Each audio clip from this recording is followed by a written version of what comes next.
Hello everyone, and welcome back to the Elden Ring Bow Only Challenge Run, the live stream series where archery is our only option.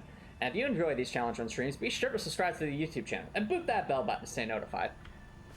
Now, in the previous episode, we got towards the very end of the Volcano Manor, where we encountered a boss that I'm not quite fully prepared for yet. So, managed to pass the first phase of it, but there's an entire second phase to it that we really should just have more health for.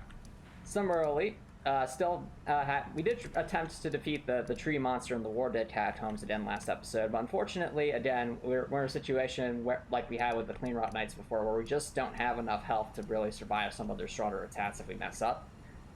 So,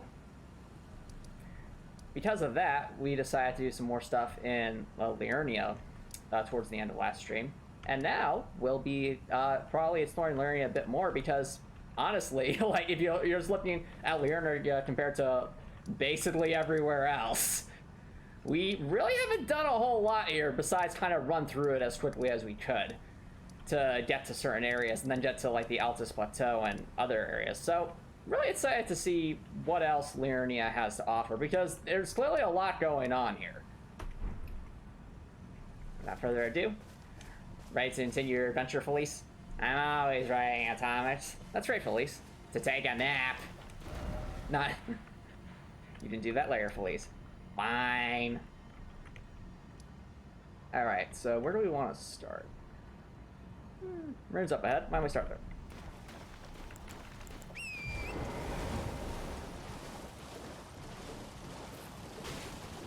Alright. Any shinies? Oh, we have some enemies. Not that I'm too concerned, though. This is a much...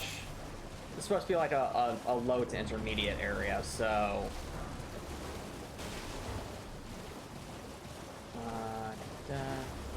We been in that castle? Or is that just... What? No, or is that just part of Stormvale? Right, north is that way. We could hop there to the right, but I feel like we haven't really explored the swamp area that much, so... Definitely want to investigate this spot a bit more.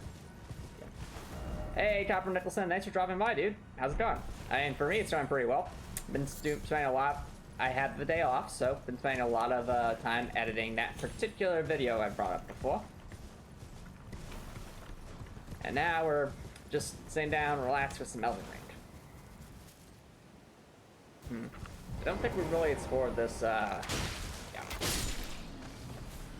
This rune in great detail, so let's see if there's a stairwell somewhere.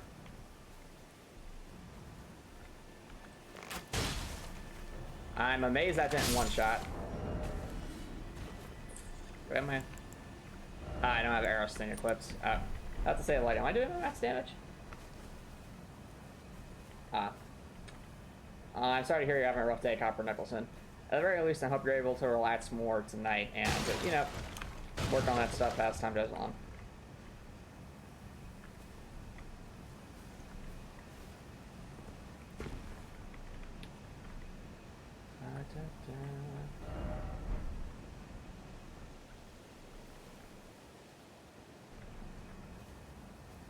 All right.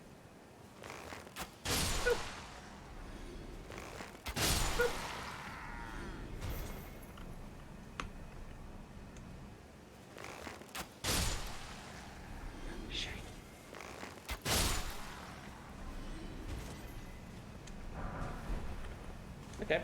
Yeah, you can tell this is an earlier game area because the smithing stones are all lower numbers.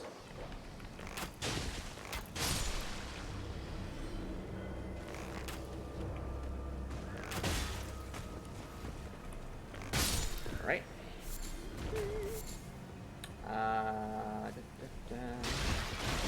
Any stairwells for me?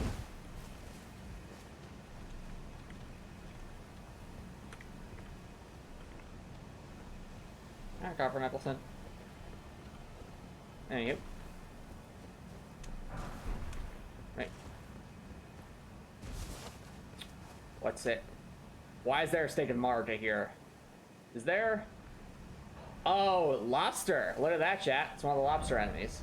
I'm not sure if that's why the stick to marker is here, or if there's... Like, usually when they put a stick to marker there, it means that there's something kind of behind it to be concerned about. Wondering what that might be, though. I'm out one all for the darkness underground. The darkness underground.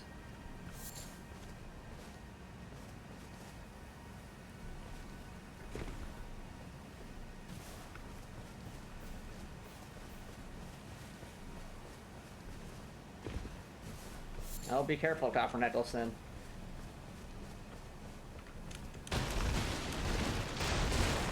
Aha!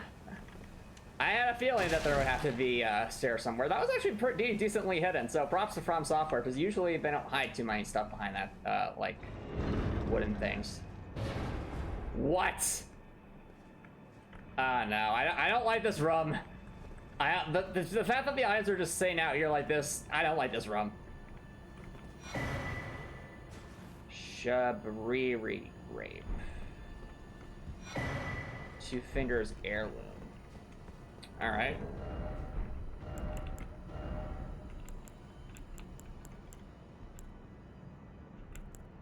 Oh, look at that. Raises faith pretty massively. That's cool.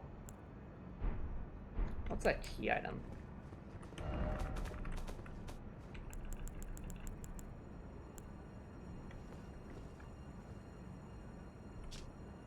Give to the blind maiden to guide her to the distant life. Right. Okay. Do we know a blind maiden? I'm not sure we do. Okay, fair enough, Copper Nicholson, fair enough. Is there anything else in these runes? Alright. Well, I did see a lobster friend, so... There's also this church over here, so I'm curious if there's anything in there.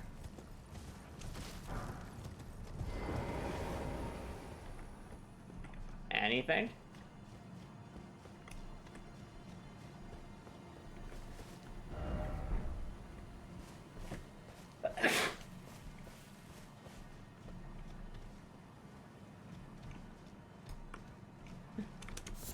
Listen, as far as Soul Stands are concerned, Copper Nicholson, that's actually pretty low.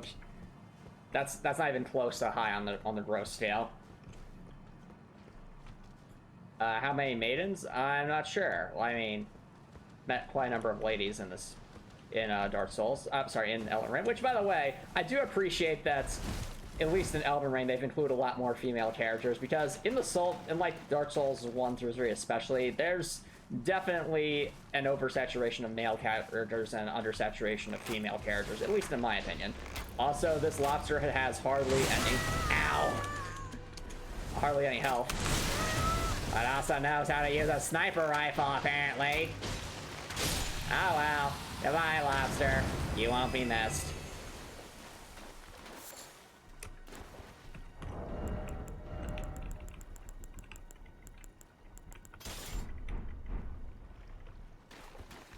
Yeah, definitely more than I'm used to seeing in Souls games, though, which is good. It's definitely a welcome change.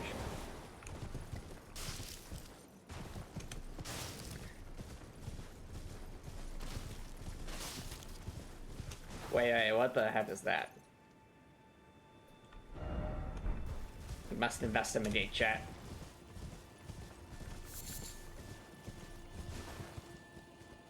Oh. What's up? Let's put a pin on that. Come back to that in a moment. I'm curious to see where that takes us. Dondo.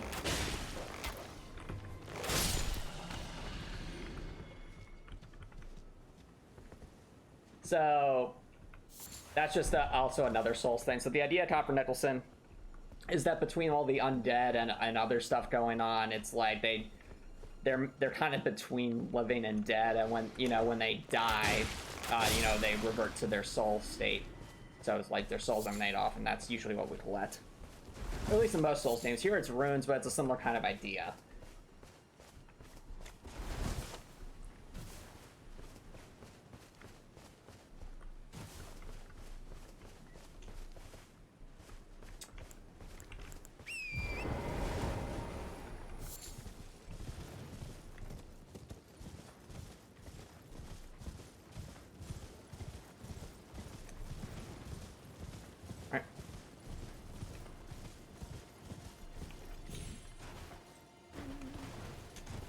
Alright, let's see what this is.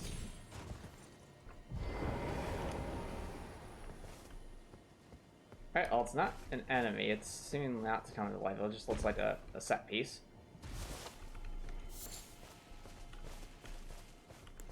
So the idea... I'm not sure... I'm also not sure how it works either. I just know that you need a maiden of some kind to level up in the first place. Without a maiden, you can't level up. Okay, so there's just some destroyed things here. We've been here before, so... Alright, let's go see where this little gate will take us.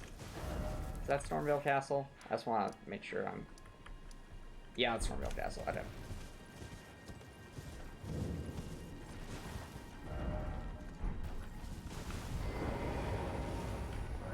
Take us on an adventure.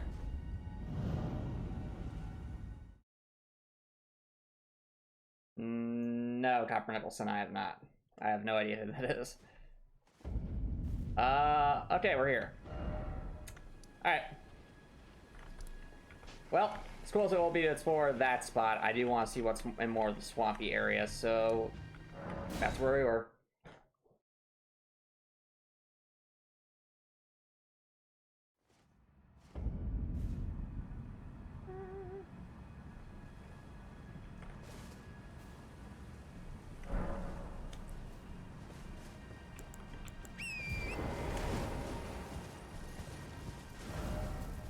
Used to be a... I think we explored those catacombs if I'm remembering correctly, so... Seems to be a notable lack of...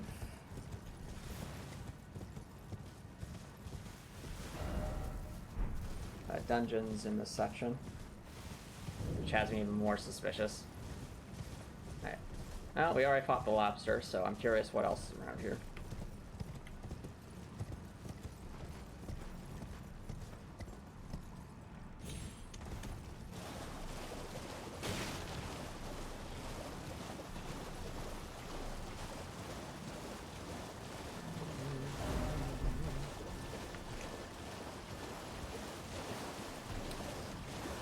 That's an interesting looking enemy. The old ghost horse.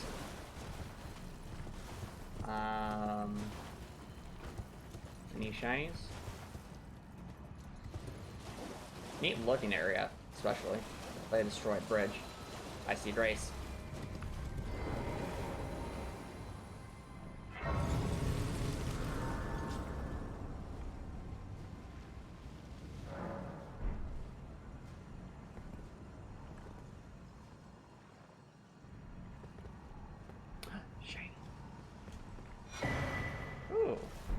Crafting. I approve.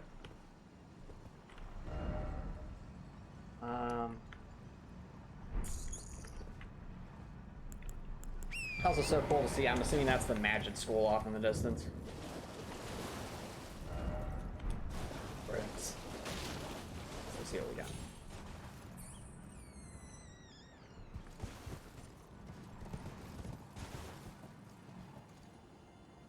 Alright, well we got teleportation spot. Not sure if that'll... Oh, hello there. Goodbye.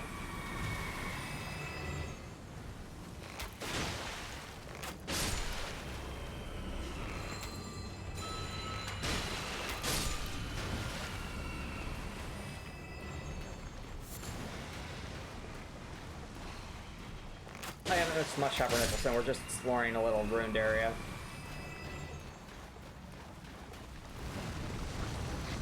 Oh, hello there.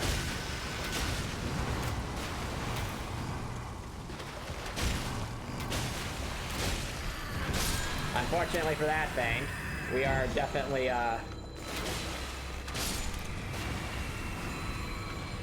you know, much higher level than these things are. Or at least much better equipped than these things are.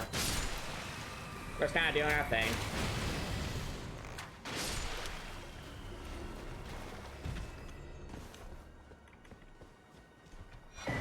Ooh, ritual pot. Yes, Copper Nicholson, we did find the volcano there. We explored it all last stream, if you remember. And, We're at the demigod boss there, but we're leaving that alone for now because, again, it's very, very challenging, and we need more health for it.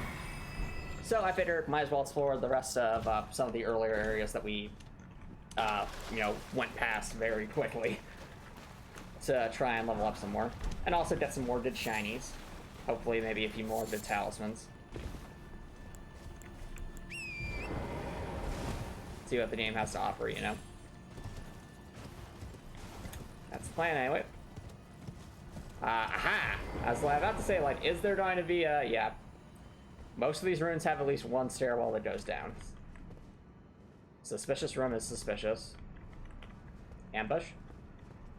Ambush.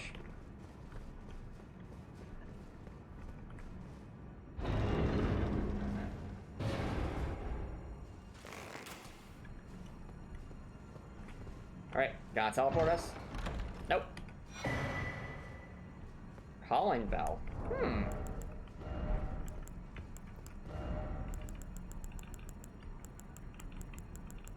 Am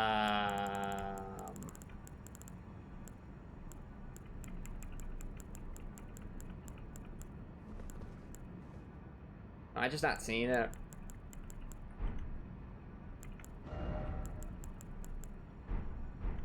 Is it a key item?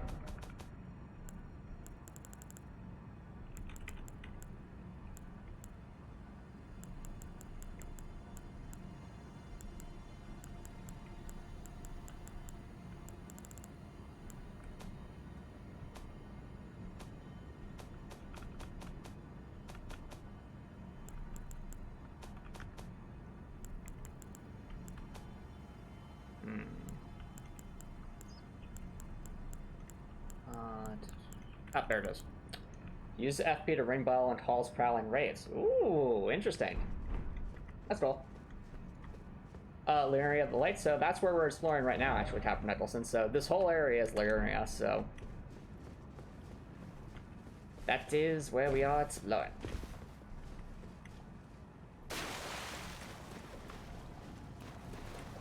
What about you? Where will you take us?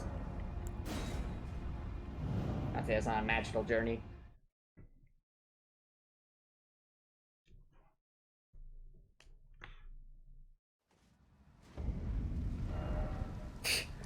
Do all roads just lead to Liurnia?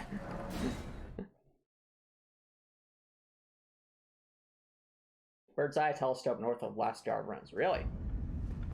Alright, well, if we encounter a telescope north of Last Yard Ruins, we'll keep that in mind, Captain Nicholson.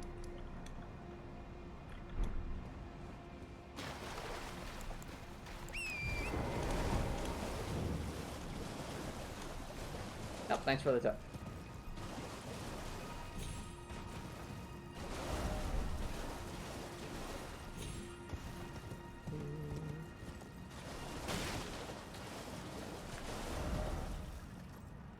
Anything over here to the west?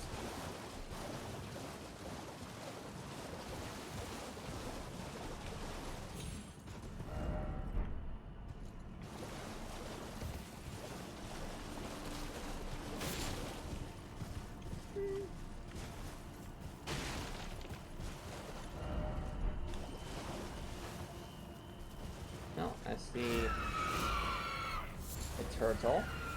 I see some demi-humans. Anything else over here?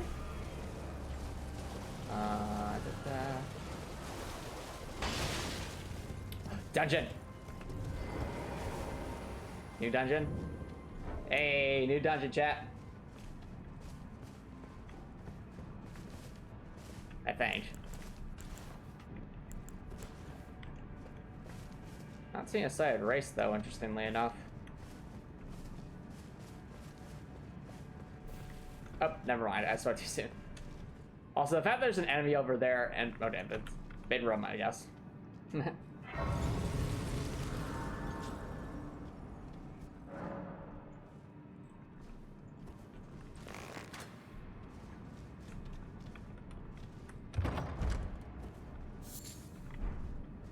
Alright, then.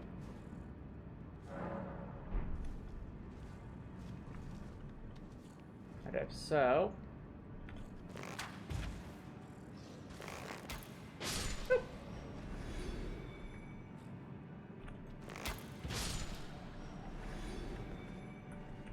That will definitely need more range, so... Oop. I think that'll do.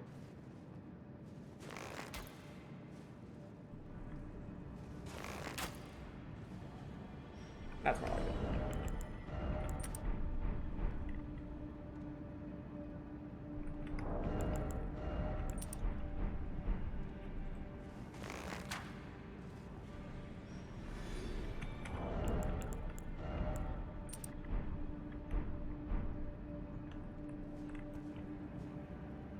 Can we go down there? We might honestly be able to. Kind of looks like it.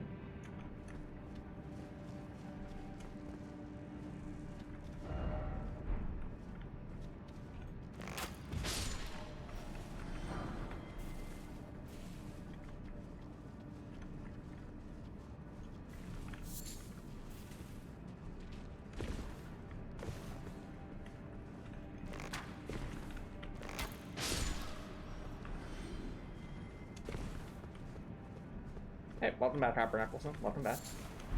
Ooh, empty beast bones. For all the great arrows.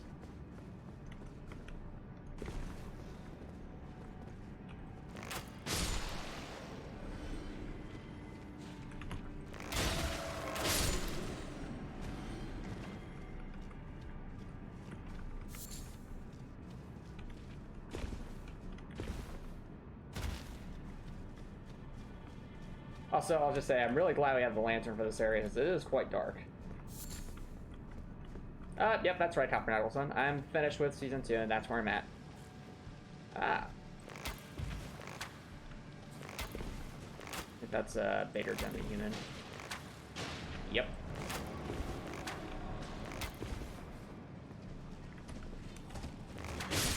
Got him.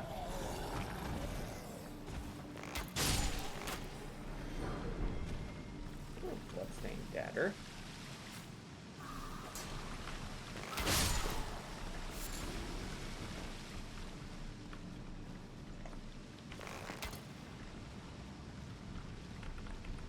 Hey, Drektor. Thanks for dropping by. How's it going? Yep, no problem, Drektor. Ooh, Spear Talisman. What do you do? Enhances counterattacks unique to thrusting weapons.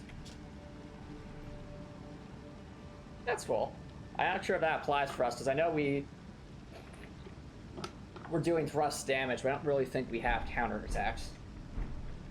Hey, glad to hear it, Drektor. Any update on your job search, dude? Because I am curious.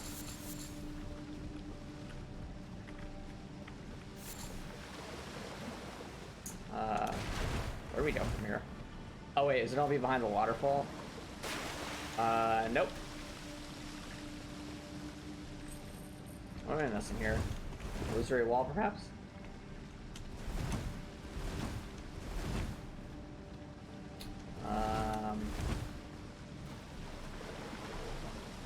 What am I missing here? Is this just a side area and I've...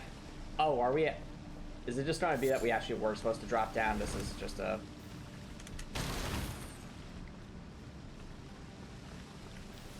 side area.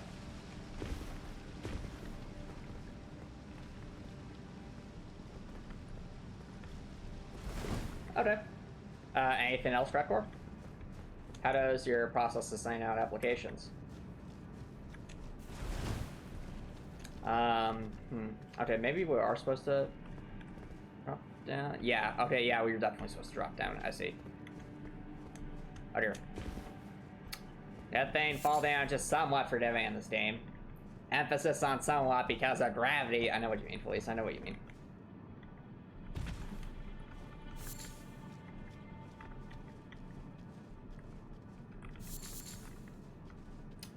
I think it compares decently well with Gravity Falls and Owl House. It's definitely of the same quality.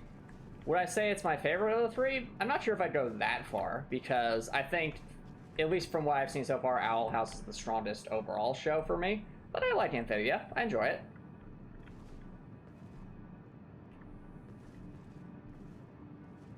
Oh, that's great, Repor. So, it's good that you're practicing on mainstream languages. That's awesome. You have like a process you'll be doing for sending applications as well. I mean, it's stuff you can do in tandem with each other while you're yeah, the Owl House is an amazing show. It really is. Like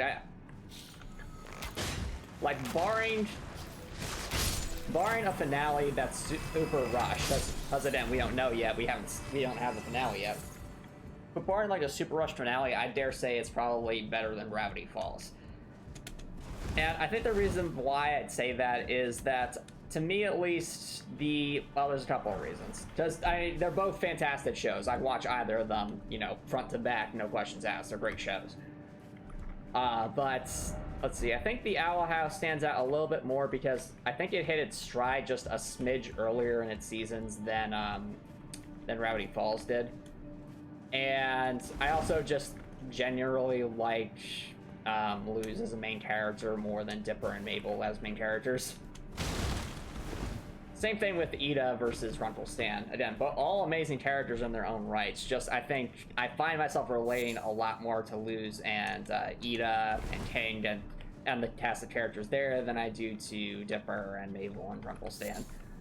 That's just me though. Okay, well, I see the enemies.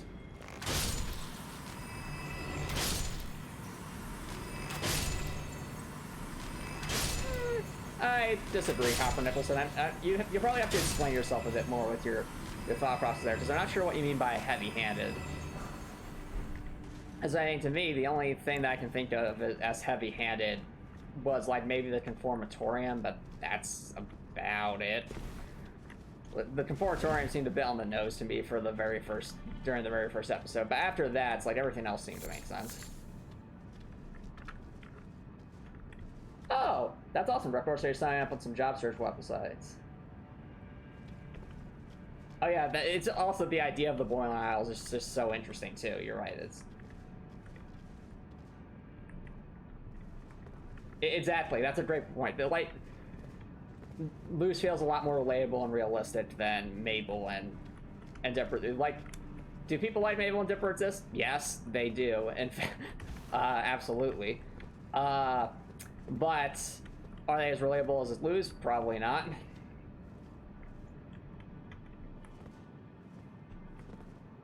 Oh, we dropped down here.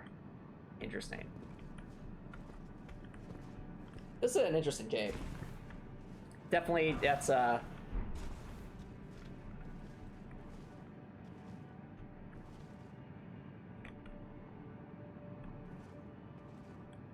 Yep.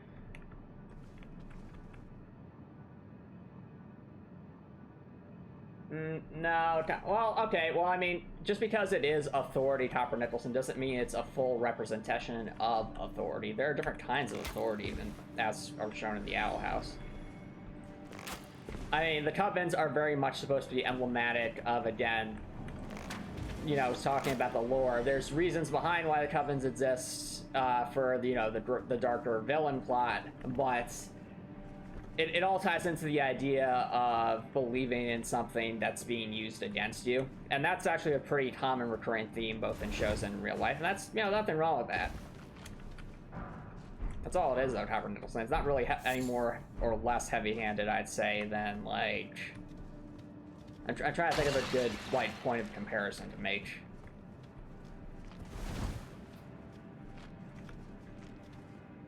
Alright.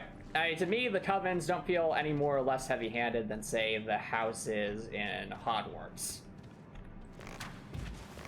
Like, if you're going to school at Hogwarts, you have to be a part of a house. No ifs, ands, or buts about that. Same idea with it, whereas in the case of the Owl House, Luz is able to carve out an exception for herself after a lot of hard work, which is actually pretty interesting if you think about it. So I don't really feel like that's heavy-handed. It's more so like kind of a very clever play on the idea set up in Harry Potter, which, by the way, a lot of stuff in the Owl House certainly does take after Harry Potter in interesting ways. Also, oh no! I hate this thing! It's a good thing this is an early game area.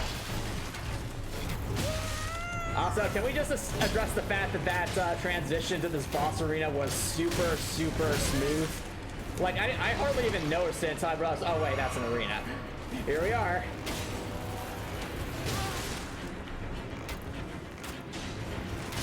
Got him. Enemy pals. Aha! Cerulean Amber Medallion. Give us, it would give us more, FP.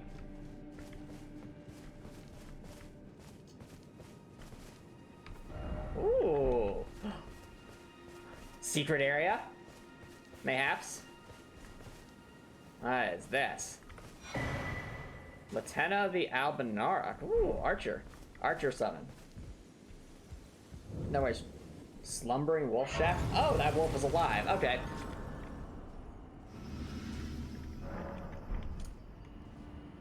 Hey, wolf. Wake up. I'm here. It's a kitty. Alright, suit yourself. That wolf's got the right idea with the naps, though. Hey, it's perfectly fine to prefer a different world or different work of fiction, Copper Nicholson. That's perfectly fine.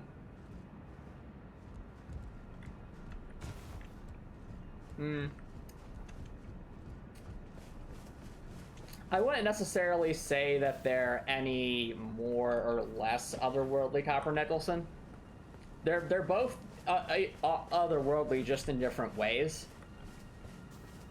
I think the reason why you might feel, and again, this what we're talking about right now is purely opinion, and neither of us is right here. It's just a difference of opinion. In Amphibia, there are no humans. There are humanoid frogs, but there are like no like human creatures. In the Boiling Isles, however, the what was I gonna say?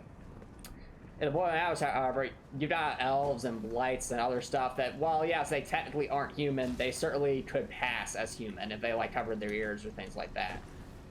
So, oh, in that sense, you could say, well, okay, so the Boiling Isles is thus a lot more similar to Earth and Amphibia is, and to that I'd say, well, no, because back up a second.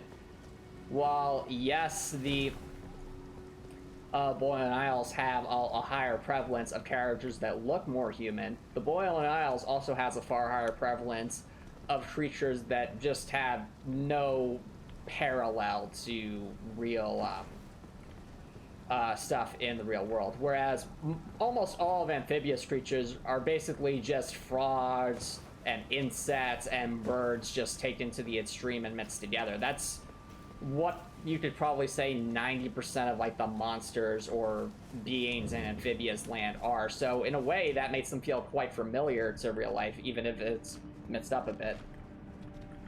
Whereas as in the Boiling Isles, sure, you got your human characters, Copper Nicholson, but let's also not forget you've got a whole ton of monsters. Cain, for example, most certainly is not a humanoid character. He's just a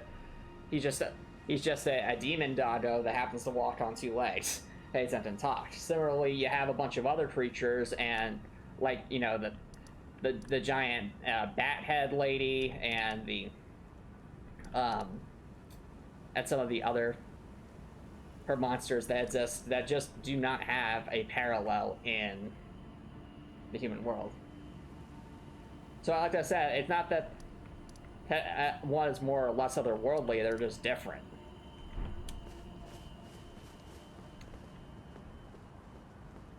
I'm talking about the super rich giant bat that's just this huge head with like bat wings. She has lots of money.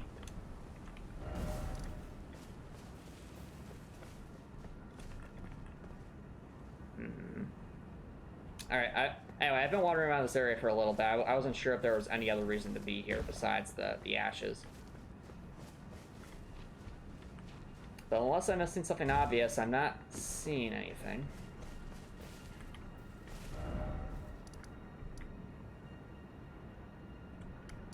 Alright.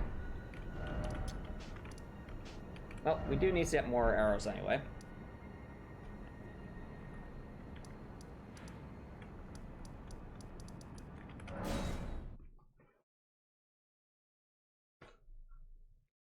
Yeah, that's why I would say it's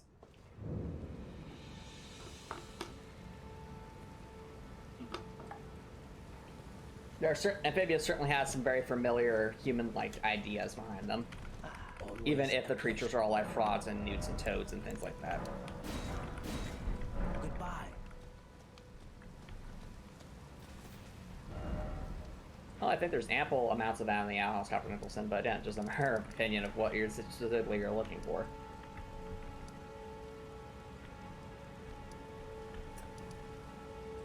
Alright, let's try to find north of the Lost Art Ruins.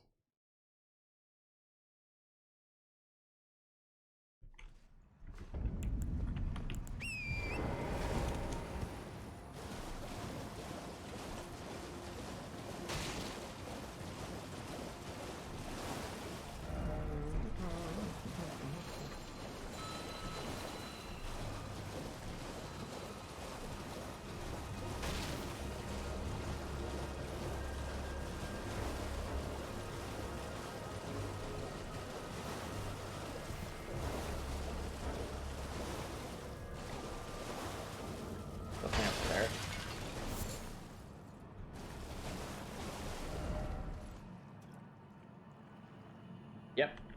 Yeah, that was certainly full backdoor, and also the little twist about the Bat Queen was pretty neat as well.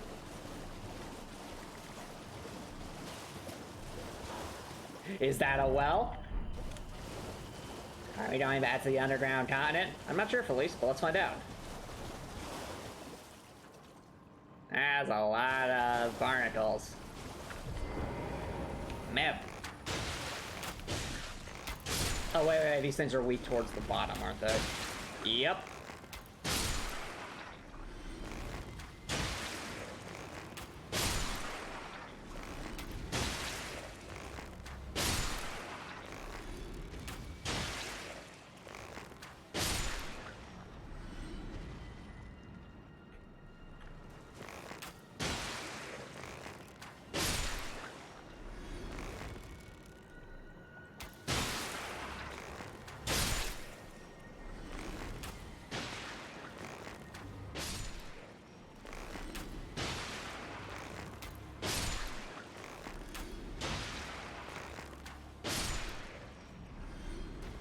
Oh yeah, those things are quite hostile, Copper Nicholson. Basically what they do is they spew that toxic gas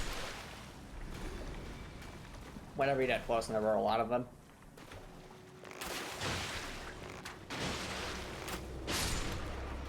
So just want to get them all out of the way before we go shiny hunting.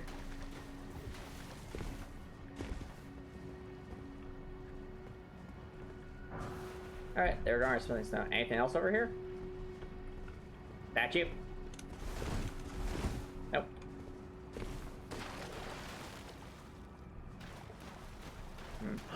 Cave? Maybe? Probably not. Seems to be a tower up here. Oh wait, no, we've been to that tower. Never mind. Cave? Mayhaps?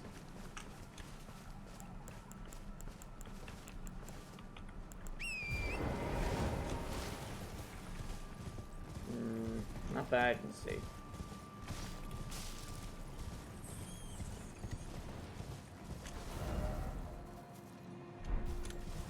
Alright, well I do see this little icon here, so let's just see what that's all about.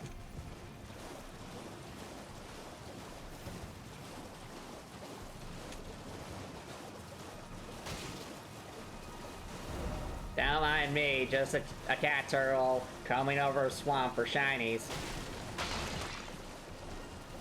No worries, Felice, it's all part of the fun.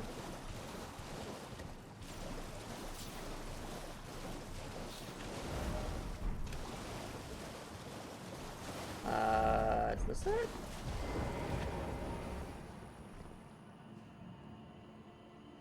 Oh, there's a telescope. Okay, 1 second. Well, first I want to see nothing in here. Okay. Literally just a telescope in the middle of nowhere. Okay.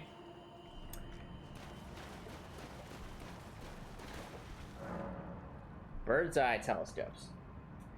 Use the found various areas to get bird's eye view of the terrain and the direction. That's the telescope. Okay. Whoa, whoa, whoa, what? What? Oh, this is weird. Hello, Felice. This, what is this? Assassin's Creed? Not really, Felice, but Still interesting though. Where even are we? Are we just like straight? Yeah, okay, we're straight up from where we were before.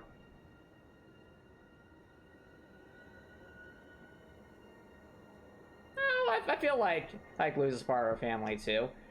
It's just a different kind of familial relationship. Whereas I think of like I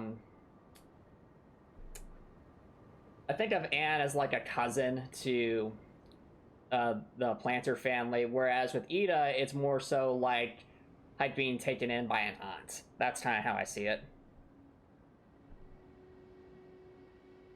Well, actually, no, yeah, kind of like that. No, you can't. You can't jump, silly. This is only for. Apparently, we can zoom in. It's cool that they let us do this. I guess they do this in this particular area because it is kind of hard to see where you're going.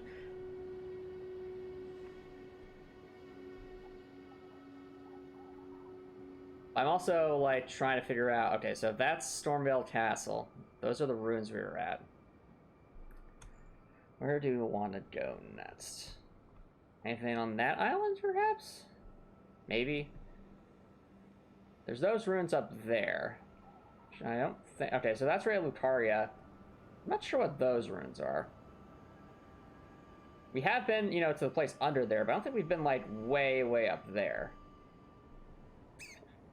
Anything else of interest? Obviously, there's the town over there. More shinies, perhaps. Alright.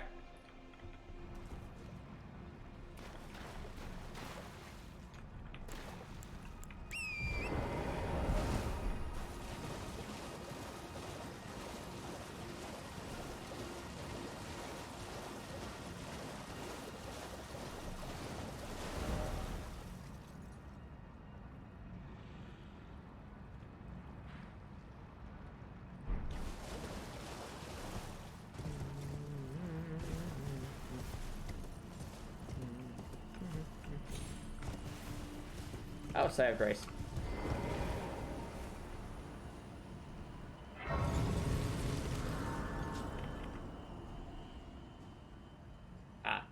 And that, you know, that also comes down to personal preference. I'm actually not the biggest fan of slice of life things, and I'm saying that as someone who likes shows like Dragon and Maid and Spy Family, but it's like, if you ask me to watch a random show that fits into the slice of life genre, I'm much less likely to like it than if it's, say, more like the adventure genre or the, like, stuff like that.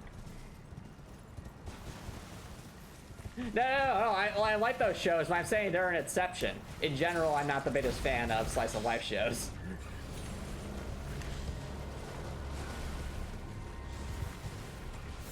So I generally more prefer like adventure shows or shows with like a long-term story or sci-fi or things like that. It's a valid genre. I'm just saying it's not my cup of tea. That's all, Copper Nicholson. Just like horror is a valid genre, but that's also even less my cup of tea.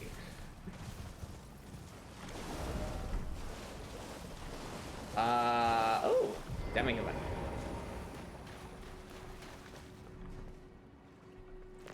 I didn't see you, you know.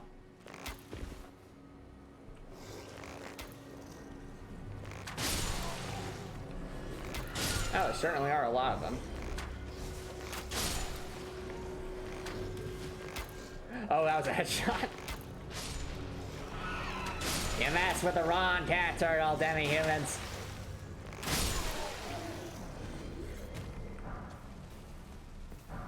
Exactly, Grekor, exactly. That's the thing. It's like, I need stuff to be happening, you know?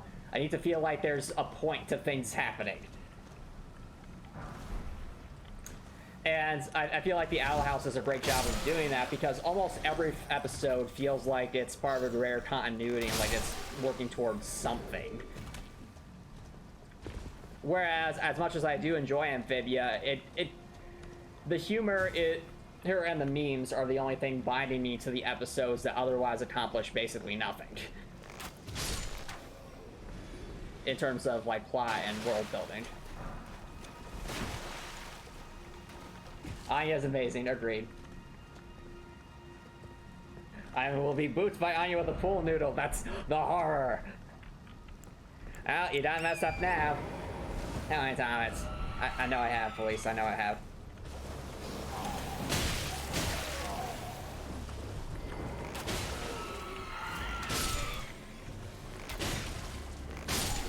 Do I have that? Okay, I do. Weird. Must be tankier here. Oh, right, it says I lost my damage buff. Okay.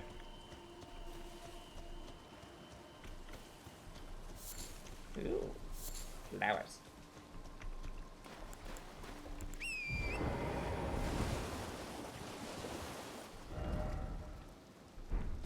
Well, Dan Topper Nicholson, it's just personal preference. I'm merely stating my personal preference, dude. And my personal preference is for things to have a purpose. And for the frequency of that to be more frequent.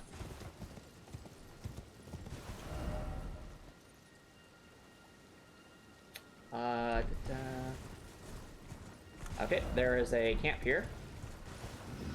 Can we explore this camp? It feels familiar.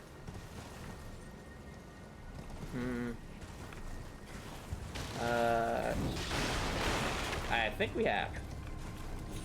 Not seen any obvious shinies.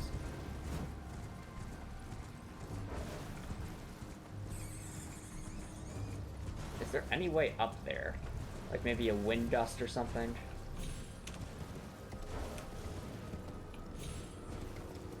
I don't think we're supposed to just hop up here and hope for the best.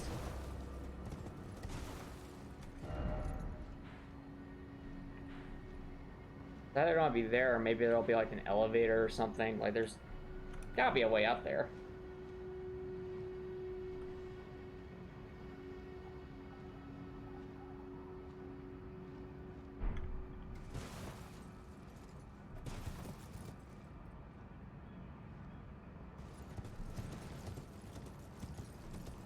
Alright, and that can be amusing, Copper Nicholson, but I don't find that as interesting as if there was a purpose to why that labyrinth was built.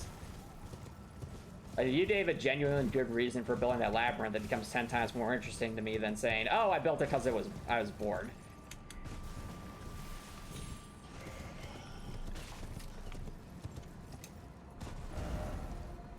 Why would there... Wait, why would there be bats here if there's no, like... Is there a cave here that I'm not seeing? I know there's the underside, but there's... da, da, da, da.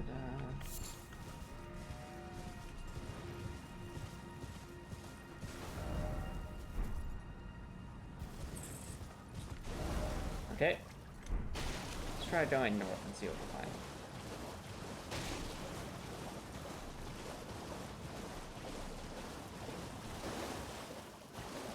Something's over here. Well, those guys are there, but for what? What are they guarding? Some crabs. We've been under there before, though, is the thing.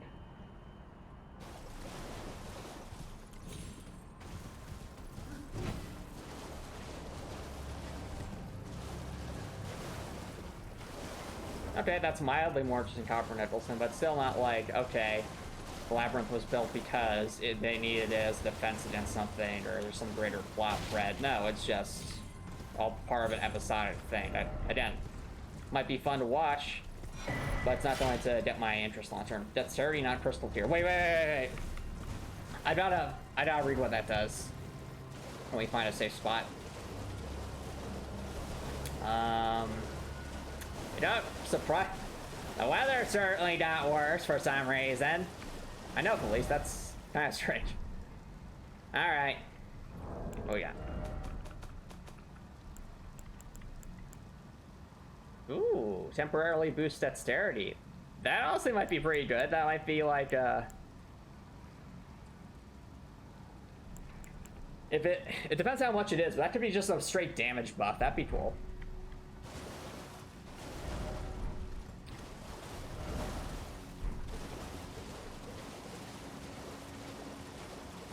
Anything on that room?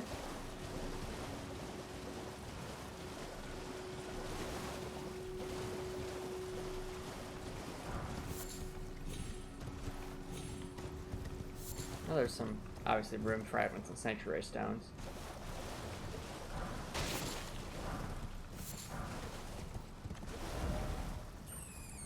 Alright.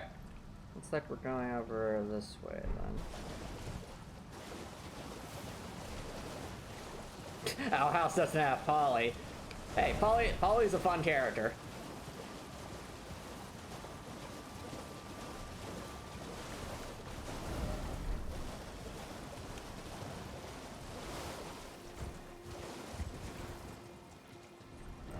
think we were, yeah, we were just on this island. We went past the aliens. Yeah, true. Owl House is Kane, exactly. And Owl House is, the voice actor of Kane is the same as Bill Cipher, so that's always, he's fun.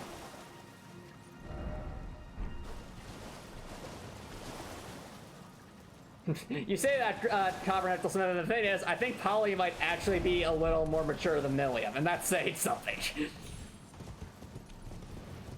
So it's an interesting comparison. They both like to smash things, it's just... and be loud and rambunctious. But at least Polly learns her lessons.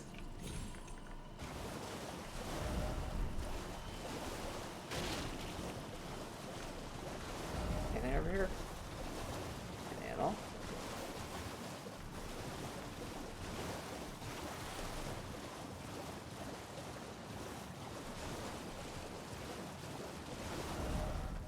Where am I even going? I'm not sure, police. Still trying to figure that out myself.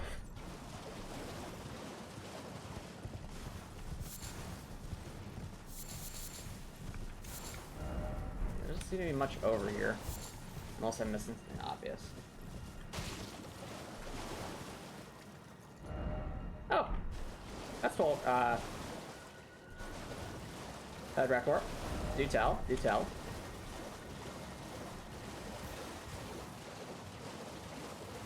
Milliam's and Polly, she's Hootie! But the thing is, Confidential Santa Hootie also has more responsibility than Milliam does. That's kind of funny if you think about it. But you're right, they are both,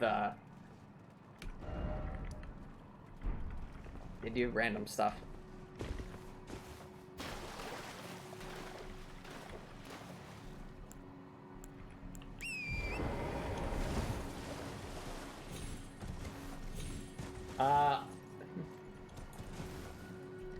Oh, okay. You know, I never thought of it that way, Record. That's a good point. I guess Apollo could have turned over, like, Shizuka and Satoshi's Evotar to Instantaneous, but he didn't. That's a good point. Also, the fact that he was willing to actually go through with the raid on Vermilion Wasteland, even though it was very much against the, doing something that was against the rules. Also, why are there 3 lobsters guarding the shrine? Are they guarding an almighty shiny? You have me intrigued, lobsters. Well, I'll find out.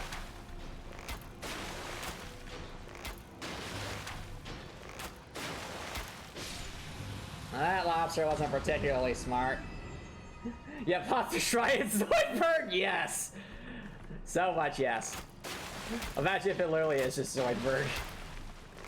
I was like, why not?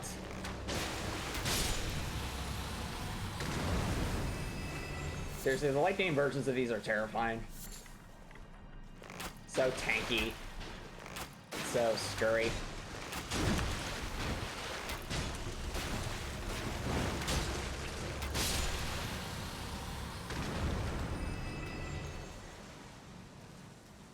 Oh yeah, the bad ending, like, hit me so hard. I really felt that. Emily was so upset.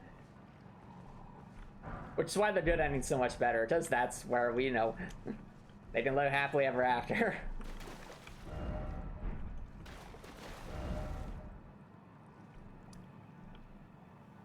That is one area where hopefully they could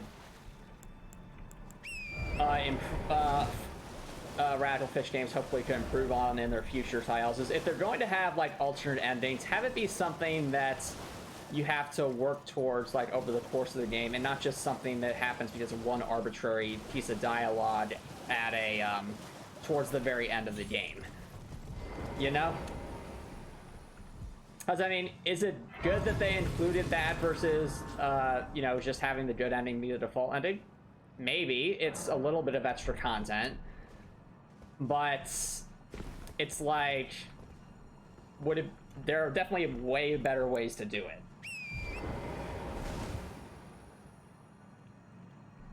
Yeah, exactly. It's like, the thing is like, I missed out on my first playthrough because it wasn't the most obvious thing either. Like, they said, like, oh, well, this guy went to go meet with a shareholder or something. hid in town, but it's like, that's not like a cue to say you should go into town. There's no like quest for that. And like at that point of the game's trained you to, if it's mandatory to don't do that. So it just felt like a bit of a strange choice to me, to the way they handled it.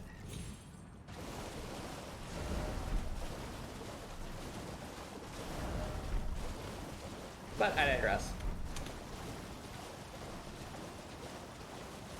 Alright, no problem, Dr. Nicholson. Thanks for dropping by. Have an awesome dinner. Now, what do we have here? I'm not sure, Felice. Let's find out. Also, there's a tower over there, which I think we've climbed. We have, Felice. Oh, flowers. That guy's here. What are you doing here? Ah, there you are. You claimed a great rune and had your audience. With A great rune? I count 3 great runes. What was your impression? Something didn't seem right. Your intuition serves you well. My doubts had been piling up, you see.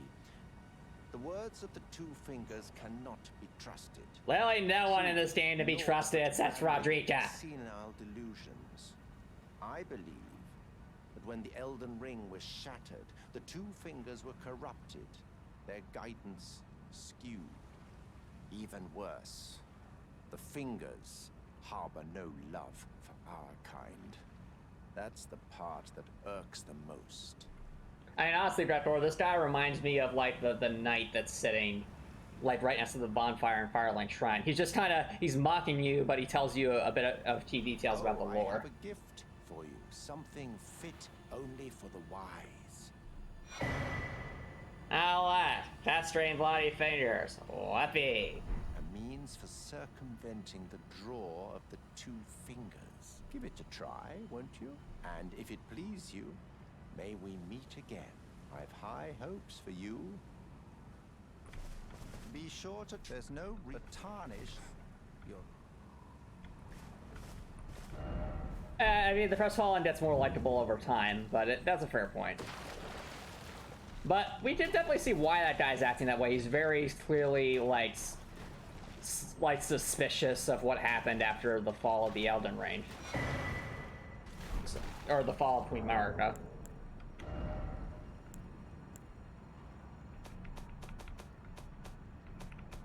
Alright, Cookbook, what do you give us?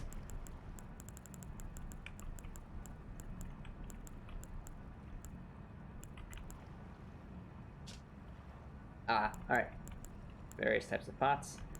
Freezing grease, interesting. Alright, no problem, Ripper.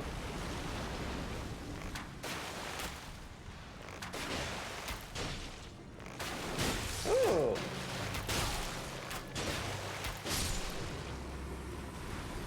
Unique little enemy. Interesting. Anything else up here? Not really. Are these blood roses? They are blood roses. Ooh. Did we just find a better spot to get blood roses? I think we did, chat. This is much better than the other spot we used. It's all much closer together. Where's that coming from? Ah, alright, it's just a flask, so no big deal. That one, though. That one looks special.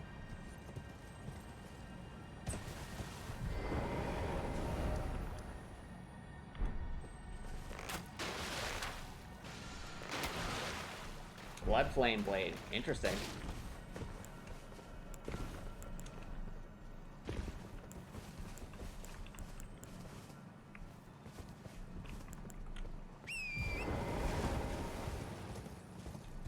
Is there no side race around here? I mean, there might not be. Oh, they're here for some reason.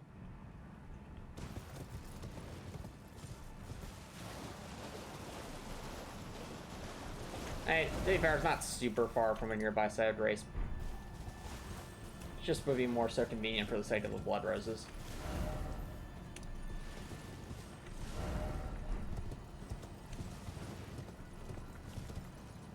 There seems to be a lot of Albinarix around here.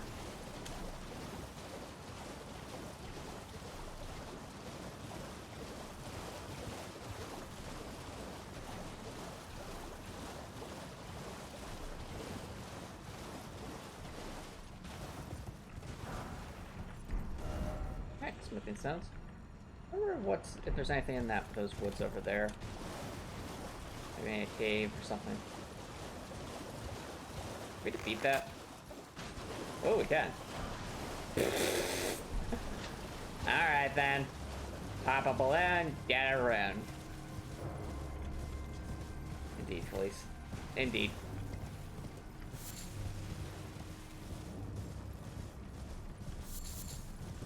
Over here.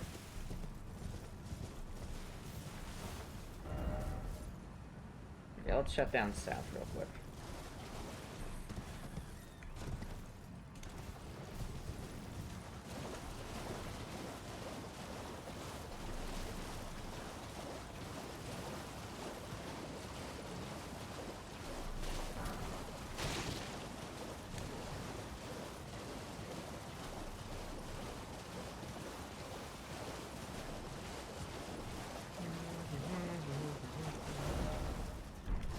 Something up there. How's it really on the map?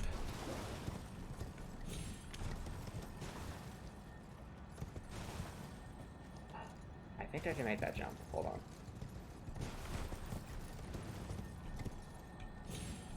Ooh, we can.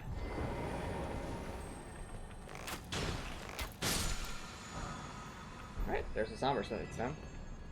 What's up here? Watch it be just like a super easy place to get to, and I just went kind of more difficult route.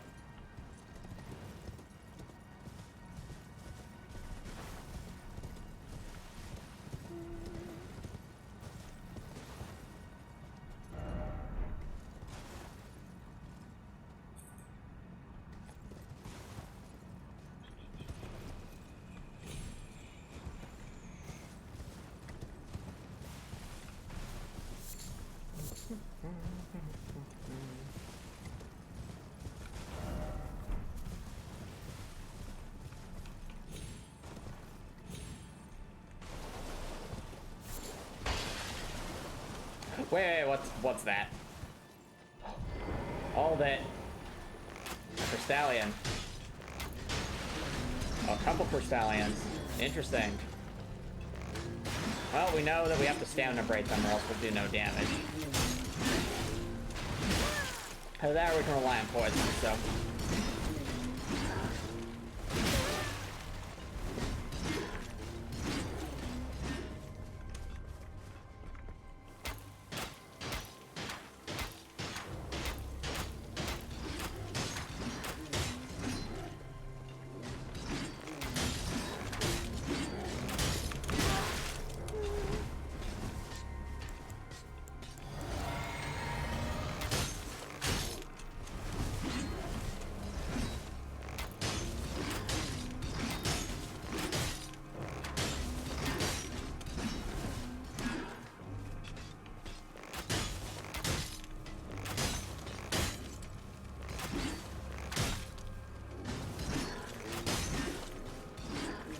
Okay, I'm starting to think maybe it's just a gimmick that you have to stamina break these things before that you can actually, like, hit them hard. It's kind of annoying for a bow user, because breaking an enemy with a bow is not an easy thing to do. Because you don't really have too many good ways to... Yeah. Is there a point to that?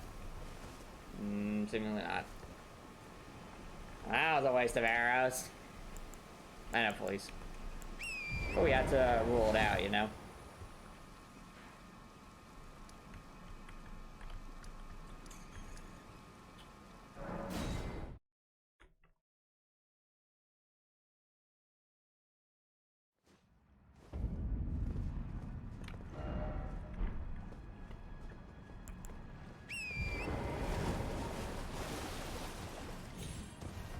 Actually, you know what? I think this is probably a good spot to take our first break, chat, so don't go where it does. I'll be right back.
All right, chat. Welcome back, everybody.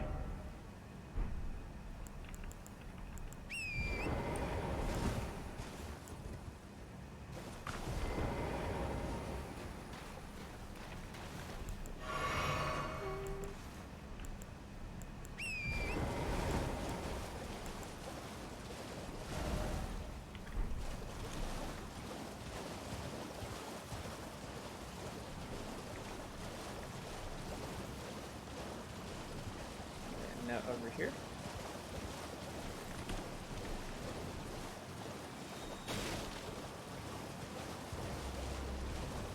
is interesting that this area seems to be more filled with, like, magical stuff. Even, like, the blue colors on the plants here.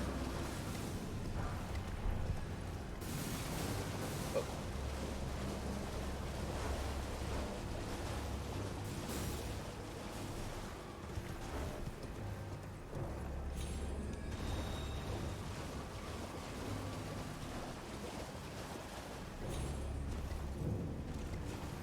Temple Quarter.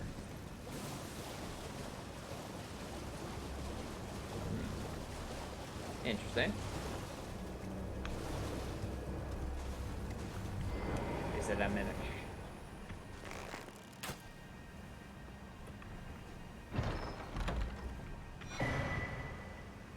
Ooh, ice rind hatchet. Interesting. Like a hatchet, but like with ice buildup. Intriguing.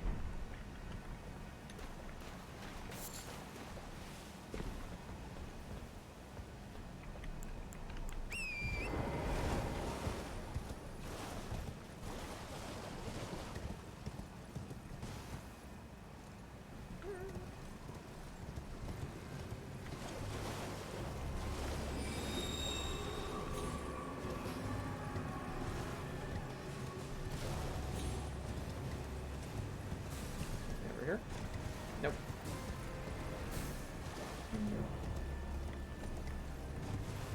I really feel like there would be something around this church area, but I'm not sure. Let's see if we can at least get in there and like that set the story. For no other reason than to sate my own curiosity.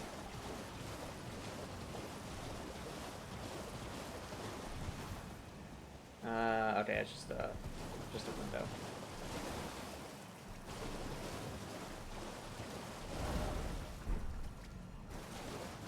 I feel like if this is here, though, there's gotta be something of note, right? Oh, we're dead. We're not dead. Yay! Anyway.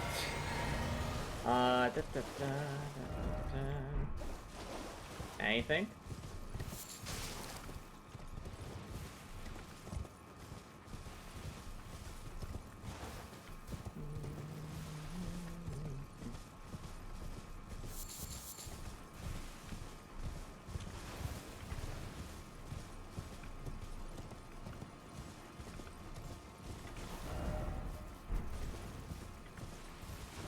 Okay, well, we've been to that one before.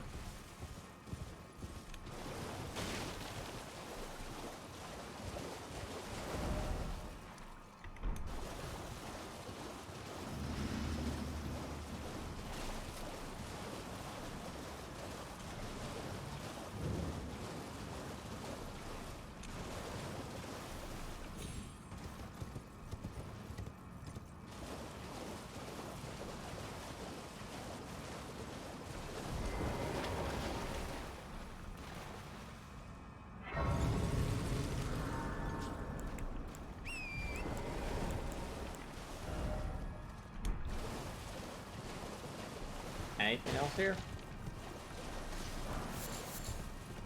Feels strange to have a named area without a boss. Or an NPC or something. But that might be the case here.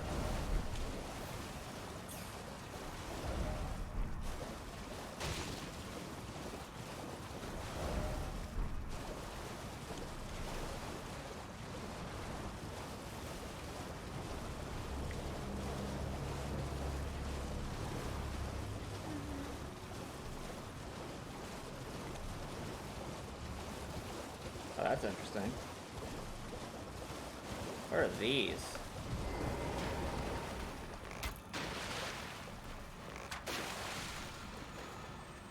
Oh, do we have to hit them all? I think we do. It's probably the gimmick.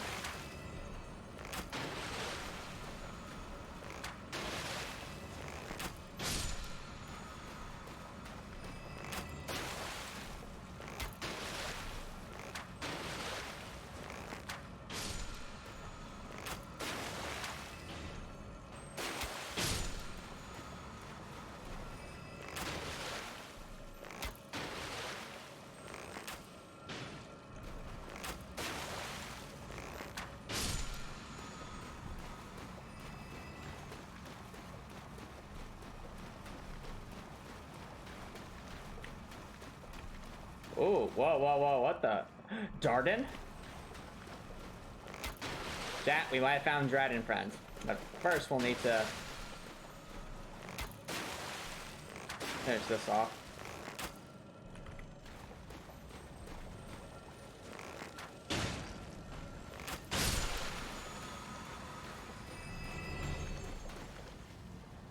Was my hunch incorrect? Alright, well I see the Dragon. She'll absolutely investigate.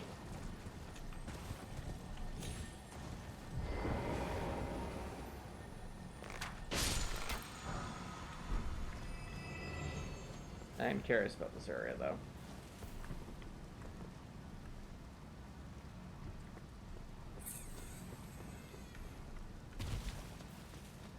Okay.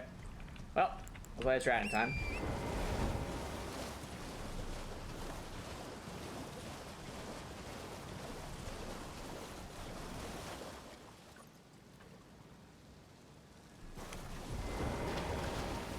Ah, is the Dragon sleepy? I'm going to assume it's an enemy. We'll find out, though.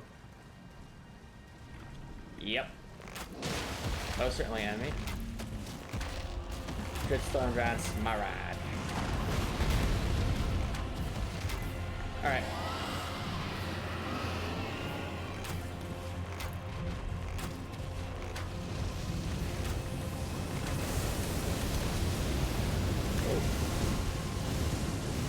That is magic fire. Indeed.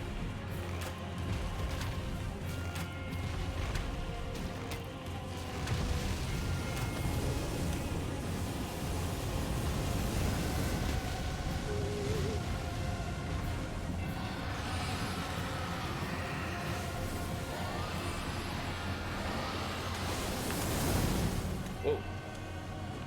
He shoots magic missiles.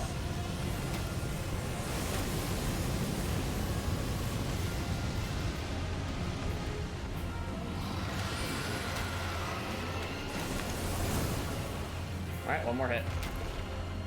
Got him.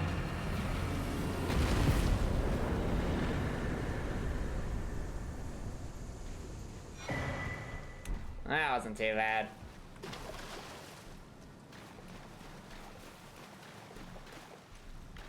Oh, he's guarding. Grease. Active Academy Glintstone to yo! Now this is what we were looking for, a way into the Academy. Well, there we go. We beat Dragon Friend, and Dragon Friend gives us gift. Indeed, police. Indeed.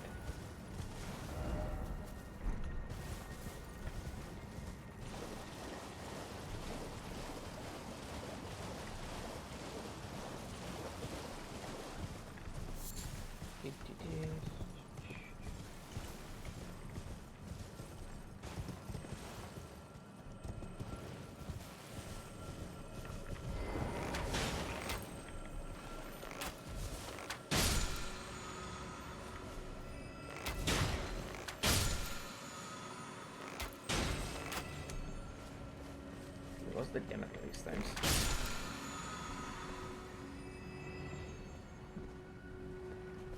Oh, were they like trying to lead us here? That might be the case.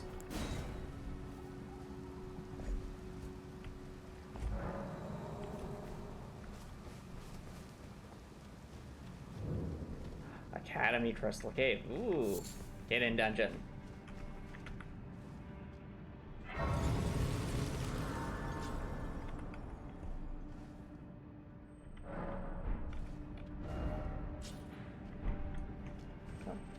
Probably stock up on arrows a bit.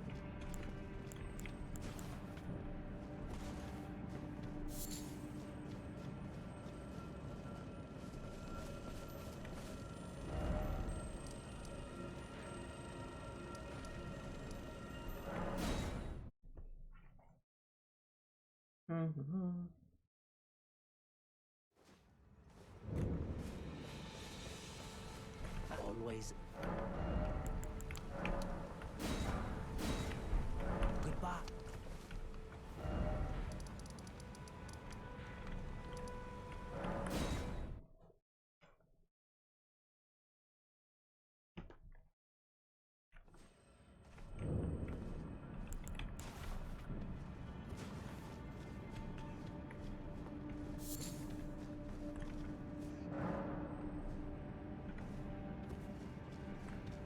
feel like it was brighter before. Maybe that's just me, though.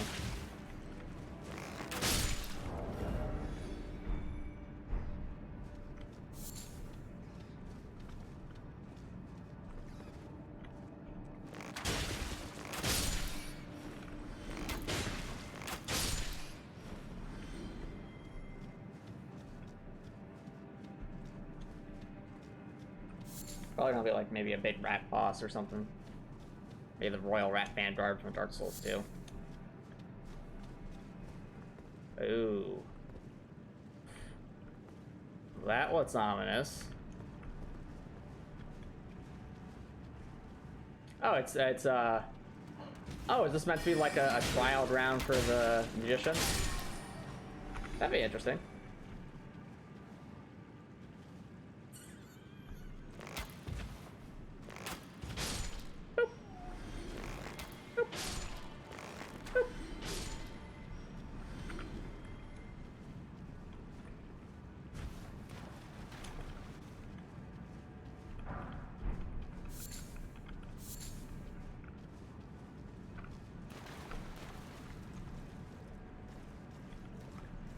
Ah, sir.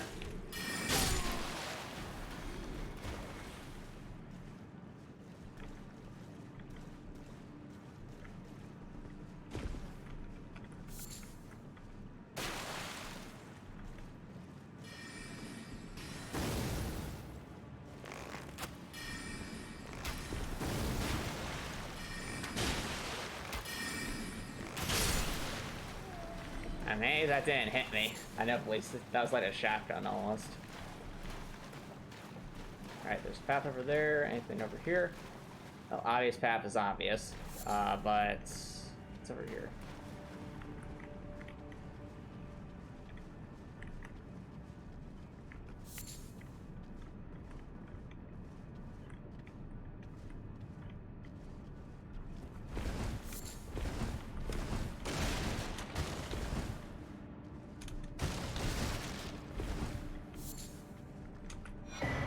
Okay, stone sword key. Can't have too many of those, especially with all the secrets.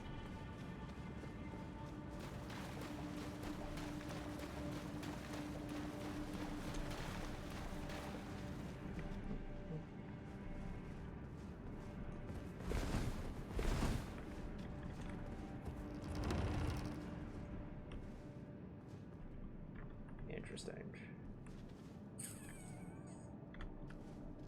Alright. Oh, bit tankier, aren't we?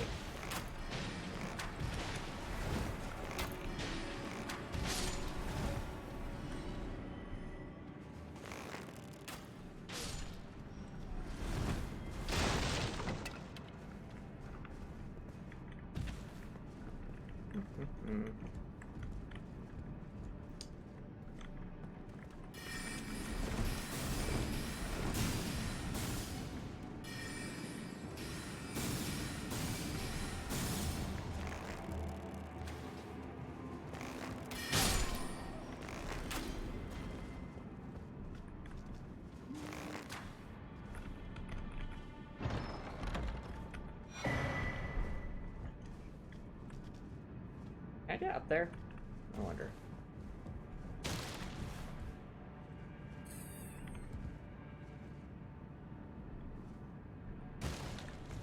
Okay, that doesn't actually have collision. Oh. There. Wait, can I just walk up there from like the... Is there like a way to... No. Oh, yes there is. Hey, Director, thanks for dropping by. How's it going, dude? Welcome back. Apparently, illusory walls are in this area.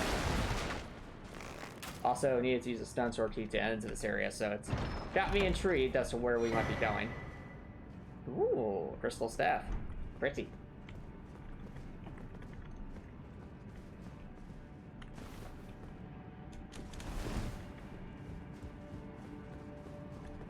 Alright, looks like a boss battle's incoming. So, boss battle hype. Let's do this.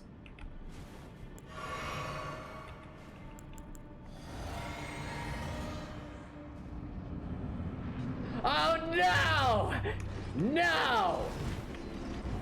Are you serious? Fine, here we go again.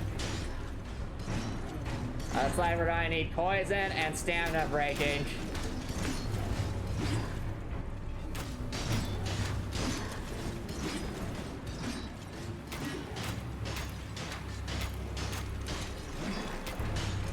Okay, well, we got the poison off on both of them. Now comes the hard part, which is just trying to attack them consistently enough to break their guard.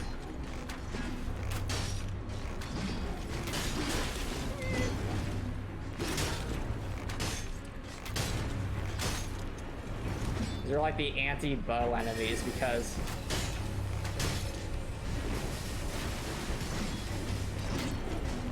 you can't actually like easily break their guard.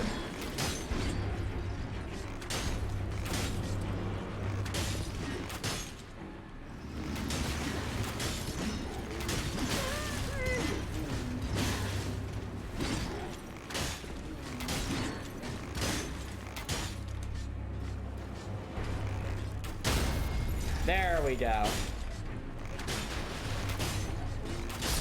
That's one down. They don't like headshots, which we have learned.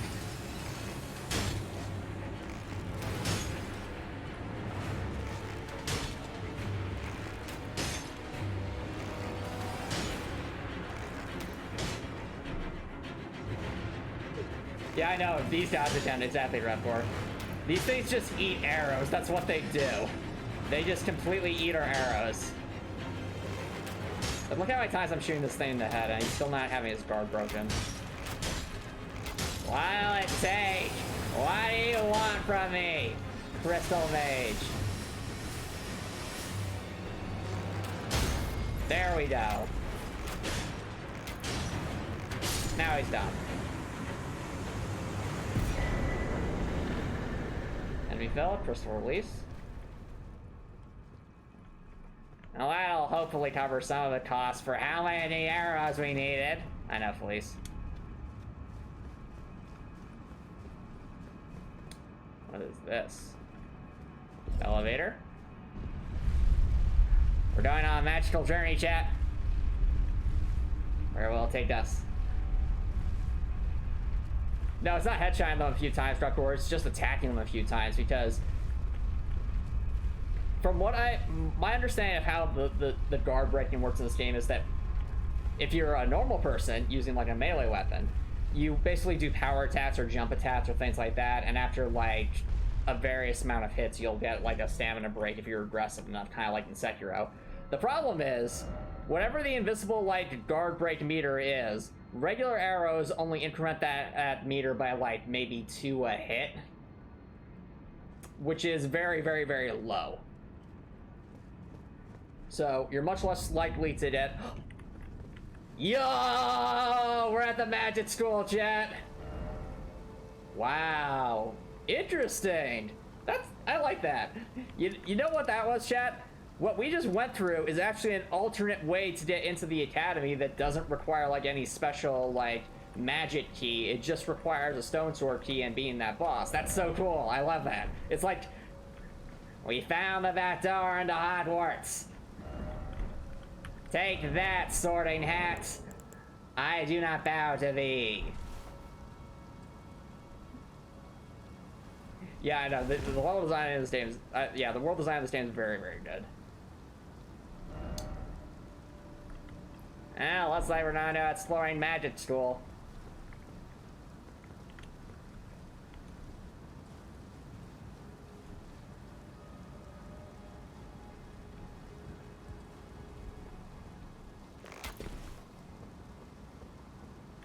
Oh, wait. Terra Magica, what are you doing? Never mind, I think I spoke too soon, Rekor. It doesn't let us into the academy, it just lets us get a secret item, seemingly. We must be, like, way above the academy.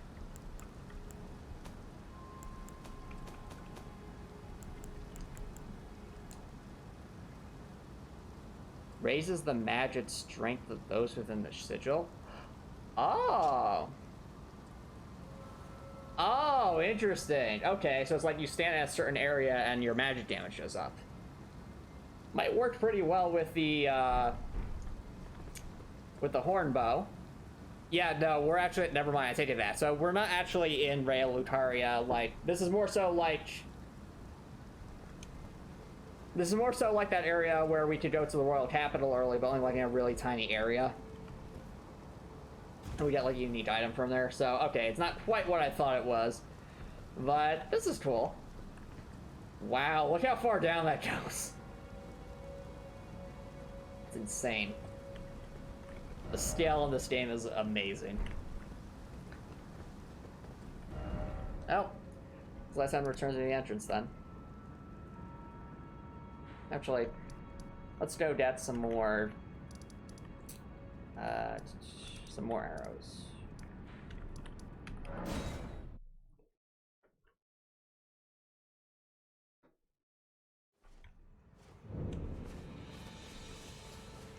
Always. Goodbye.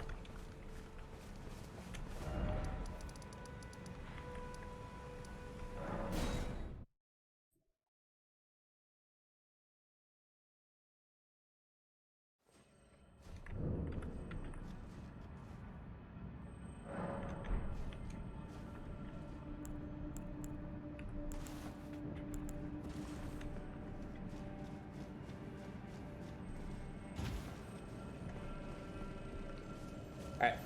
I would like that better if that would have just been an alternate way into the academy, but whatever. It was still a cool little aside.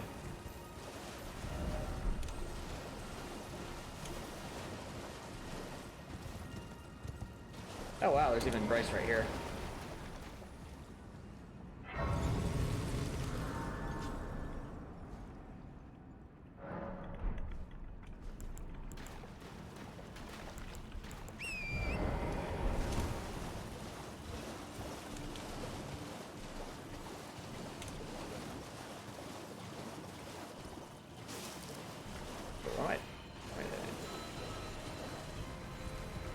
Anything over here to the left?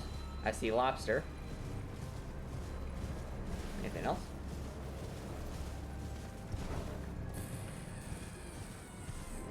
Lots of lobsters. Why are there so many lobsters here? What shinies are you guarding, lobsters? What shinies? Apparently some white flesh. And that's it. I guess the lobsters just like to sleep here.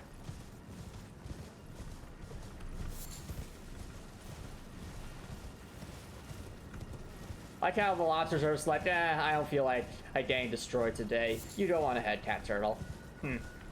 These lobsters understand. They know what's up.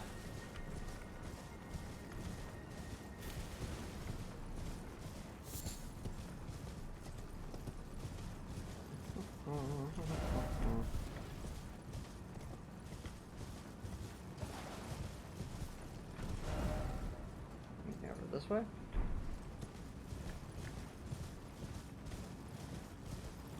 Graveyard.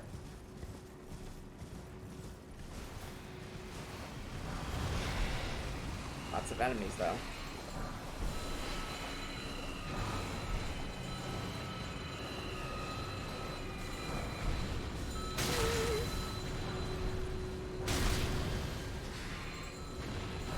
Don't mind me, just gonna casually take all these runs.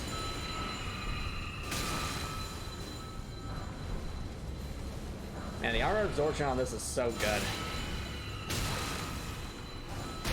You're barely taking any damage from all that.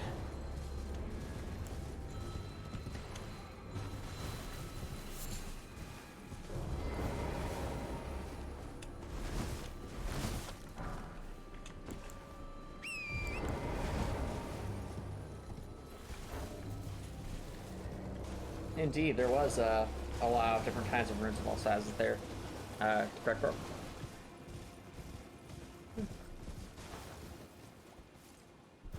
Right, I see shinies. My shinies. Now, one thing I did discover about these guys. The balloon guys, apparently if you shoot the balloon, they actually give you like a rune. So, you do that. Boop! Free golden rune 6. So, boop. That thing's pretty cool.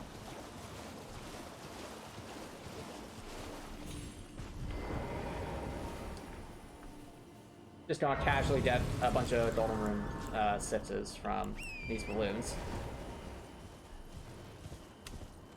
Be very, very quiet. I'm hunting balloons. Fair enough, police.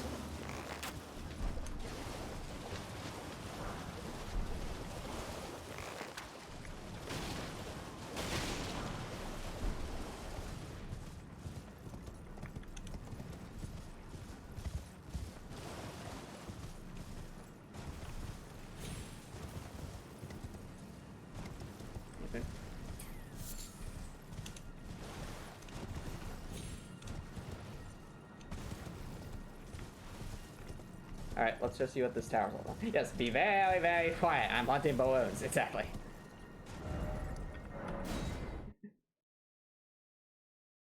That... Yeah, no worries, Record. Words can be tough sometimes.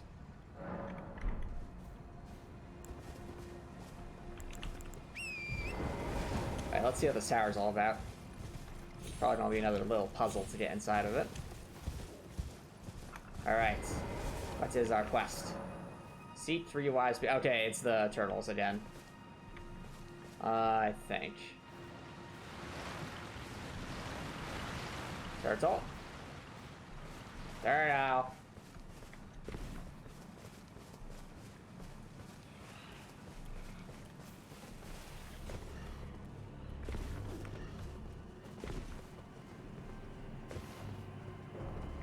What are you staring at anyway? Oh, there's one. So they could be like anywhere on this island, seemingly. Okay. Well, looks like we're riding then. Alright, chat. Keep your eyes peeled for turtles.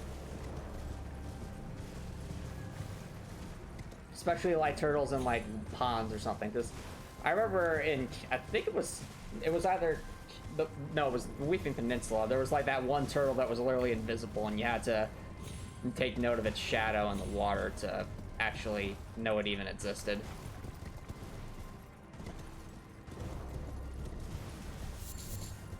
Alright. Also, I'm spamming Q just to see if they're... Okay, there's one. Oh, interesting. So it's like they have, like, random drawers looking at where the turtles are.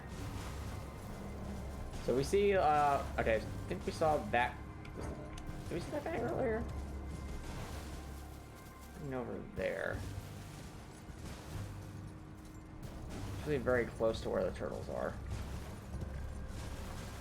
If he's looking over here, he like maybe here somewhere?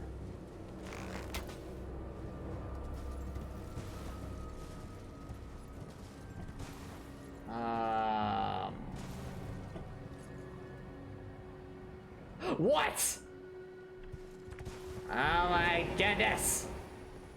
That turtle can climb trees better than I can, and I'm a cat. How dare you defy me? No, it's not a dog climbing a tree, it's a turtle climbing a tree. That one was funny, I'll give it that. That was really funny. Testu's rise. I wonder who this Testu is.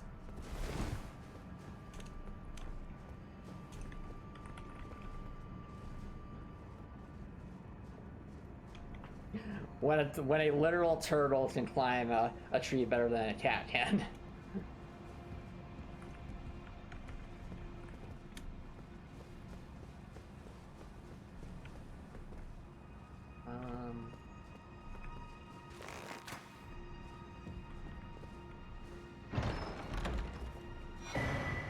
Oh, another memory stone.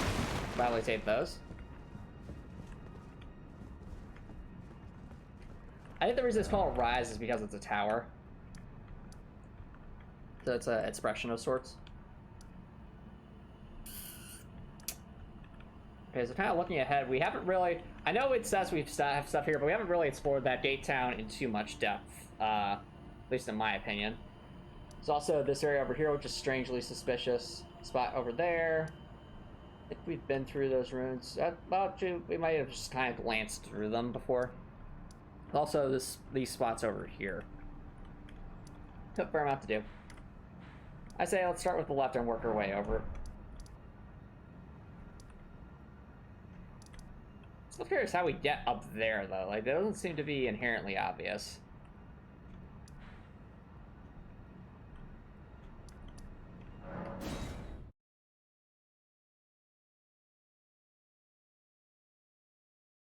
True, it has been a while since we got a teleportation trap.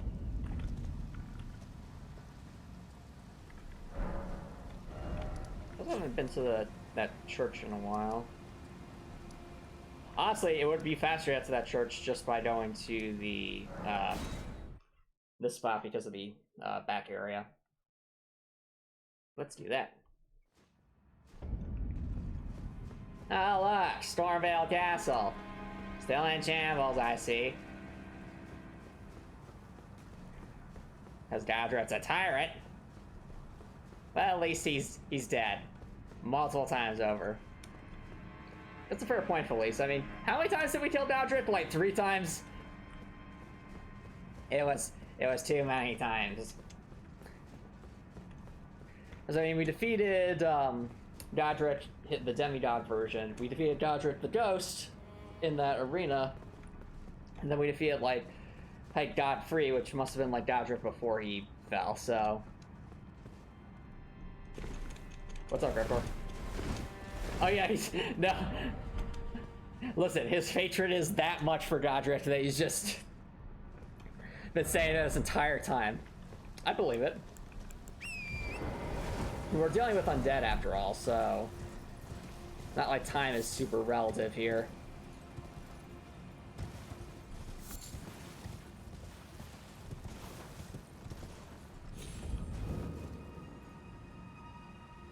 Yeah, well, there's that guy again.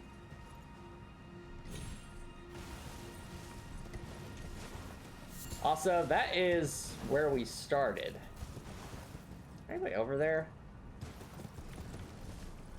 I'd like to fight the Grafted Sentry again.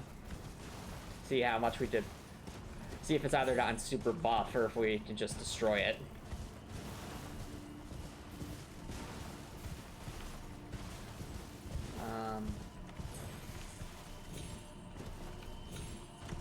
I don't think we fully explored the spot though, so let's just do a quick peek.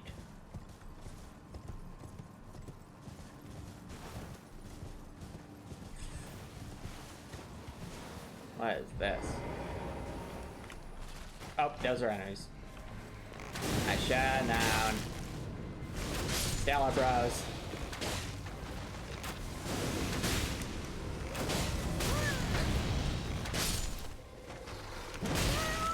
Oh wow, these guys hit pretty decently hard.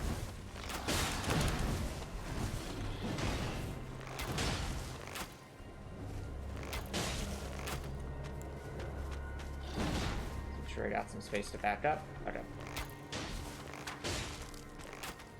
Thought I just catch up.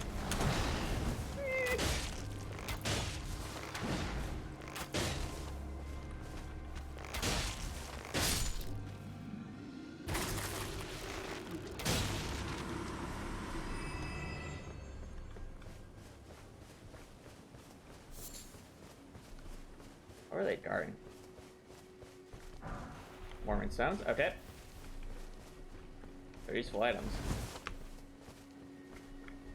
Wait a minute. Is this going to be like another one of those? Well, no, it's... Okay, for a second there I thought it was going to be another invisible tower situation. But no, I don't think that's the case here.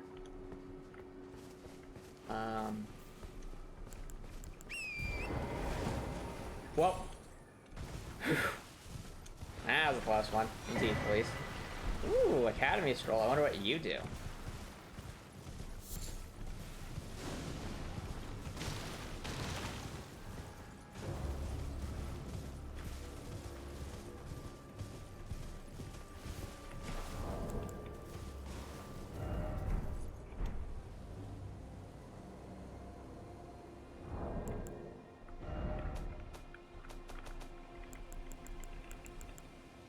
Give to a learned sorcerer to acquire new sorcerers. Okay.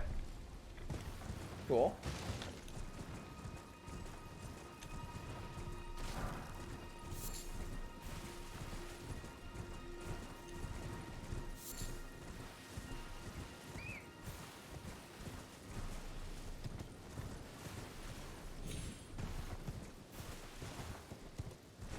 Alright.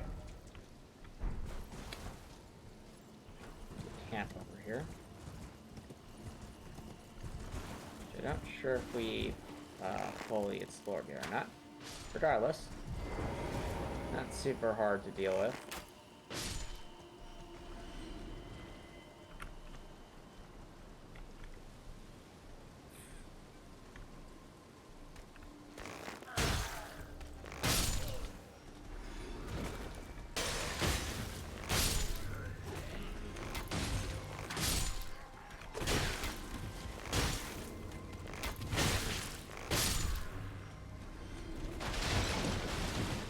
Chinese.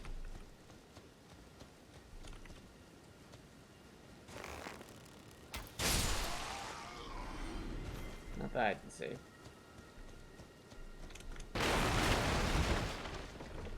Alright. Next order of business then is going to be... Do we have Dewey out there? I say we could probably walk around that left cliff side and see what we find.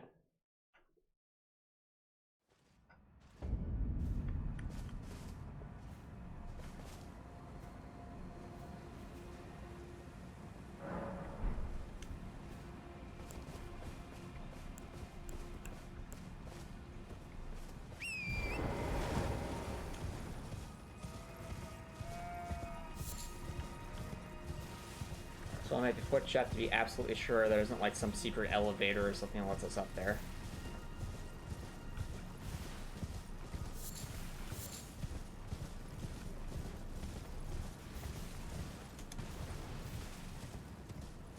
Seemingly not. Curious though. Wait. What is that? Chat, do you see that? Look down there. That's suspicious. I had refillies. We should see if we can get down there.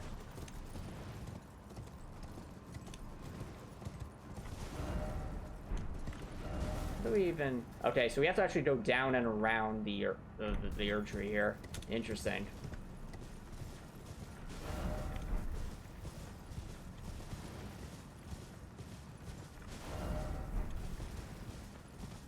Yeah, we can. I think it's just a loop-de-loop rec course, so let's go investigate that.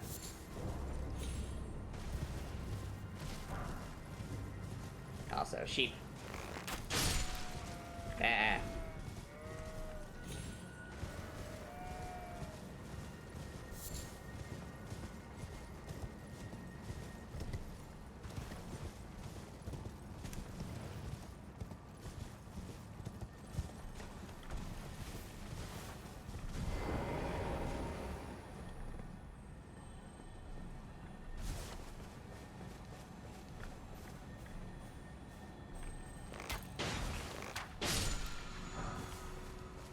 Sword dance. Cool. Yep, nope, now we're heading towards the area. Whoa, lots of bats. Too bad for them, this cat turtle can aim.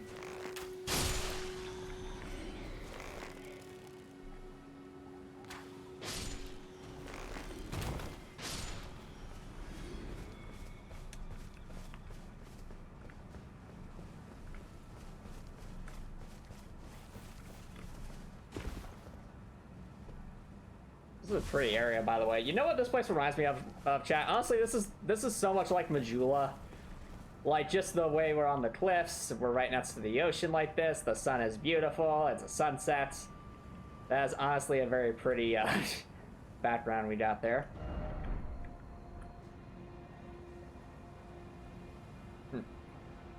I like that. Super pretty. What if we do, like, do a nice gesture? Maybe, like, point out across the cliffs. Anywho.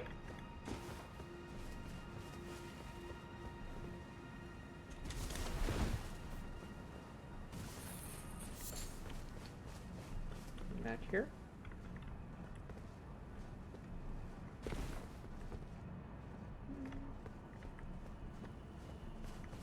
Well, there's definitely a dungeon here, so let's see what we got. Okay, my initial guess, catacombs with another Erdtree Burial Watchdog. Let's find out. Roads and catacombs. That's ominous. Oh, dungeon hype.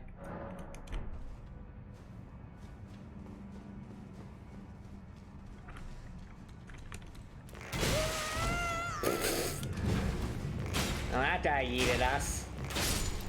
Unfortunately for him, we are well equipped.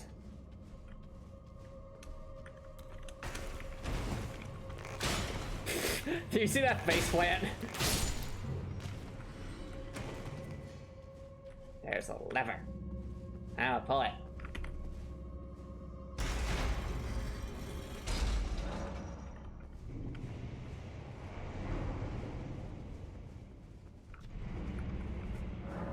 Sounds like a small dungeon, since I could actually hear that door from this distance. It's very pretty, though.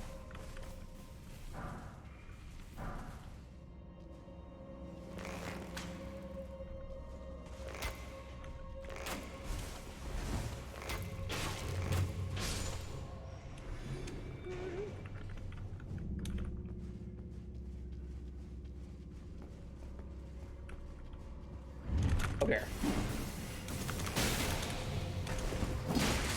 I must have hit like a trap or something. Alright, Fort Hatchet. Yeah, it's probably like a pressure plate there, which is pretty well hidden by the darkness. So props to From Software on that. Yeah, I see the arrow holes there.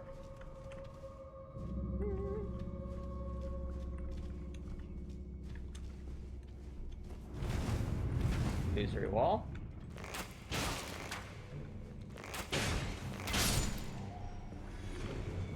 Oh, hello there.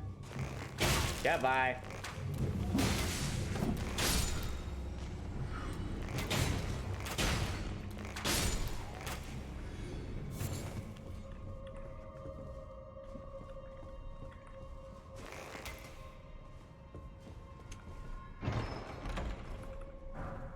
Ray Lucaria soldiers, ashes. Okay. This is curious though, chat. Seems to be a pretty linear dungeons, which means there's probably an illusory wall somewhere that'll take us to the heavy door. Which wall is it?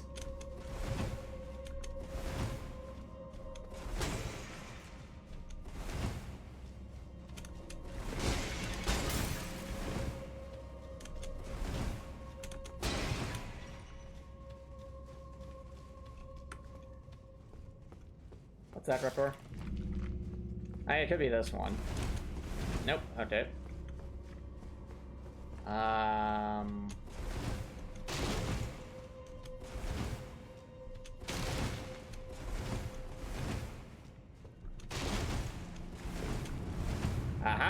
Interesting.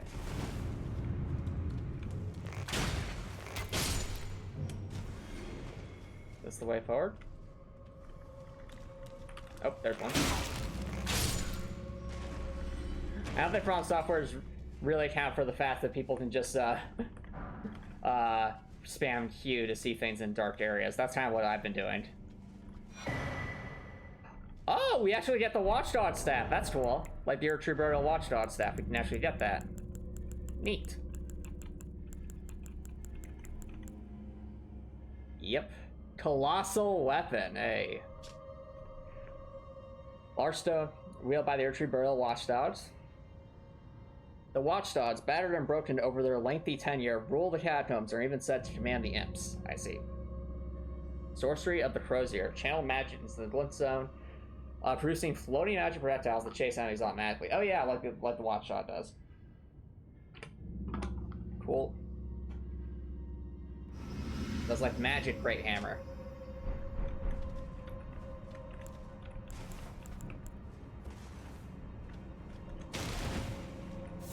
Alright, now the real question. is there any of these illusory walls? So we still haven't quite found the way forward yet.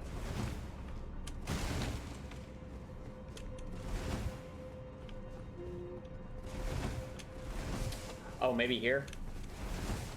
No? Oh, there. It's going to be like one of these places. Probably like back there. That's what hurts. Ah! Well, there's a spot.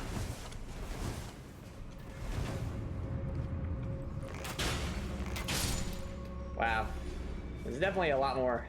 The dungeon looked so much simpler at first. It's still not super complex, but it's definitely a lot less simple than I thought it was initially, so that's cool.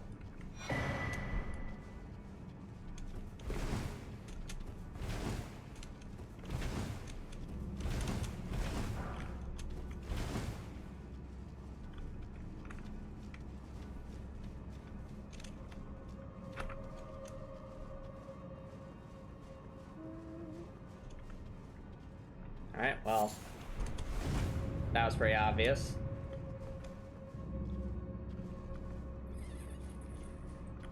This one's also pretty obvious.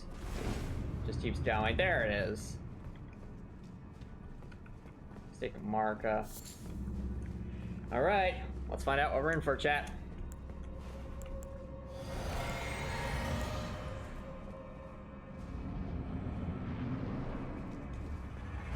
Spirit Caller Stick. What? What? Okay. We're playing a snail. Where's the snail? Like, that's a Crucible Knight.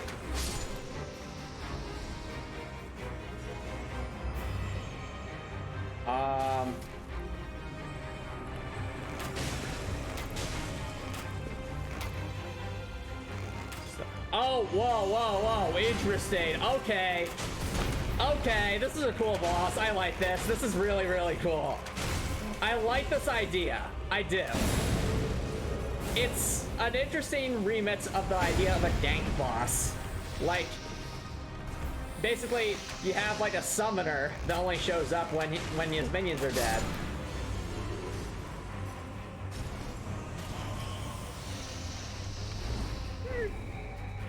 This is a cool boss.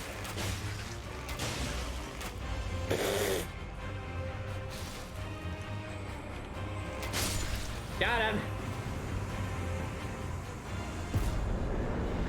Flintstone Sorcerer Ashes. Cool. I like that boss. That was a fun boss. Definitely perfect for early game. Similar to a ladder from Dark Souls 2, so if I want to follow alongside. Yeah, good point. No, but like this one was being smart about it. It's like sometimes the minions then just hides. And like I don't think you can hit him until. For sure, of course, for sure. Especially since they made a snail an actual boss. That's kind of fun. I mean, to be fair, the only other snail boss I can think of that was really epic was Distropolis from Crossroad. But you know, we'll take what we can get here. Well.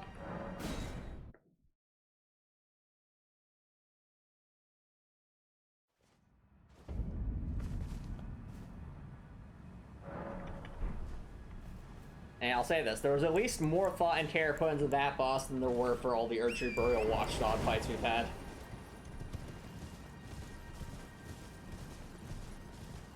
Yeah. And Distropolis was an epic fight. But definitely meant for more like later game, whereas that was clearly meant for early game.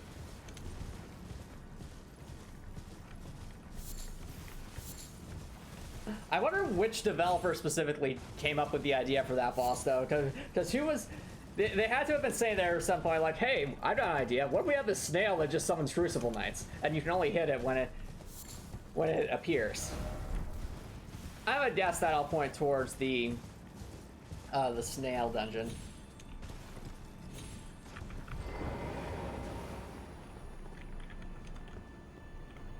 Show us the way. Oh, it's not going to show us the way because we already found it.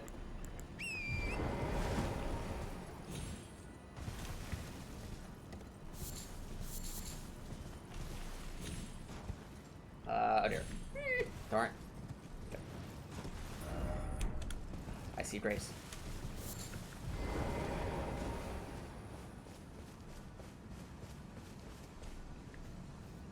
Are we getting invaded, or... We're being invaded! Edgar the Revenger.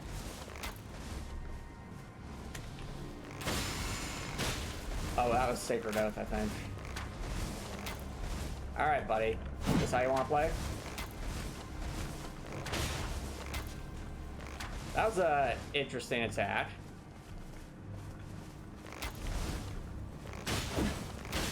Ah! Your Halber's too slow! Danzao. Bash Knight's Halberd 8, another Shabri rape. And raw meat dumpling. Revenger Shack. So this was literally this guy's shack. And we're just like, yeah, no, down here. This is our shack now.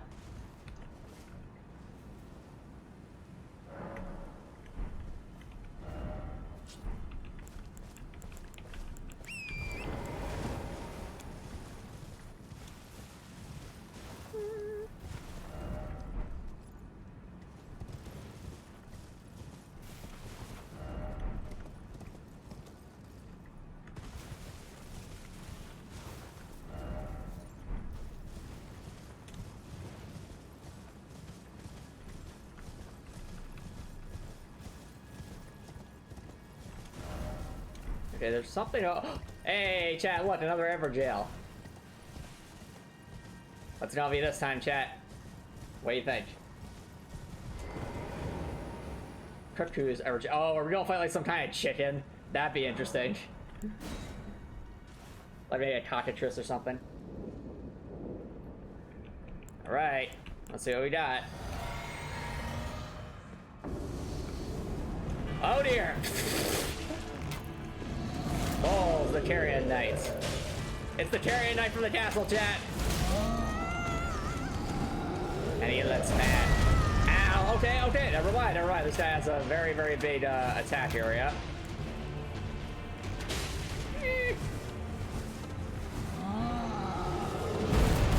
Oh, we have to literally jump over that. That's cool. I like that. Oh, he didn't use that spell.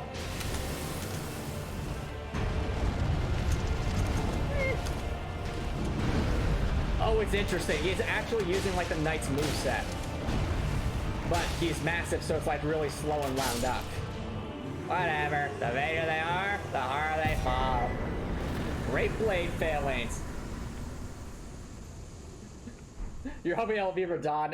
No, that's not Radon. No, the fact that you can actually have like a Great Blade version of the Seeker spell, that's pretty cool. Probably slower, but hits harder. I was hoping for, yeah. And to be fair, we're well equipped for this area, so. Such is the nature of what we have accomplished. I hear the singing bat.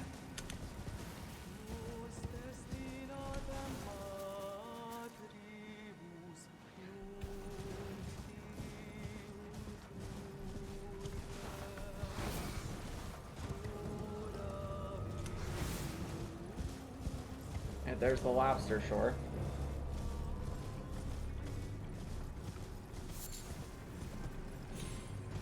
Race.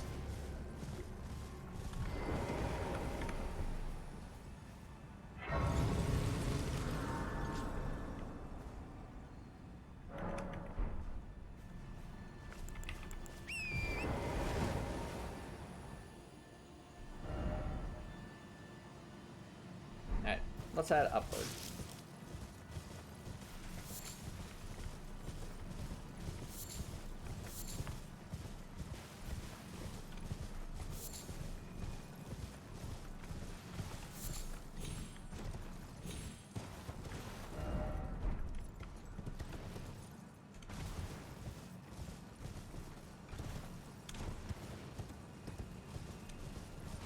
Alright, the fact that that guy's shiny makes me think he might be a unique enemy, so let's just boot that guy out of existence. Casually just uses a spell to get rid of a tree.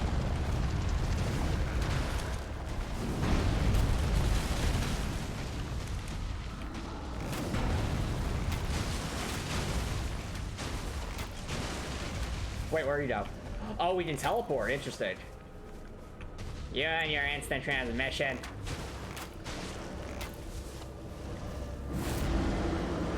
Nice try, buddy. Bye-bye.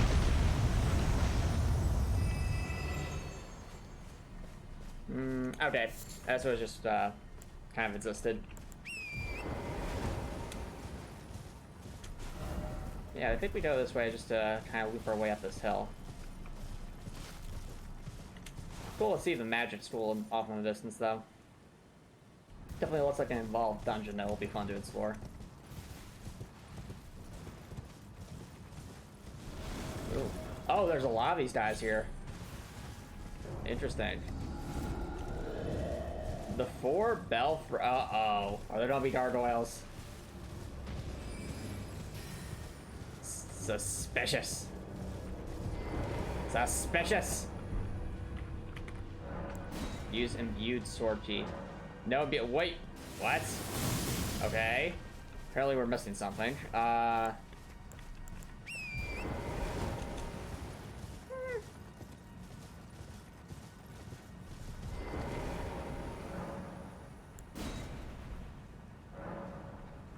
Yep. Weird. Okay. Wonder what this place's purpose is then. It's asking for these imbued sword keys, but I don't think we've encountered anything like that. Yeah, it's not a regular stone sword key. That's very strange.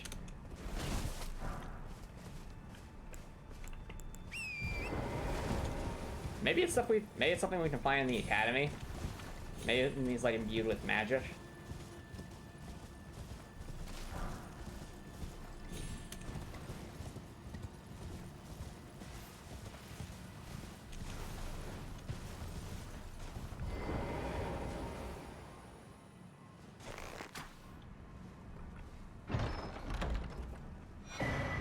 Oh, okay, so we got an imbued sword key, but we can only choose one. Ooh, I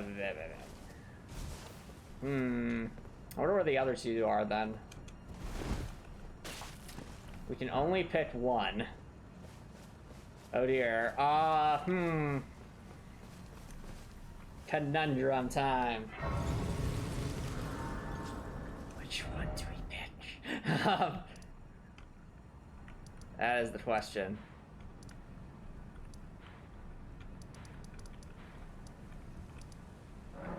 Or if they all take us on a magical adventure.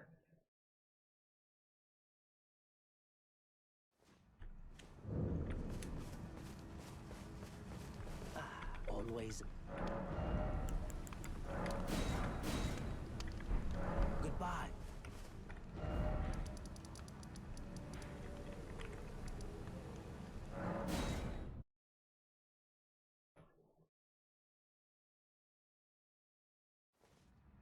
Okay, so... which one do you think, chat? Do you think we should go for the one that's, like, closest to here, the one over there, or the one way, way down there? I'm not sure where these will take us. Oh, wait a minute, wait a minute.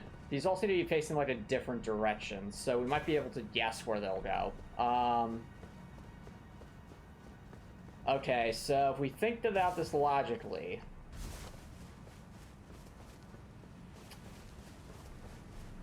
They always seem to face the direction they'll go. This will take us...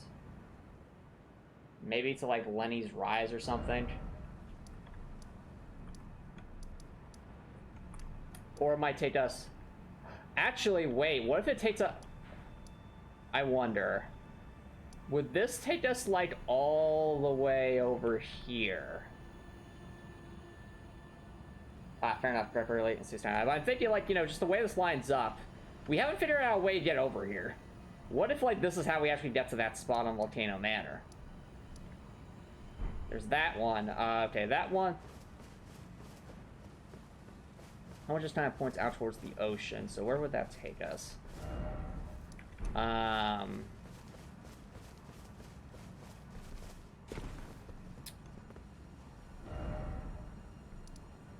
I have no idea where that would take us. Unless it like goes backwards towards the Lucari Academy. Oh dear, we're dead. We're not dead. And this one, it seems to be facing that way, which is a boat? Hmm.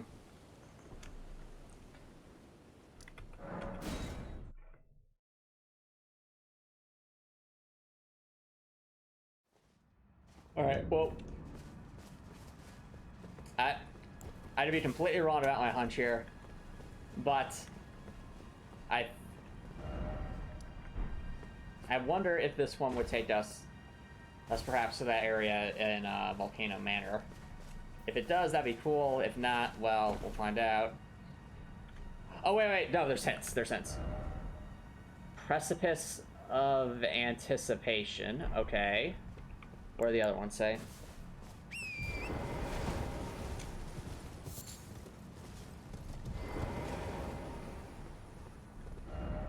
Night Sky Unceasing. Okay.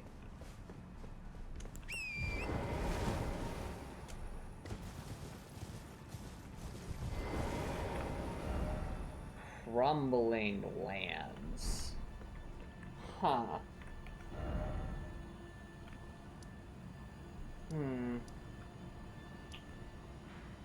Weird. Alright.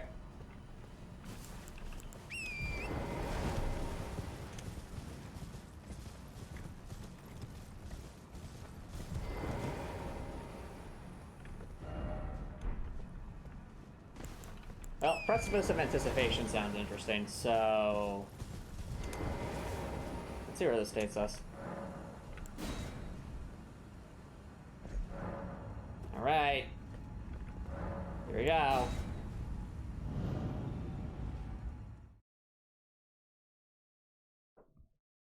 Oh, what if it's like the underground? That could be it. Chapel of its Yo! Yo! Chat! We finally got back to where we started. Oh no, we're dead. Police! Police! I just wanted to touch the butterflies. Is that too much to ask? Yes, Precipice of Anticipation. Did they name that entire area off of that one cliff? That'd be funny. Okay, so this is how we get back to me, so that we can rematch the drafted century.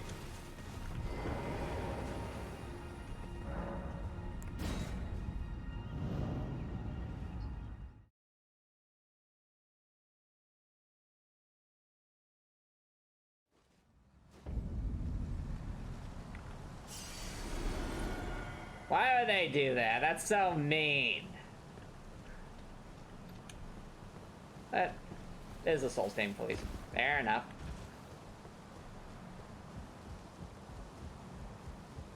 Well, guess we have to rematch the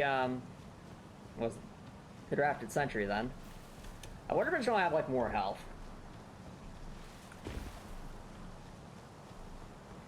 I one way to find out. Hello, Dad. Alright, that's how you want to play.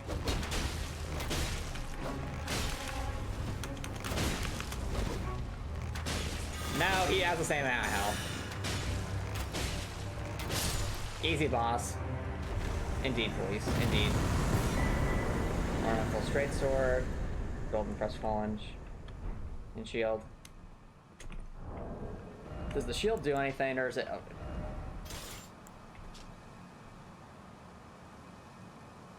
The beast of it is... Okay, so it's...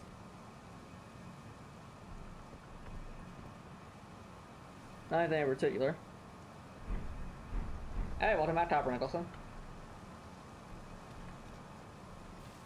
Oh, did you like clip the cliff trap, Drakor? That did take me completely off guard.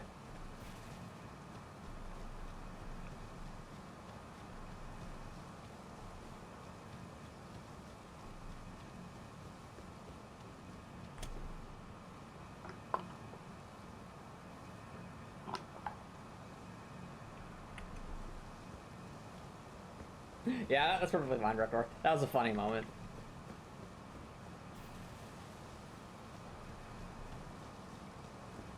I'm curious what the significance of this area is, though, because think about it. Everyone starts here.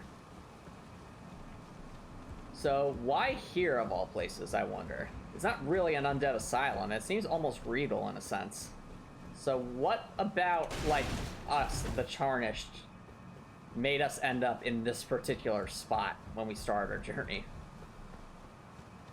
Maybe you were like the unwanted child of Queen Marika or something. Also, this door's open. So, what do we got?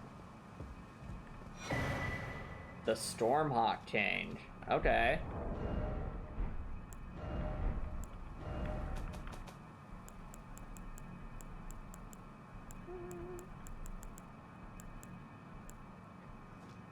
Ashes of a Hawk, which heeds no summons.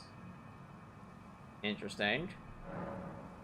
I have no idea what it does, though.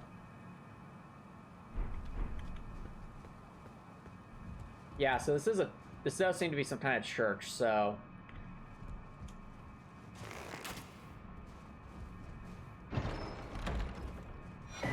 Stormhawk Dina. Okay. A bunch of burbs.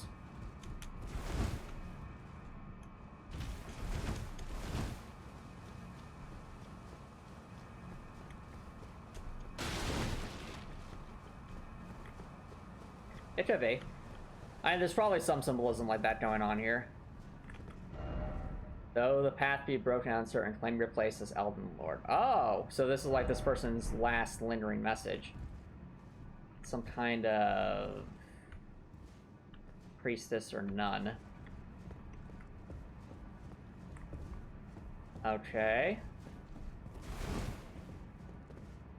I think this is the room we start off in. I think.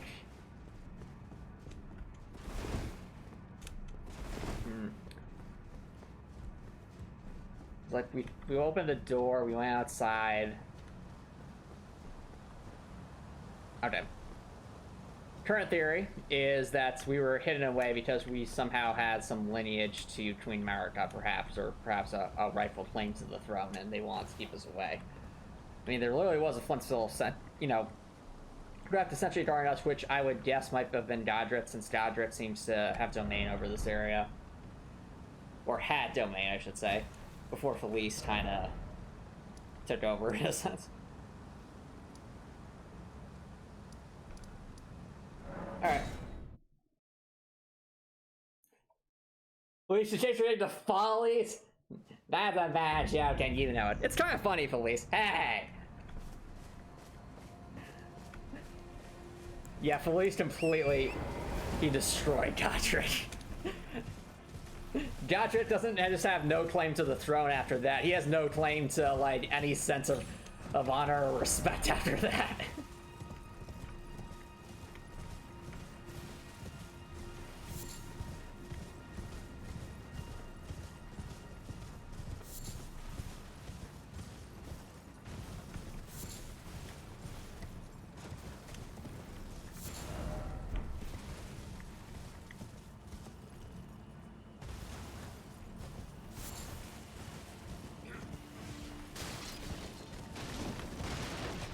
Okay, maybe one of these are mimics.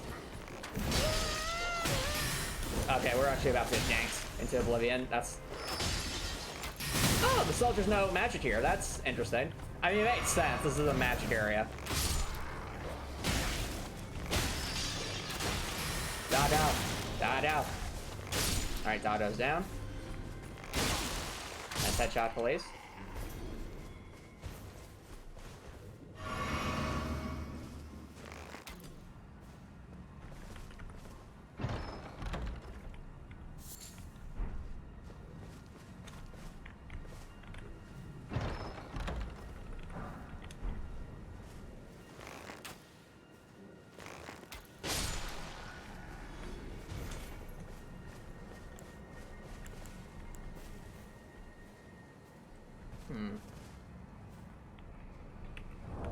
Alright, chat, you know what time it is for? Time has come. For Operation Yeet. Any last words, buddy? Bye-bye. Oh, that didn't get him. Ah, he survived. What? That's disappointing.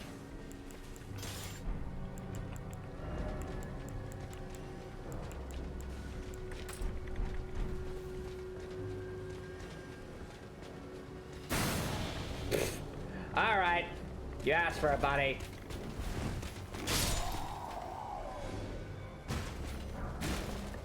Ooh, Cuckoo Knight home. What do you do? Are you just kind of silly looking, or is there actually a purpose to you? Helm worn by Liurnia Academy Knights. Its brows adorned with a single It's the Rooster helmet, chat! Become Rooster! Anyway, that's funny.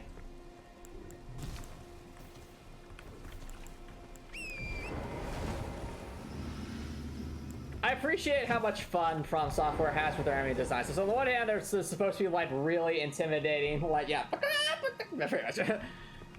On one hand, it's supposed to be like really intimidating, dark, gritty sort of, you know, it's Souls game, so like dark nature like that. But on the other hand, they do silly stuff like the turtle shield and the cat helmet, and I approve because it all adds to a fun game. Like they can keep things dark, but they're not afraid to have fun with it either.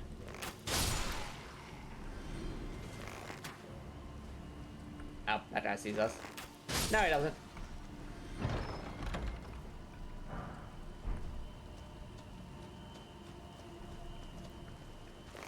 Boop. Boop. Alright, who, magicked us? Who's saying us? Oh, up there. I didn't even see that guy. Hold on a second.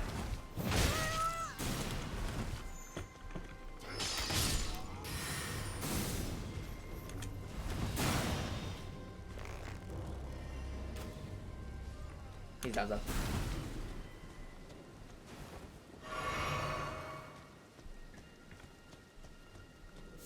Yeah, there's comic relief.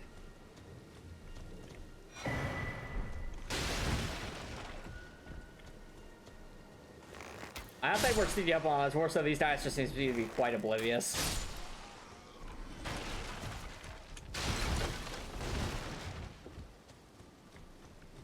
I might have just ignored it. That's the thing.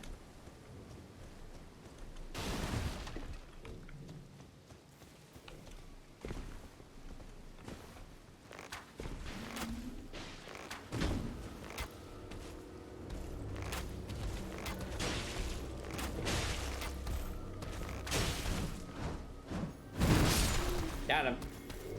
5 Pumpkinhead.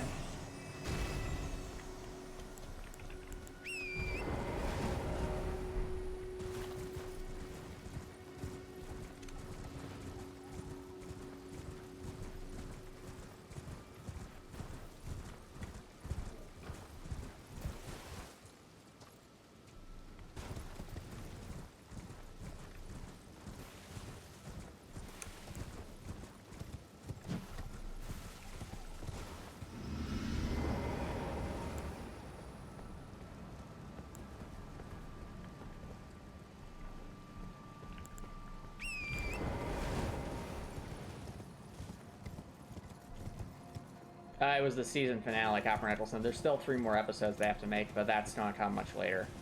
There'll be 3 specials. But yeah, that season 2 finale was amazing.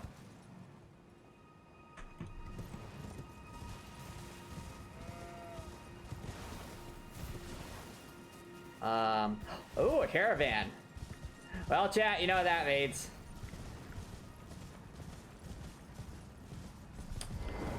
Time to show just how oblivious these caravans are. Hey, yo. Yeah, yo.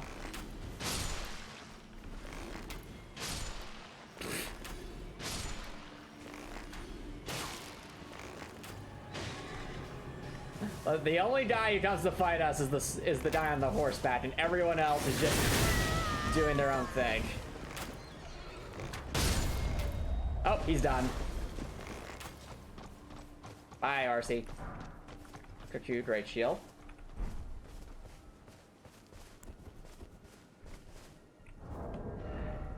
No, they won't. They literally say girlfriends on the show, Director. It is not platonic at all.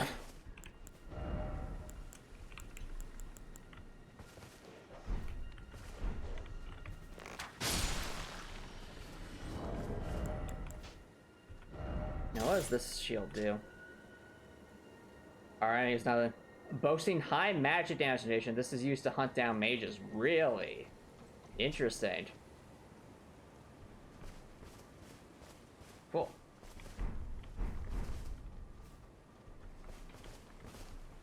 I wouldn't say that, Copper Director. It's more so, it's like, sometimes it's not as obvious in media to some people. But it's like, at a certain point, you have to realize, like, okay, no, they're definitely in a relationship, or at the very least interested in each other in more than in just friends way. But, like, I mean, for context, what they do with Lumity in, canonically speaking, in the Owl House is more than a lot of, we'll say, characters that are heterosexual who aren't canonically shipped do. So it's like, they you know, it's definitely more so like, hey, no, this is a couple. Like, this is absolutely a couple. They're caring for each other. They are going on dates, or want to go on dates. You see the point. They have confessions and dances. Yep, it's at the record.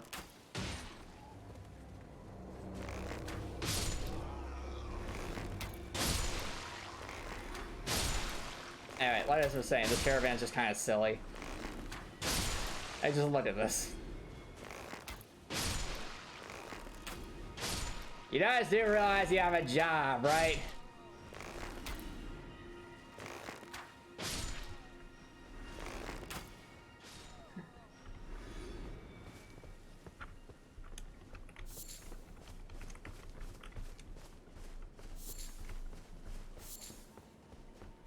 Like, even without the kiss, Rector, the fact that there was an on-screen confession and both characters saying, yes, I want to go on a date with you is like, okay, there you go. That's way more than platonic.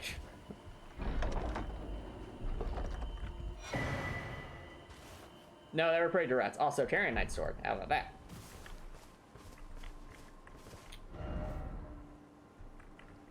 Well, that caravan was a thing.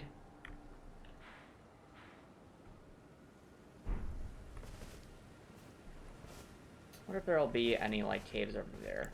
Probably not, but we can always check.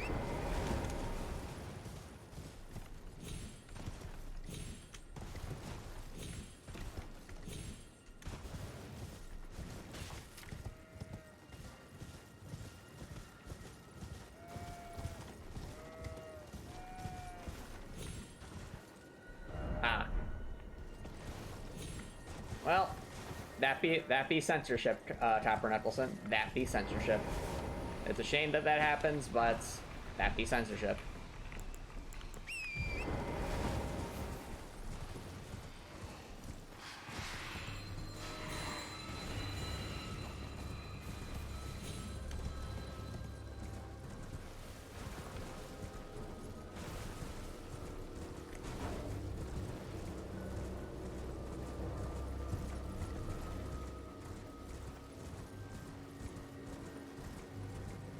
Oh yeah, I appreciate, Rector, that,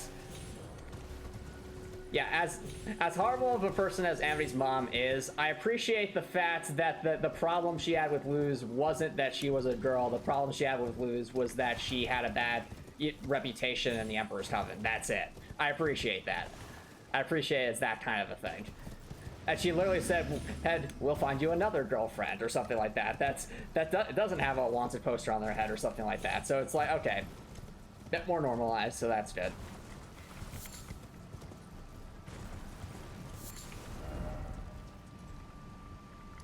Okay. So, we've done the left side. Still need to check out over there.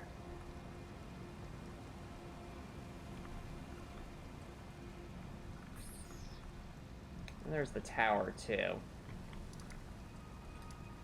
There are a lot of places here.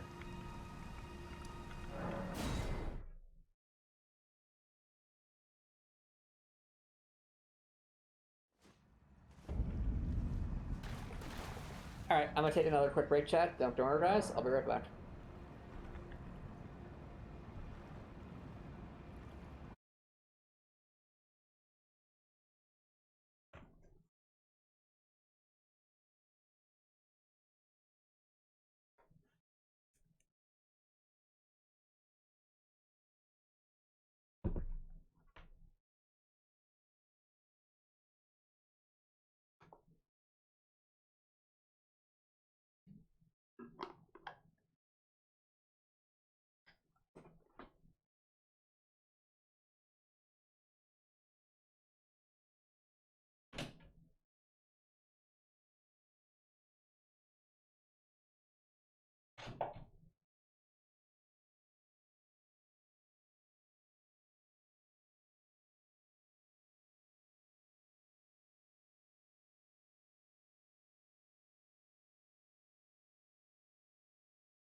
Alright, chat. Welcome back, everyone.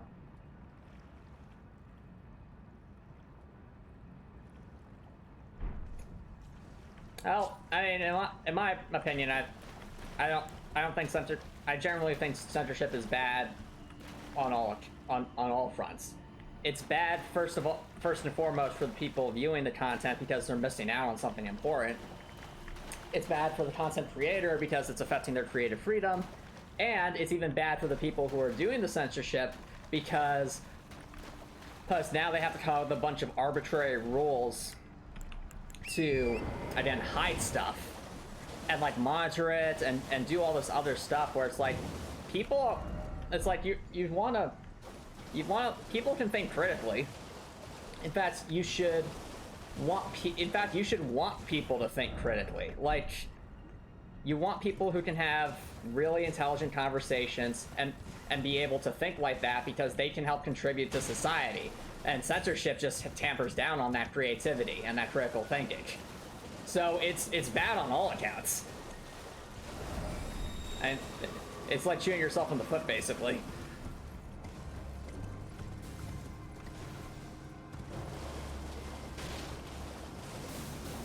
Well, okay, I should clarify. So what I mean by censorship, I should clarify that I mean things that, like, try to say, like, either certain groups of people don't exist or certain viewpoints are not okay. But, I mean, that's why I'm thinking of censorship. But, of course, like, censoring things like curse words in, like, shows that are for children or stuff like that. Okay, you know, that can kind of make sense, but I'm more so thinking, like, no, you're just censoring just an entire idea or concept because it doesn't fit with your arbitrary set of rules. Yeah, exactly, Greg, or stuff like that. Like, okay, fine, censor that for, you know, for the sake of, what's it called? So that's more appropriate for a younger audience, but it's like, I'm talking censorship that, like, influences, like, that affects how people, like, see different groups of people or view different countries or things like that. That's the kind of censorship where you're like, okay, hold on a second, you gotta back off there. You need to let people actually form their own opinions here.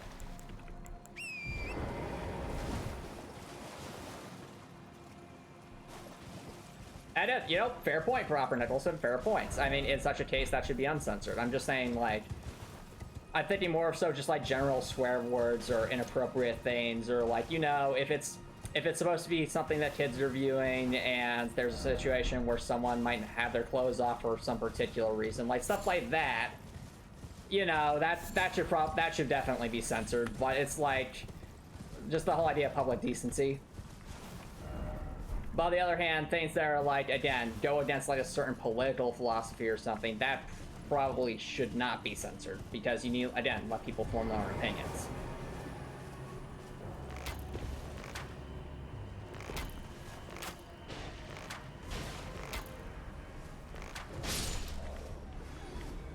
Anyway, that's my TLDR.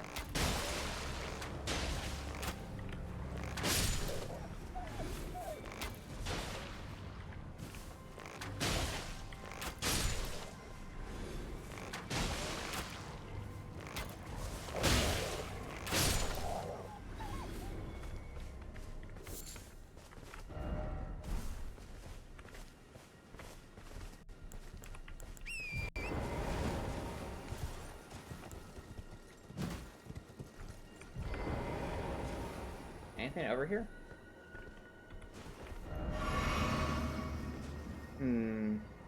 Okay, so if we go this way, we'll eventually end up at the tower. If we go to the left, we might end up at another little area. So let's go to the left first and the right.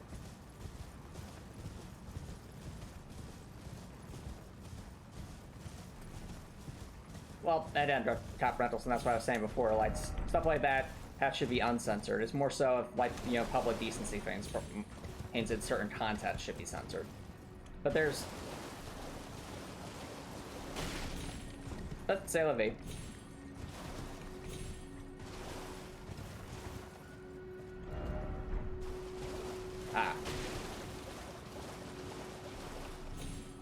Yeah, there's different kinds of silly ways to have fun with... Fair point, Cod Riffleson, fair point. Sometimes it can be silly.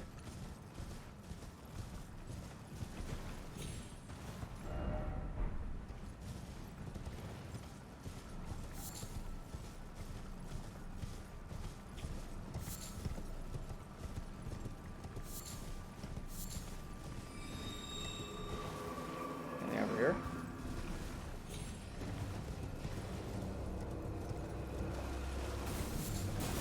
Good things aren't super fast.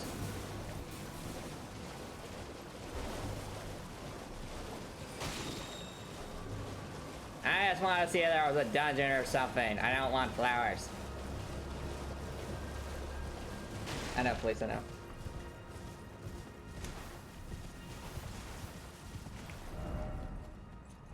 I disagree, Hopper Nicholson. You can have... saying, like, oh, if we censor one thing, hey, now we can censor everything else. No. It's the same way of saying, like, we have a whole bunch of laws, therefore it's going to make us propagate more laws. Not necessarily. Sometimes laws can be kept simple depending on what the circumstance is. So, like, for example, censoring a swear word is not at all the same, in my opinion, as, say, censoring something that goes against a particular political philosophy. One is just public decency, the other is trying to hide something.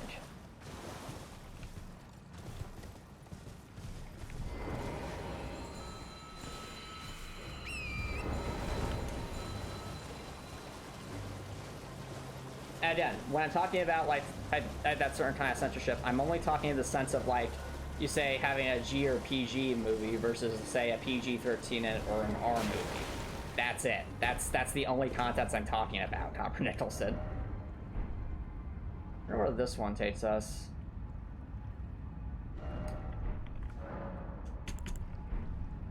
Does this also take us to Ray Lucaria, or will it take us to elsewhere?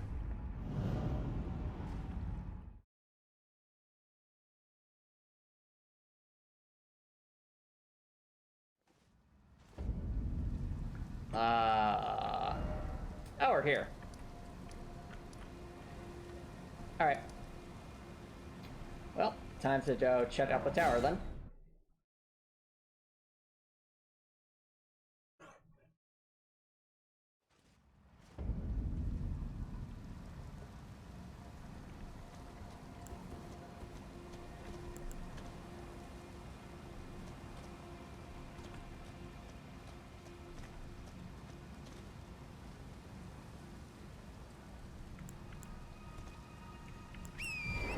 Well, Copper Nicholson, that's making a different argument, though. I'm talking merely about how public decency things. I'm not talking about how political statements or things like that. I agree with you that censoring and stuff like that can be a slippery slope to more censorship and more autocratic rule. I'm more so talking public decency things in the sense of like G-rated movies versus an R-rated movie.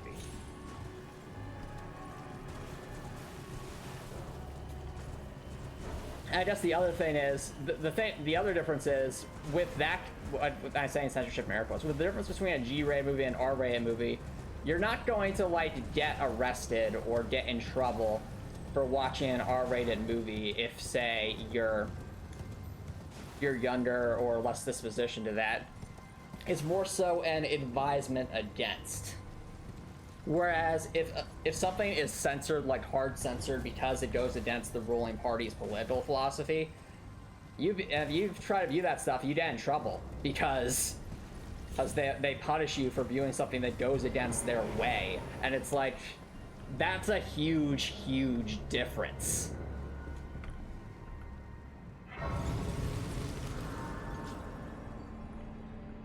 Yeah.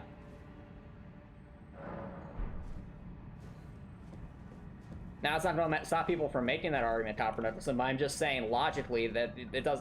What you're saying doesn't hold much water, dude. There's. I was lost shield will transmit to this drop. The transgressions of the princess. Okay. What is this place? I mean, this is the tower, but. Something fits on this pedestal. Something, you say. I wonder what it could be. Is it me? I guess not.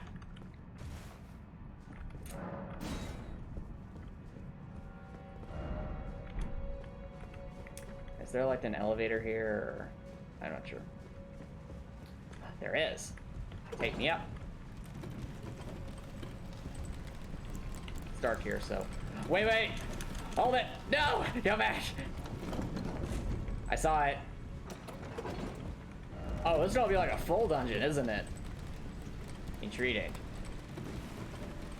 What the heck is this? This kind of screams boss arena to me. Oh, also hands. Hello. Bye-bye.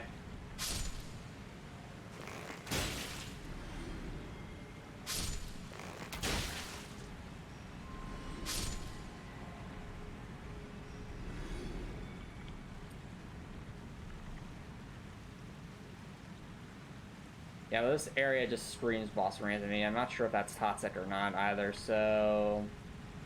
Plus ready to level up. Decent close. Okay, let's level up and then go explore this. This looks really cool, but I just want to see what. I don't want to lose stuff.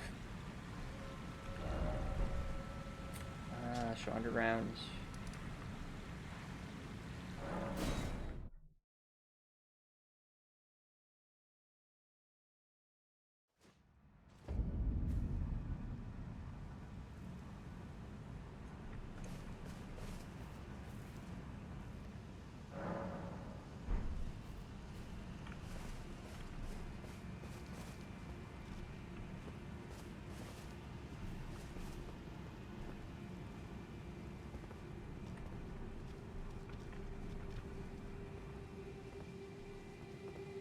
Right.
One more strip.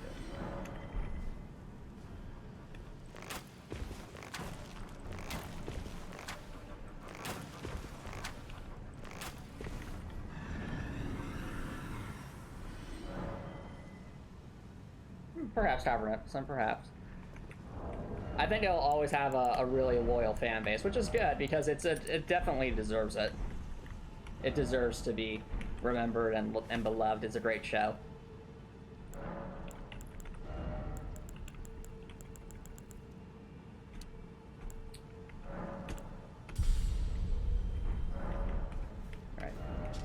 Some more arrows, and then go explore.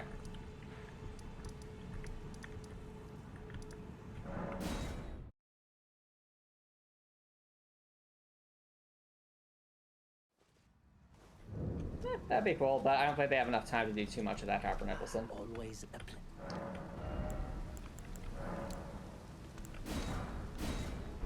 Goodbye.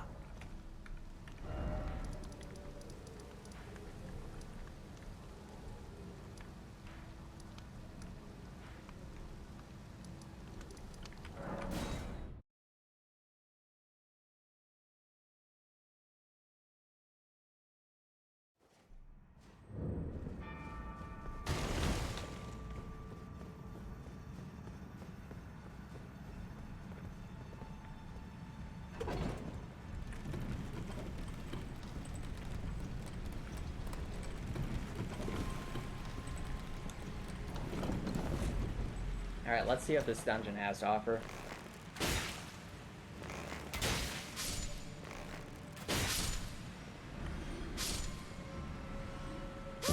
Wait, what? That's a death pit? What?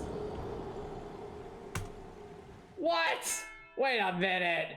How does that make any sense?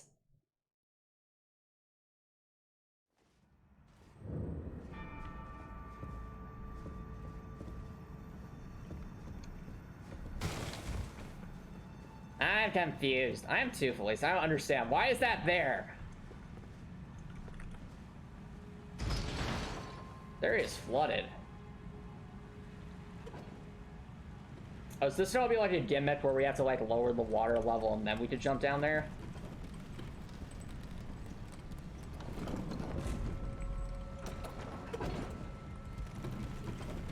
Like, why do they let us go there then? What's the point of this spot? Why is this here?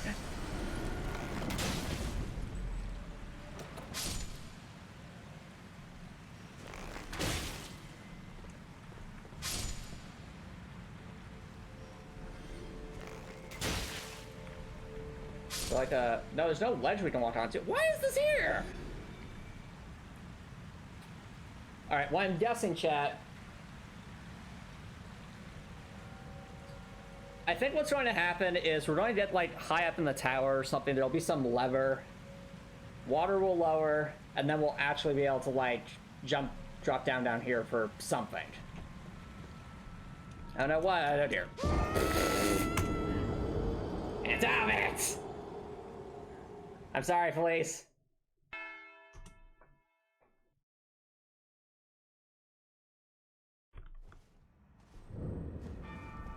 You know I don't like water. I know, Felice. I'm sorry.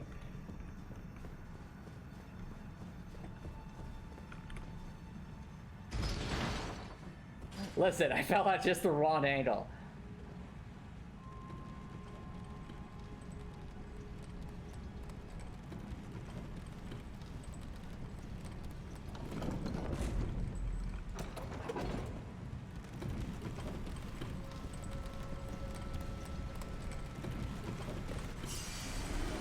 No!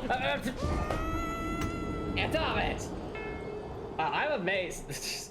Chat, the momentum off that ledge is a lot more than you think.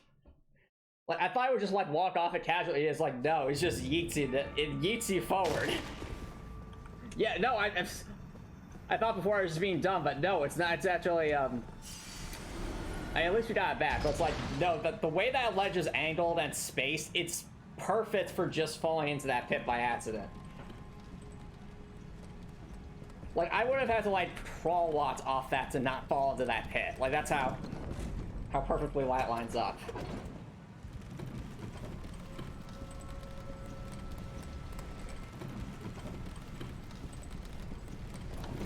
Oh well. Enough about that. Let's go explore it. Agreed. Whoa. Oh. It's like the Grand Archives, chat.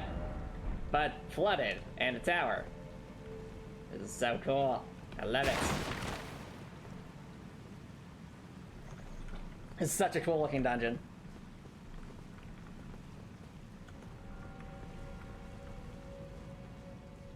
Boop. Boop. Boop.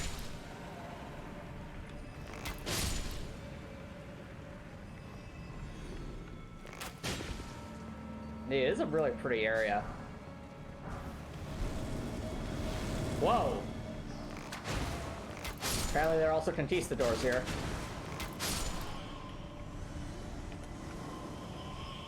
Well, I know right tell this is gonna be a fun dungeon.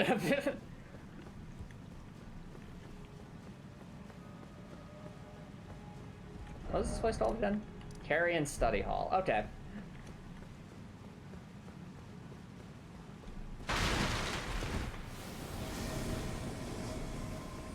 What just happened? Okay, we got some battle mages who know Loretta's rainbow.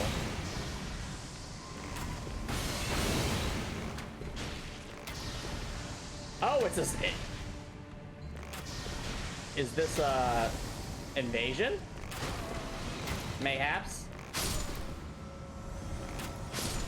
I'm intrigued because it has a name. Receptor Miriam. Come out here, Miriam. Fight me for real.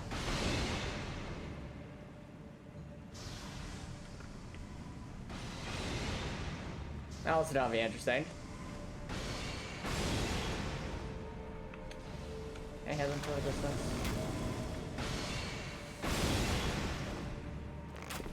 Man, I can tell this battle would stink without a bow. Am I not even hitting him for this distance? Oh, I'm shooting over him, I see. There we go.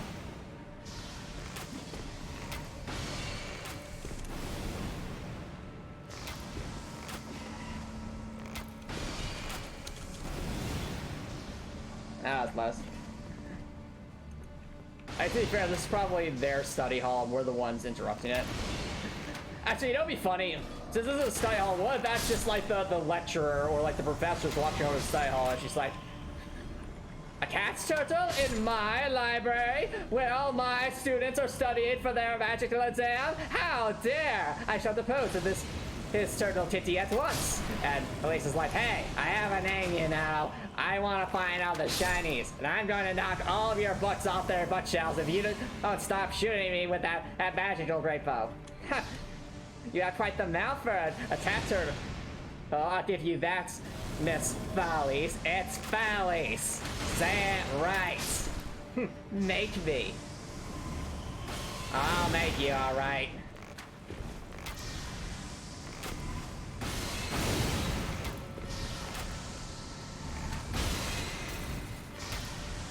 Class is in session for real archery, though. Where'd she go? Where did she go? Version of it is supposed to be like, I don't know. However, if you've been following this whole series, basically whatever Resident Dark Souls 2. I think there's a purpose behind this particular invasion. It's called a precept, which I think is supposed to be like the position in a school. Oh, the Carrion Blitz and stuff. I heard that one's actually pretty good. But still, we haven't defeated that Preceptor.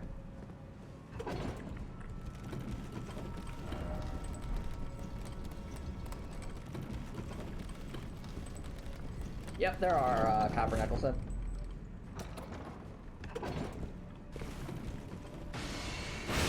Oh, there she is.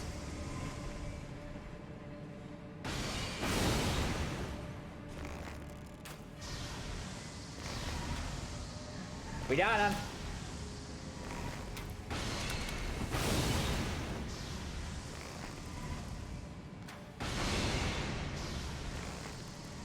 Aim it. Come on, we're so close. I'm not hitting that. Oh, we got him? We got him! Let's go! Alright, class dismissed. That was a fun one, I'll give it that. Really clever use of Lorato's great bow there. And spacing too. We get on top of those things? I see rats.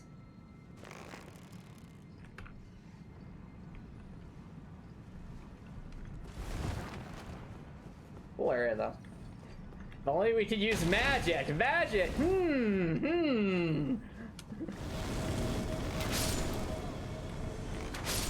The only kind of magic we can use is the kind that doesn't deal any damage. So in other words, like buffing spells. That's about it, though.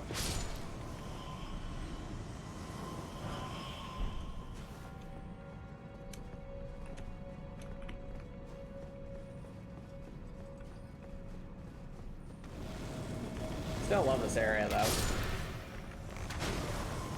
Very fun.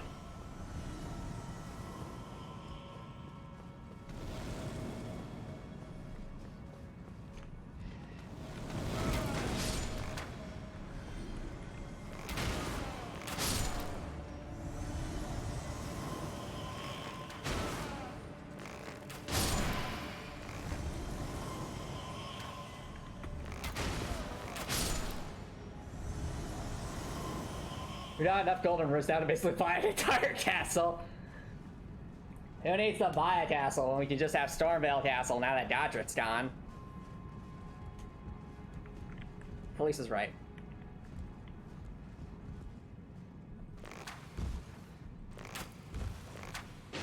Rame's impeccable, Antomicx. I'm sorry, Felice. Oh, bye, rat. Meow. Boop.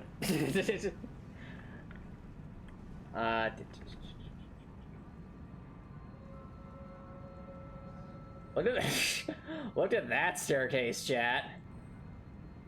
That's a staircase.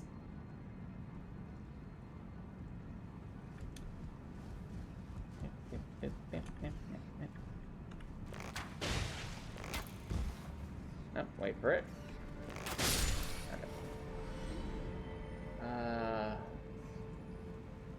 Okay. Trying to figure out where they're expecting us to go here. Is there only another ladder or... Oh, there is.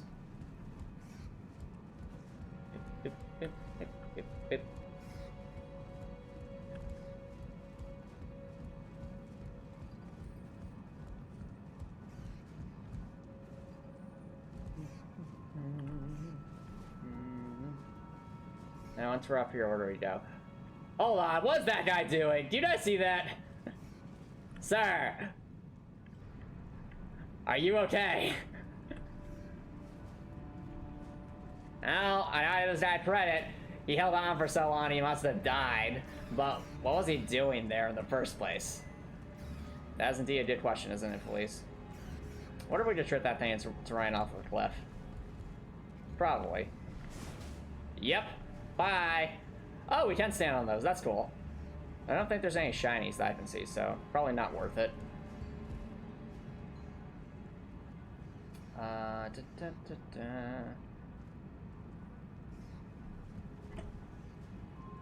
Well, there's a shiny. But what else is there to do up here?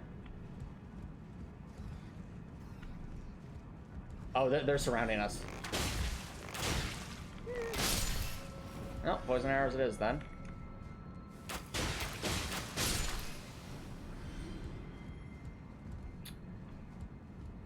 Another one. I thought I got all of them. Hello. Wait for it.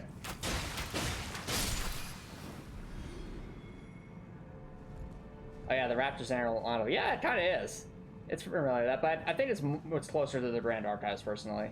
Oh yeah, the Raptors of... You know what? You're right. These are basically the Raptors of Mafia Town. There's rats on these things. Cerulean Seed Talisman. What did you do?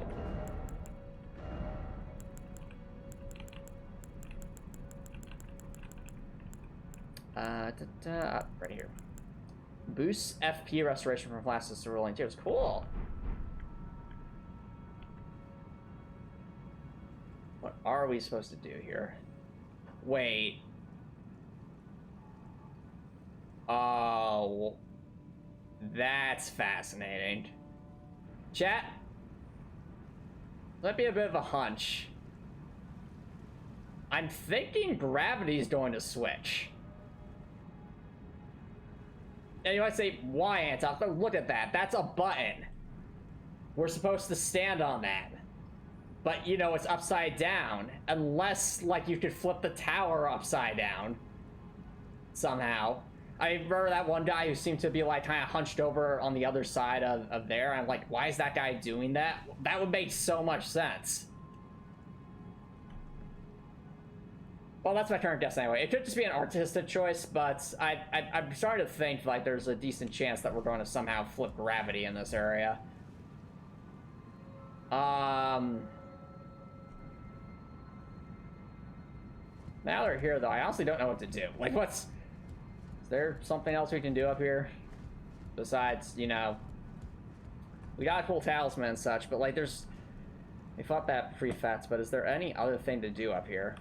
Like some way to drain the water or something.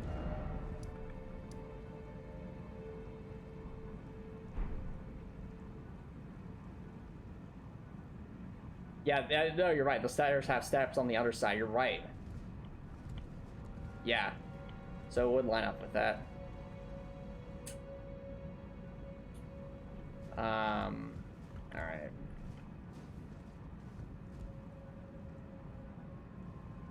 Well, let's do some backtracking and try to rethink, because I am confuzzled, chat. I am indeed confuzzled.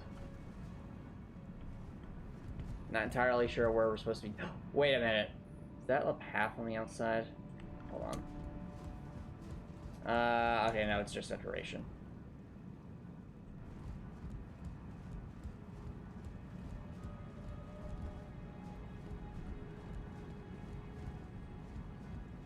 Oh, indeed, this is a really cool dungeon. I don't quite know where to go, though. That's the issue. Oh, I see. There is a purpose to the chandeliers. It's there. Wait, no. That's... I take it back. That's literally where we've been. Never mind. Never mind. That's just an alternate path, I guess. Why, though? What do you want from us, dungeon? What do you want from us? I think we can jump on the chandeliers, but there isn't really a point. That's what I don't get. All right, let's drop down and try to figure this out. Okay. So we can walk all around down there, that's the thing. And we have.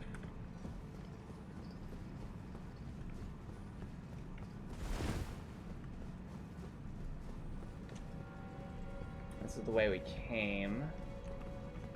Oh, wait. Is this the way we came? That was... No. It's not the way we came. This is different. Never mind. I think we found a way to... somewhere to go. Well, either that or I'm misremembering. I could very well just be misremembering.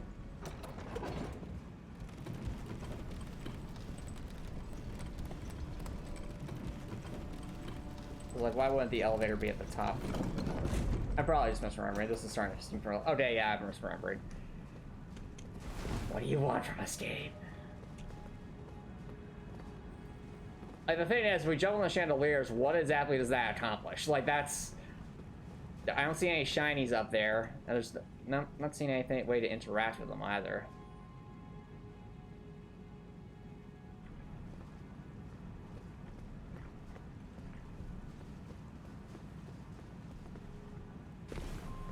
Weird.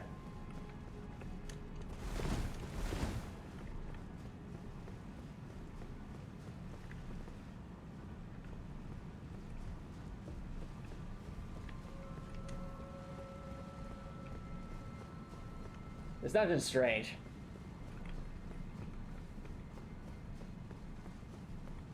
I like it, but it's not really giving me a good indication of where to go from here. Like, we got all the way up there, but I was like, to what end? Like, what did we accomplish? Besides getting some good shinies.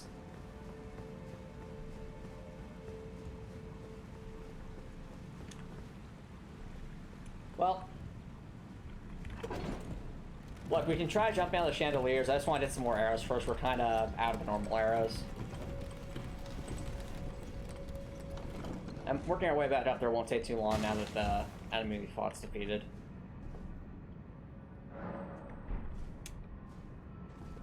Yep, that's fair, Repro, that's fair.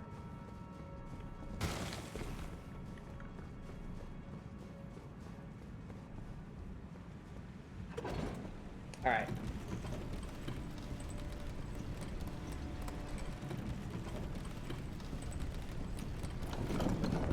Alright, let's go hop around on the chandeliers and see if we find anything. I do find it strange that there's enemies just underneath there. Not sure if they crawl up or not, but whatever. It's alright, students. I got investigating to do.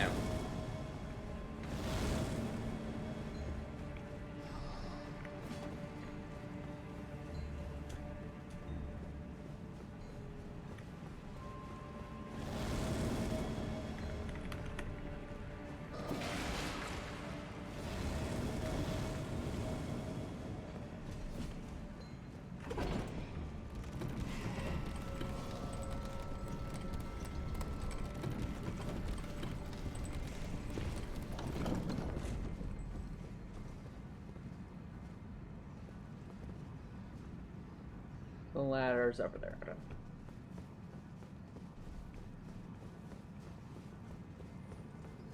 Ambush incoming. Yep.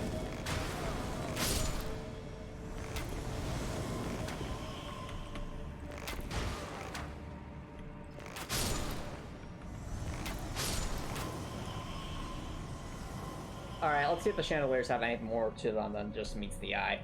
There's always the possibility that maybe the chandeliers, I don't know, like give us the ability to like interact with them and maybe the laser shoots out or something to vaporize the water. I don't know.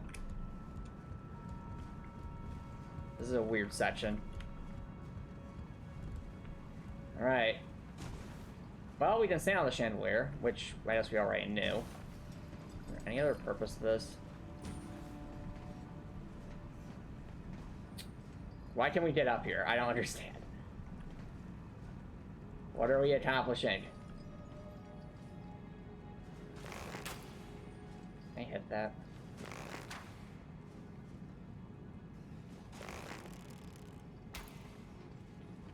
Okay.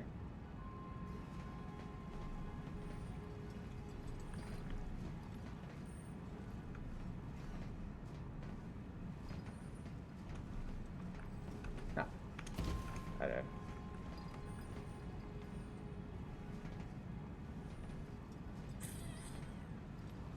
Not seeing anything, chat.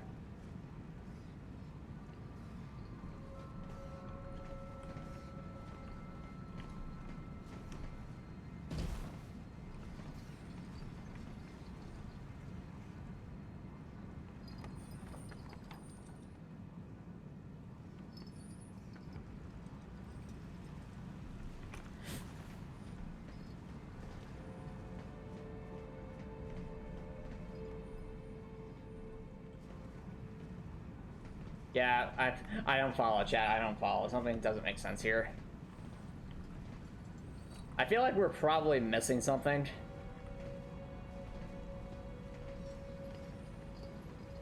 I think it has to do with the water down there, but I don't know what exactly we're missing.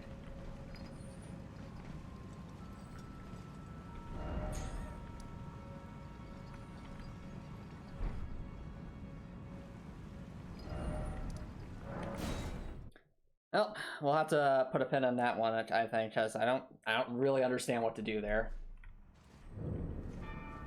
Oh, duh. This thing. This is it. We need to put something here to lower the water level and explore the rest of the dungeon. That's what I bet you that's what we're missing. All right. Well, that's to do later.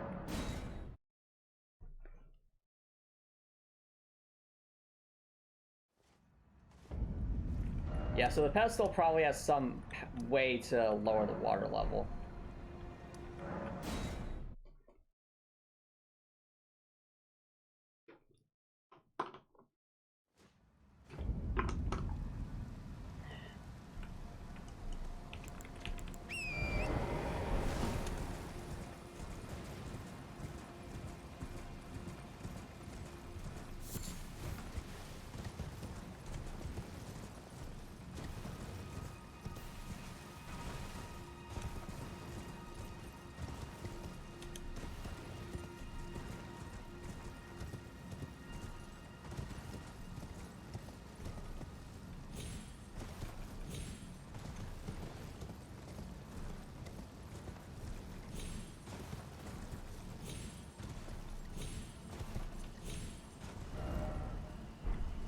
Alright, well, another river Wellstorf is over there.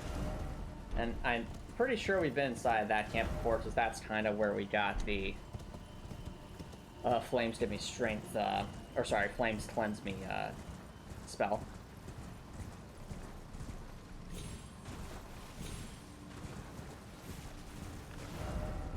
What's up here? I see a siege engine.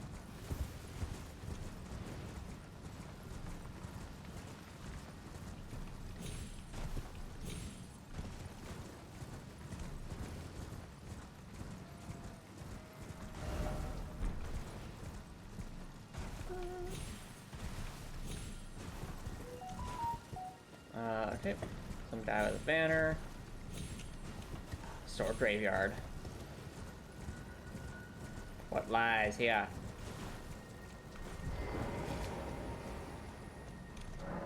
The Second Liurnian War. No victory for the Golden nor for the Moon. No prize but atonement, the birth of a vow. Oh, interesting. So it's like people representing the moon fought like Queen Marika. Interesting. Okay. Probably means that Princess Lucaria has some kind of significance role to play in whatever happened that's caused this great fall here. What the heck is this? Hold on a minute. Church of Vows. What? What is this? Master Turtle? Is that you? You're tarnished, aren't you? I welcome you to the Church of Vows. I am Miriel, steward of this sacred chamber. My apologies for the unseemly state of affairs. Do you know the origin of this place? How it came to be known as the Church of Vows?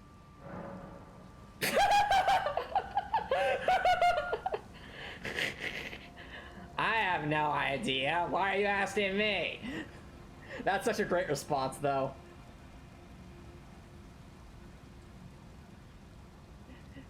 You know what's funny? Chat, remember what I said earlier, like, From Software likes to have some fun with their Dark World? Here's a perfect example. Like, how could this not be seen as anything other than silly? It's a giant turtle wearing, in, like, a church hat. It's hilarious. That is a shame.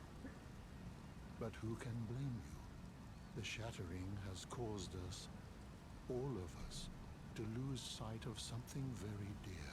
It was here, at the Church of Vows, that the great houses of the Earth Tree and the Moon were joined. Oh, really? Interesting. By the matrimonial bond between red-haired Radagon and Renala of the Full Moon. Really? So our church holds in view the monuments of both houses. Radagon and Renala. The Tree of the Capital and the Academy of Rea Lucaria. Huh. Okay, that's really interesting. Tell me more, Turtle Pup. Oh, was there something you needed? You are free to show yourself around. I would serve as your guide, only my legs aren't what they used to be. If you find anything of use, you are free to take it with you. Unless, perhaps, you are in search of instruction. In which case, I will share all that I know. Ooh. Oh, this guy can just teach you a bunch of stuff. That's cool. You wish to know more of Lord Radagon? Yeah. Lord Radagon was a great champion, possessed of flowing red locks. He came to these lands at the head of a great golden host. When he met Lady Renala in battle, he soon repented his territorial aggressions there, and became husband to the Carrion Queen. However, when Godfrey, first Elden Lord, was hounded from the lands between, Radagon left Renala to return to the Erdtree capital, becoming Queen Marika's second husband and King Consort. Interesting, okay. Giving the title of Second Elden Lord. Huh. The mystery endures to this day as to why Lord Radagon would cast Lady Renala aside, and moreover, why a mere champion would be chosen for the seat of Elden Lord. I'm really curious. You wish to know more of Lady Renala. She is queen, head of the Carrion royal family, and governor of the Academy. All right, we're probably fighting Renala then, aren't we? Beautiful full moon witch. Yeah, probably. Sadly, her heart was broken when Lord Radagon left her, and then, when the Academy rebelled against the royals, she was locked away in the Grand Library. Okay, yeah, 100%. She's either going to be an NPC or we're going to fight her, or both. We honestly don't know. Do you possess any celestial dew? Yeah. I would like to share my knowledge with you concerning the miracle of this Church of Vows. Radagon once cleansed himself with celestial dew, repented his territorial aggressions, and swore his love to Renala. The Order of the Erdtree and the fate of the Moon were... Alright, no spoilers, Retro, no spoilers. And all the wounds of war forgiven. This miracle blesses the Church to this day, and so you need only follow Radagon's example to restore any bond, however strained or severed, to its rightful state of harmony. About the mirror. There's a lot to talk about here. Kneel in the basin at the back and cleanse yourself with celestial dew. Absolution will be yours. Any bond.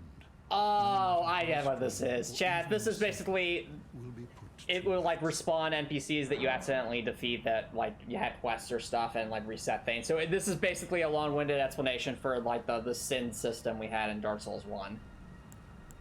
It's cool, though. I like it. I like the lore behind it. Oh, what have we here?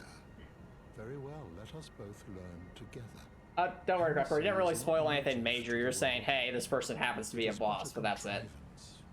All things I mean, to be fair, it's a Souls game. Almost any named character is either going to be a boss or an invasion, so that's not really a spoiler, so... But fair enough.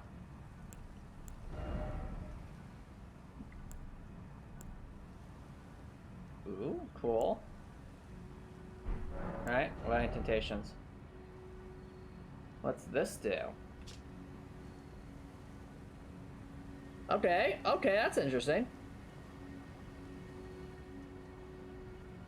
That might honestly be useful. Might as well do it. And we can't use it, but, well, nice to have. Alright. Chat, remember I said Rodriguez the only nice person in this world? Well, I guess that's not completely true. There's a couple of nice characters. I think we should add Turtle Pope to the list. This guy seems nice. Unless he harbors like some deep, dark secret, is secretly like super evil. He seems nice on the surface, at least. Seems very innocent.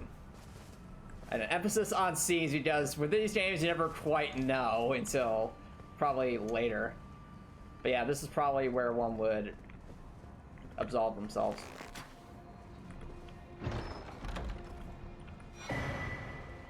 Gold sewing needle. Okay. What do these do?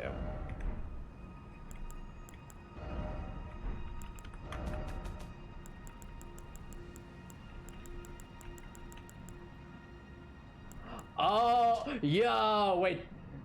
We can actually, like, modify our demigod attire? That's so cool. So cool. Even demigod attire can be altered as I gotta try that. You know we gotta try that. Turtle friend.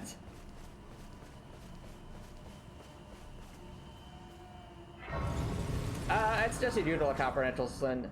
Absolving has to be with being it means to be absolved of a sin or wrongdoing. Okay, you know, where is it? Alter garments. Yo, we can. What does altering it do though? Like, what does... Alright, well, if I select veteran's armor... Cancel. What are we doing?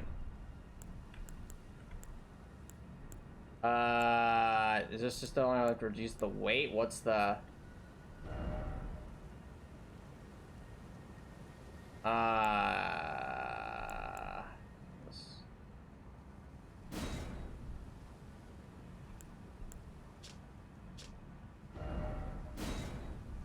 honestly don't know what...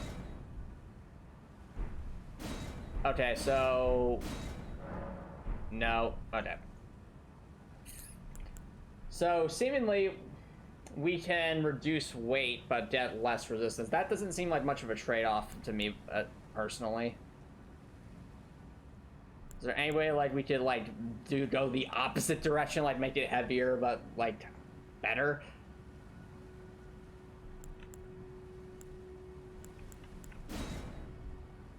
Like, I don't need to reduce the weight, I need more resistance, darn it.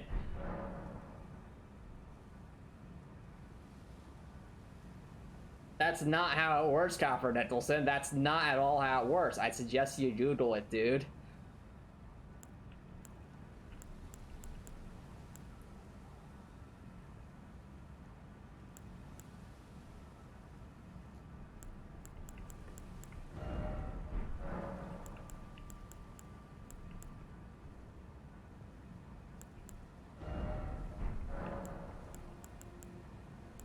Alright, so we got that.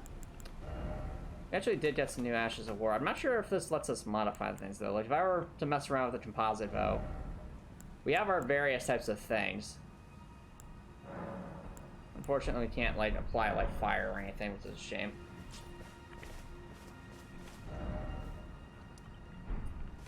Full spot, though.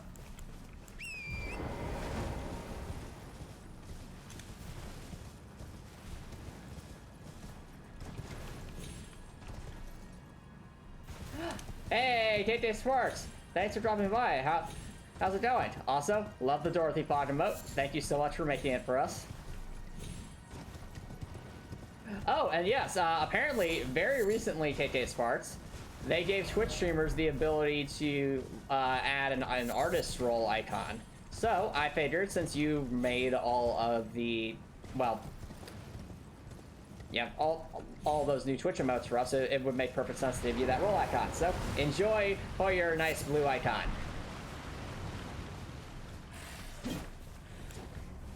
Since you are indeed this channel's artist.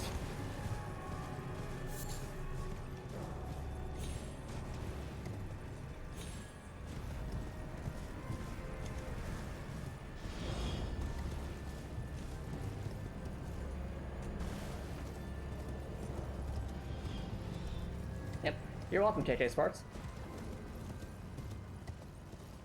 Let's see here. Have we looked around down there? I think we have. Or have we? I mean, there was that. I think we've done. Oh yeah, did that take us to a magical adventure? It might have.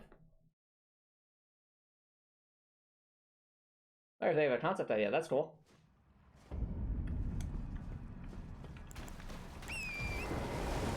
Now you may be wondering, chat. This is Antomicx. This is much later than you usually go. Why are you going this late tonight? Because I actually have the day off tomorrow, so I honestly don't mind. Like, I'm enjoying exploring Lucaria here.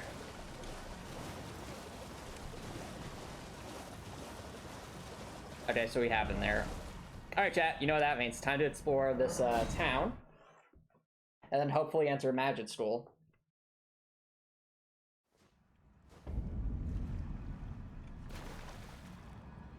Ooh. Oh, dude, go on, KJ Sparks. Sounds like an interesting premise. Nice, Raptor. I appreciate it.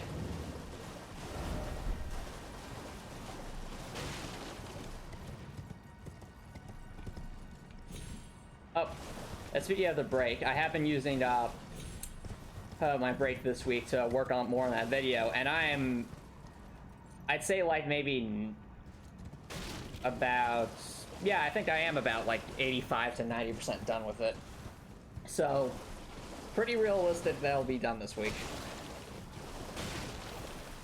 I just have to finish two major sections. I have to finish off one section and then do an entire different section, and that'll be it. It's like maybe like 2 to 3 minutes left of what's probably going to end up being like maybe a 25 or 27 minute-ish long video.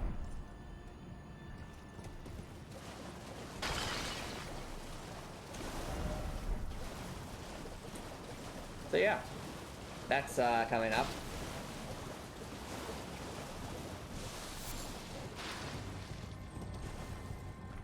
Shiny.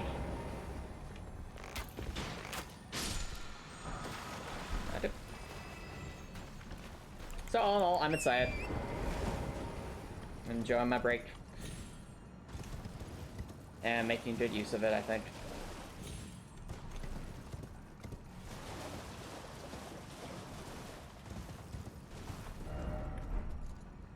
Anything else here? Alright, I think like the central part of town is, like, the part closest to the academy is the part we haven't really explored too much. There does seem to be an NPC here, though. Have I gone here yet? I haven't! Golden Seed! Huzzah!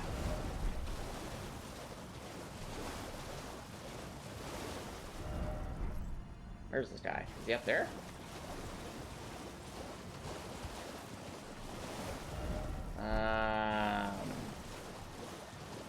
Possibly. You know what? Mr. Krabs. Time to fight.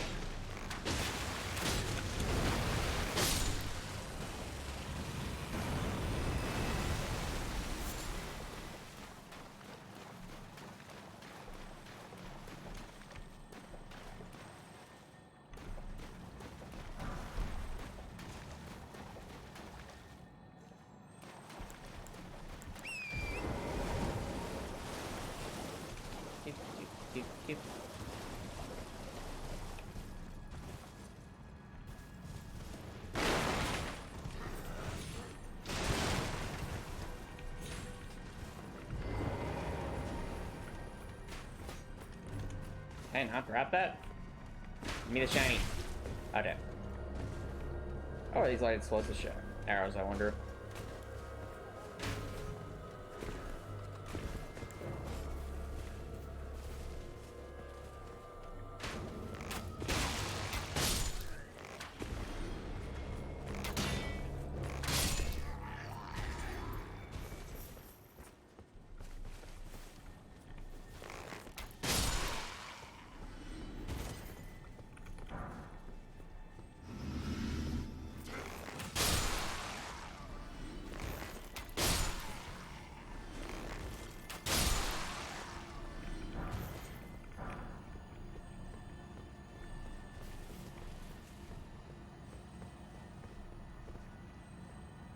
Oh wow, it's hanging up there. I didn't even see that.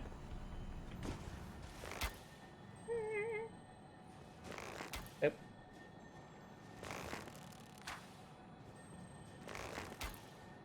Now come back. Can I leave my shot? Alright, got him. Charge forth. Anyway. Mako Montacho as a magical role. That would be amazing and chaos. You don't have any idea. I'd be so down for that. But also, because Mato is one of my favorite characters. And actually, Mato is my favorite character in Kill la Kill. So I think that maybe like a spin-off anime with her as a magical role would be hilariously wholesome. I don't have to be up here. Any more good shinies? The fact that we didn't even get onto that roof has me wondering if they might hide something there. So 1 second.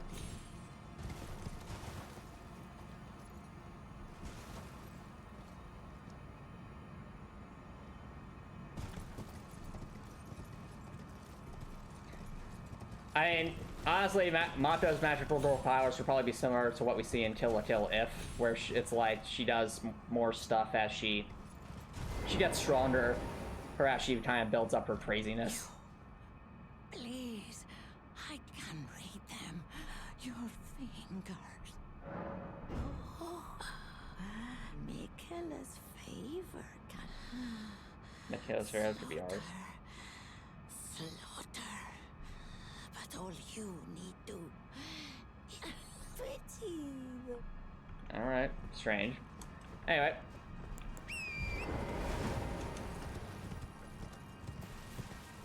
Yep, that's true, Tay-Day Sparks. There's various different kinds of magical girl tropes, for sure. Some focus on friendship, others have like a love story, some do both.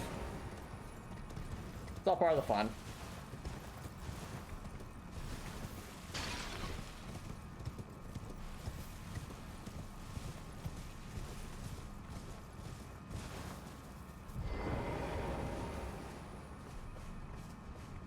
To be fair, everyone in Kill la Kill is kind of crazy in their own different ways, Copper Nicholson.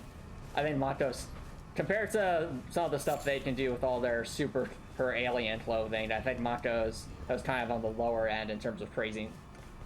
In terms of craziness, and it's just in terms of what she can do. That being said, though, Mato's still amazing. Mato is wholesome chaos.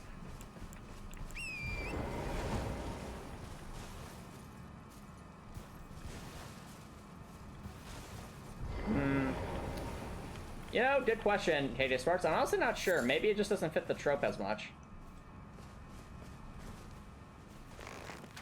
Actually, I tell you about it. It probably has something to do with the people who write the magical girls, we'll say animes and such in the first place. Like, whatever their tastes are, perhaps they just aren't particularly interested in those kinds of characters. That's probably where it comes from, because at the end of the day, the author is the one who creates the story.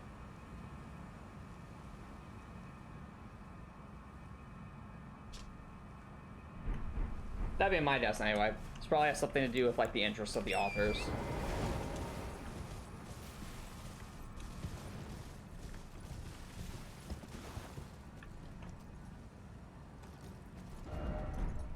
Now we're behind these guys again. But now we'll take advantage of that. Flanking! Hooray for flanking.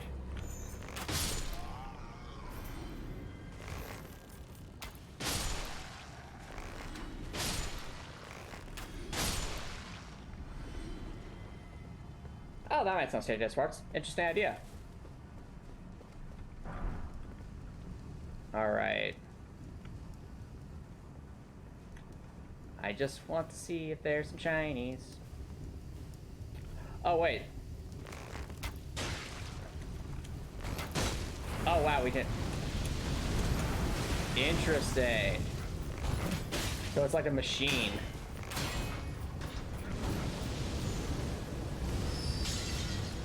There's shiny.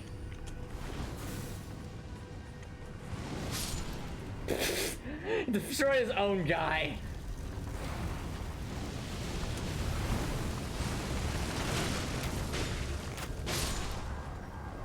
And he's done so.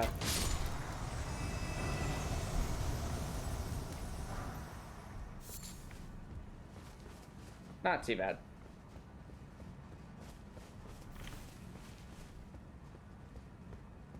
Wait, the Sailor Moon author and Hunter x Hunter's authors are married? That's amazing. I honestly did not know that. That's amazing. Kind of makes me think of, well,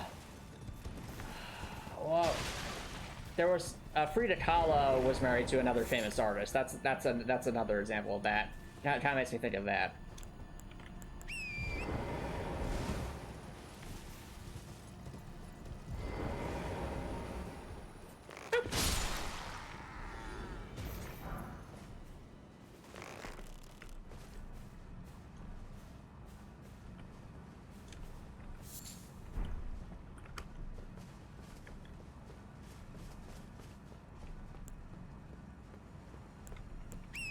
I'm aware of that, Copper Nettleson. I'm aware that Dana's the girlfriend of the guy who made Gravity Falls. Which is cool.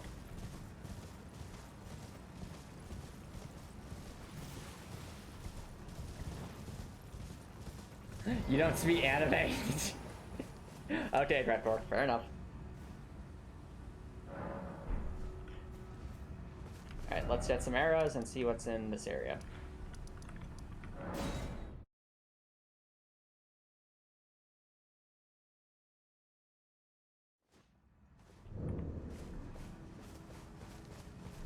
Always. Goodbye.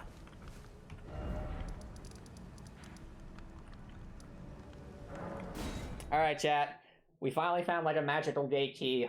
Here's hoping this will let us actually go inside and explore Raya Lucaria. Or like the Magic Academy. Hey! There we go. I finally got into Hogwarts. Let's go.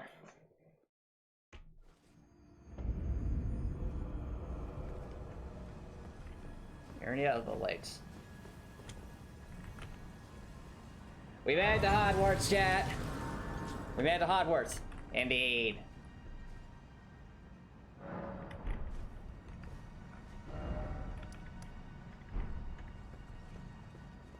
I think this is Hogwarts. Yeah.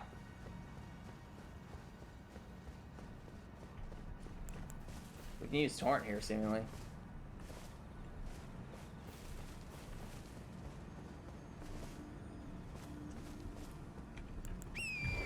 Down this bridge?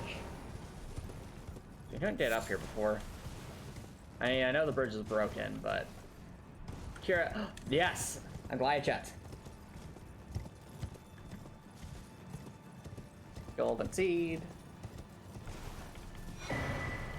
We take those. I don't think we'll be able to survive that jump. Oh, it's like sadness.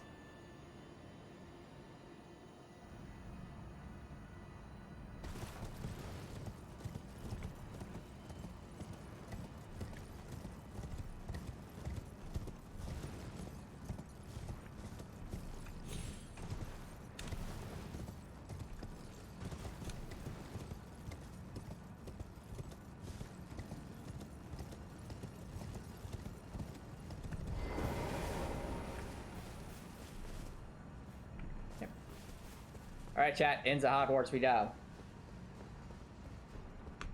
And... Okay.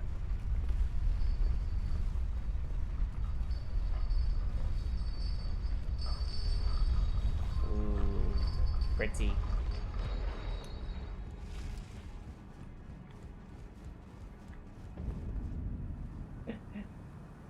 Yep, this is definitely Hogwarts. I briefly. Ba ba ba ba ba ba ba ba. I just imagine hearing the Harry Potter theme playing in the background in this area.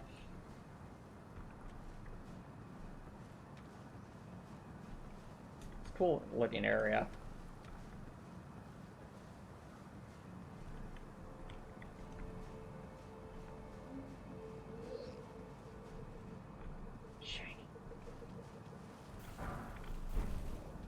Bet you everything's just going to be magic oriented and there won't be too many useful items for us, but you never know. You never know.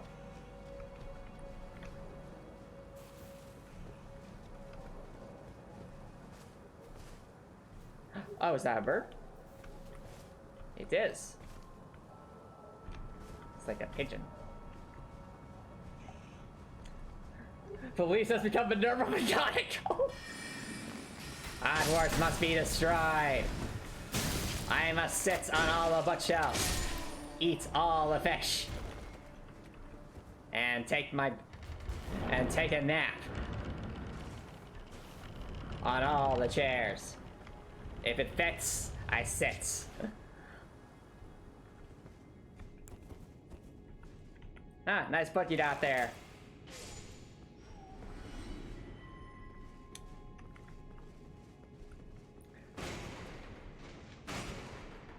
Ah, those things.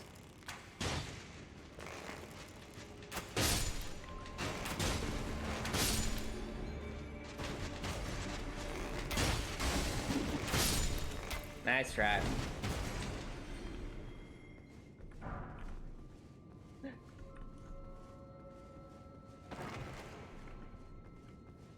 Ah, fair enough, Top Randallson. Okay, I see a ladder. We're gonna loop back here at some point. So I see you up there, sir. Boop.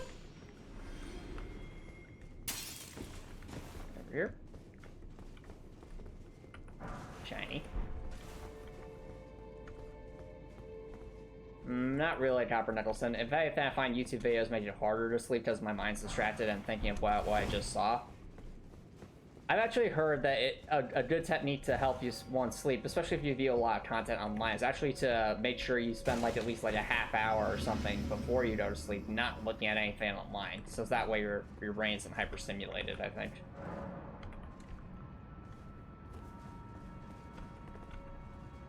I wonder if that's Radagon.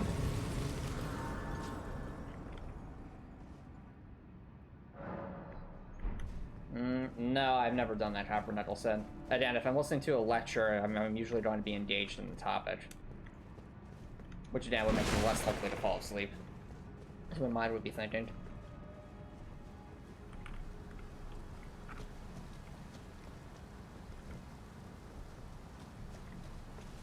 What the? There's a Blight Town here? I see that, those rotating platforms.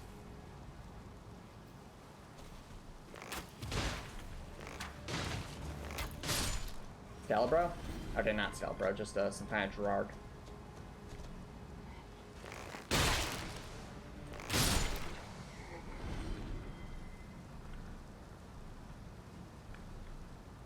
Yes, so much yes, KK Sparks. I 100% agree. Subverts the color choice tropes. Go for it. That'd be amazing. Fair enough, Copper Nicholson. I mean, everyone has their different ways to do that. Also, this is gonna hurt. Oh, we can eat FP. Interesting. Not why that really matters for us, though. Very true, Felice. The only time we ever really use FP is either in very rare instances where we need to use through and through on the great bows, or when we need to obviously spam some kind of status effect arrow really quickly, and that's about it. Oh yeah.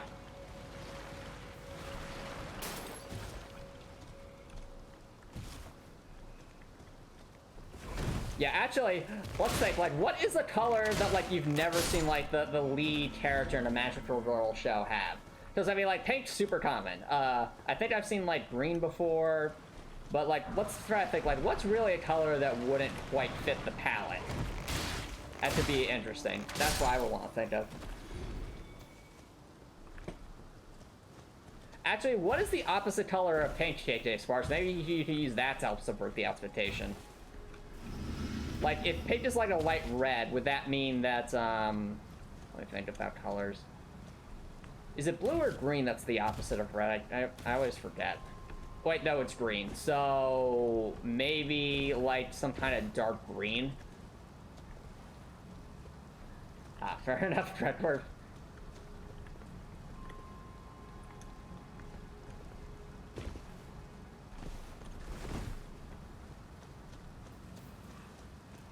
Whoa.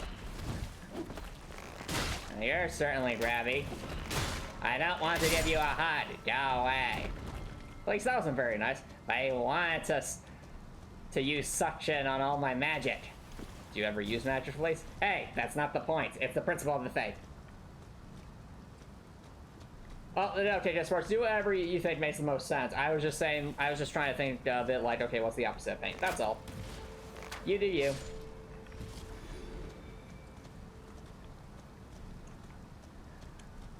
Honestly, a dark magical girl would be pretty cool. But again, do what you think makes sense. Okay, there's a lot of enemies here. I just wanted shinies. Also, there's a path here that I would have missed if I hadn't checked here. So, let's go check. Hello. Goodbye.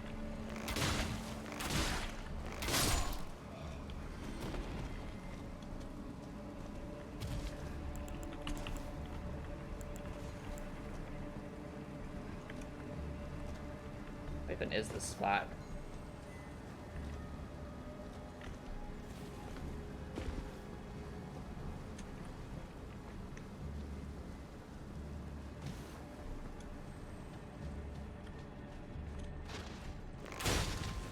Oh, it's a way for us to get an item. Cool.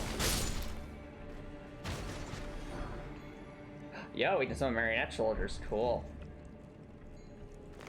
Also get a head start on the Dado.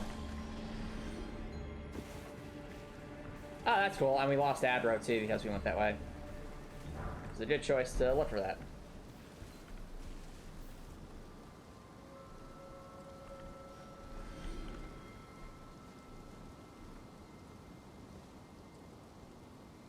Okay, sounds good. Take this part. Sounds good.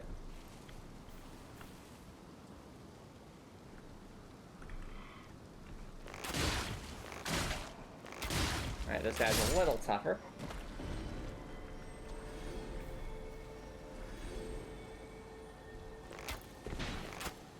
No, come back. Come back.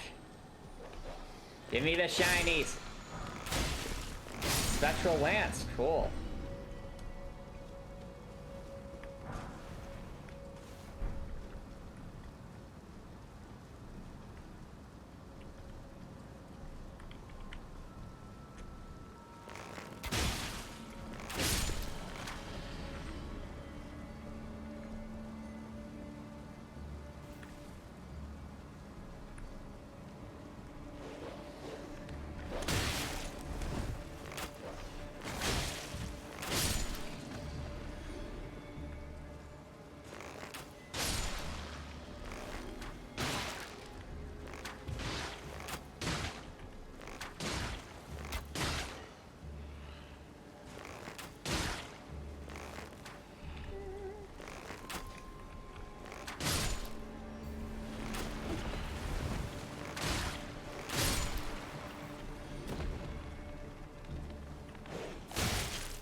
Did we come from that direction? No, that's something else. I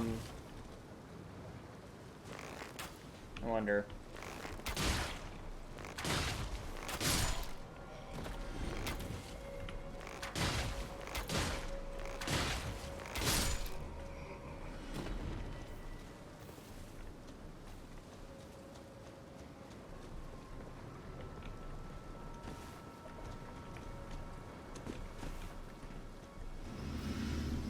I think KJ Sparks, I don't think all of magic has to be explained, but it definitely needs to follow some kind of rule set or logic. So, like, if magic can just arbitrarily do anything, that's not believable, in my opinion. Whereas, if the magic follows some kind of set of rules, then it can, then it can be more grounded in reality, in a sense, even though it is magic.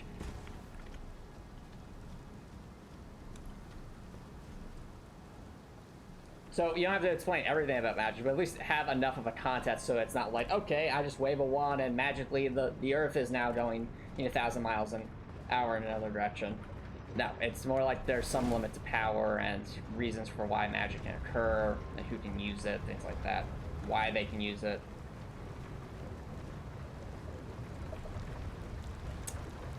Anyway, now I'm noticing the water wheel here. I don't think we want to go over that, because I think that would just be a mistake. We'd probably get yeeted. But actually, we can try it if we find like a site of race near here. I see that darkness. Can't hit that. I knew something seemed fishy.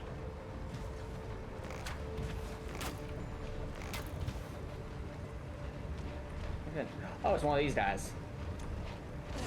Oh, they come from here. I guess that would make sense. They always have all the magical skills. Gravity well. Cool.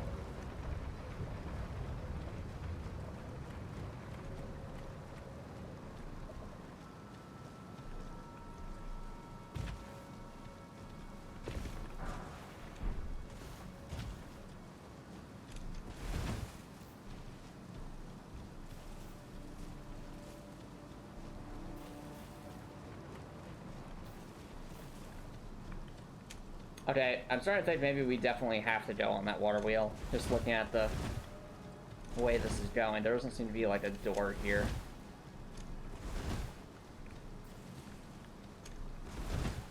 Alright. Well. Say la vie, as they say.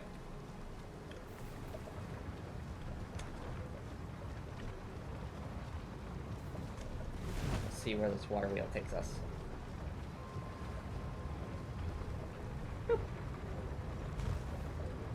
Okay.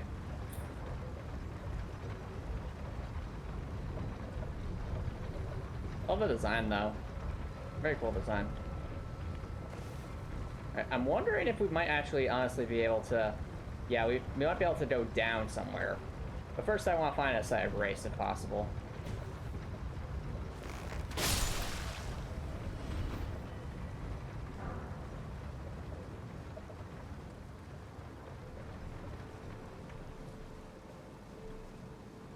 Asked and they shall receive.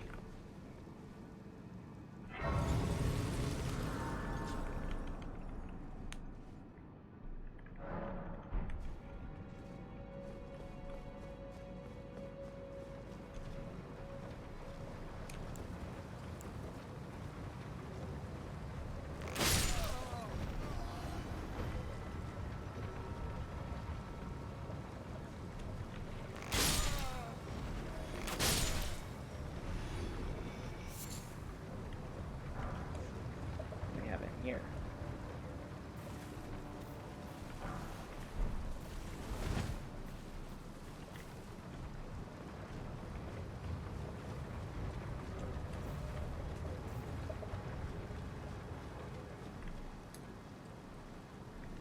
So many paths, so little time.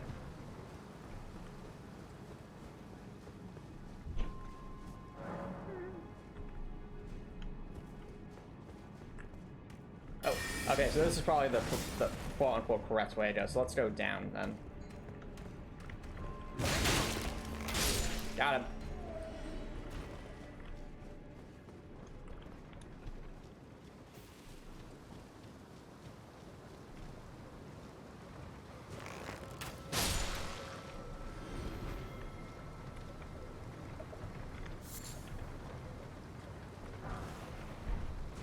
So this just lets us up here. Interesting. Probably to let us go downward, I guess.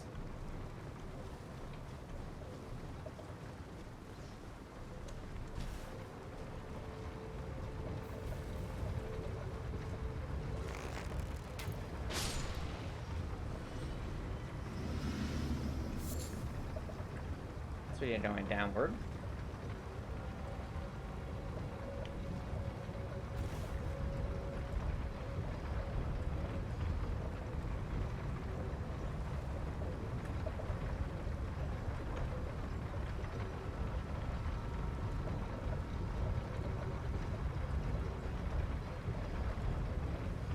make that jump?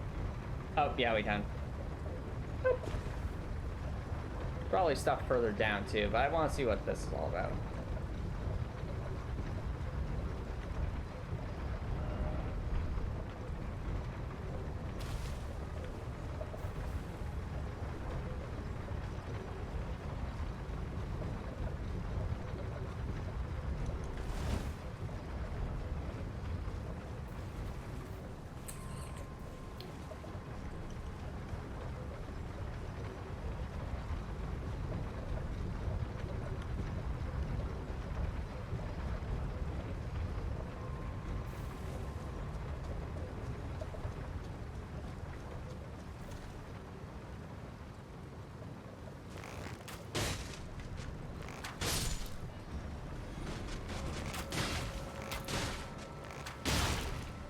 Oh, there's a lot of them here. Okay.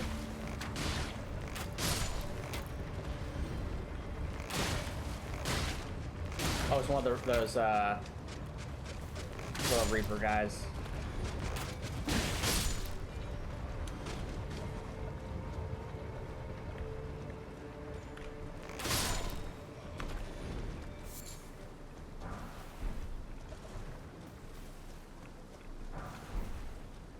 I can summon those soldiers. Neat.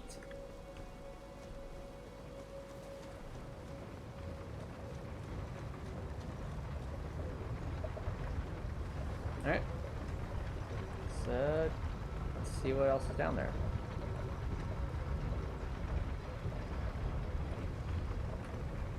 Oh dear. And we're dead. Bye, Felice. Nice knowing ya. Ah, that's down there. Interesting. All right.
Oh, we're about to fall.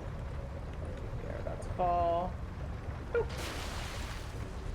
That's one of these things. Up here. No! Last out! I refuse.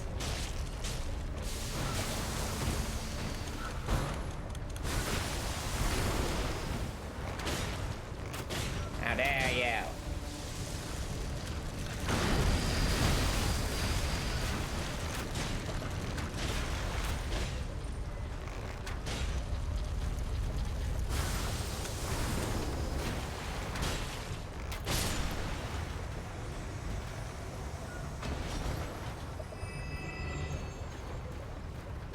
Well, Felice survived because of her strong armor and stronger will.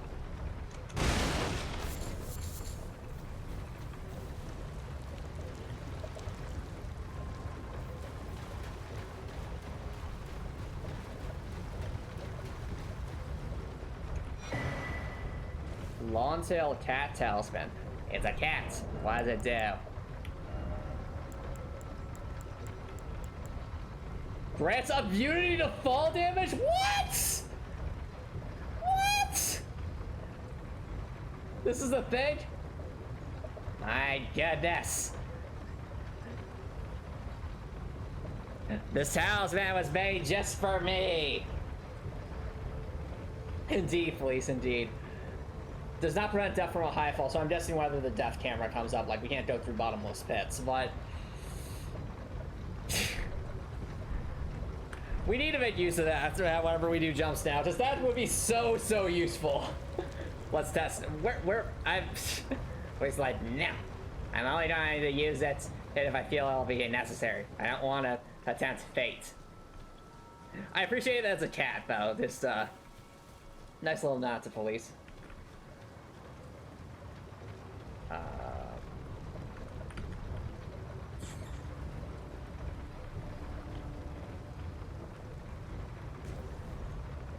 What's over there? Nothing. Okay.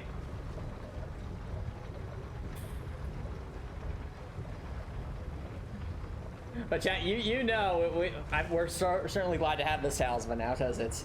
How many times have we died through gravity in dumb situations? A lot.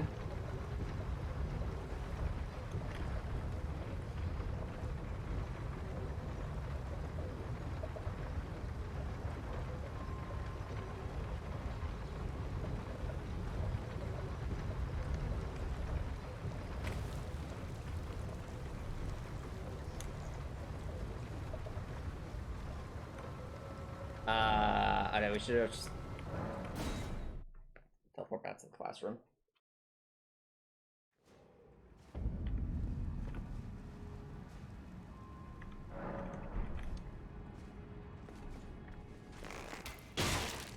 I'm amazed that didn't one shot. Oh well.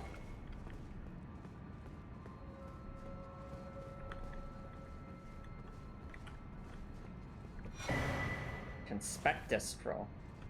Conspicuous. Anyway. What? Oh, that's awkward. What's out here? Oh, sure, police. Alright, smithing stones and a view. Cool. Alright, we're gonna have to roll against every wall now. There's gonna be illusory walls everywhere in this academy, aren't there?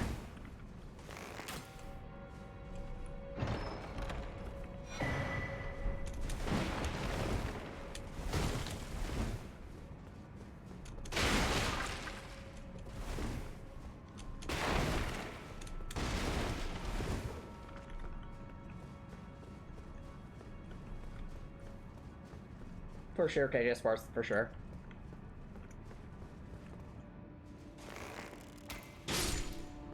At least in mythology, they're different. Like, there are different gods and goddesses in various mythologies for the moon and the sun, for example.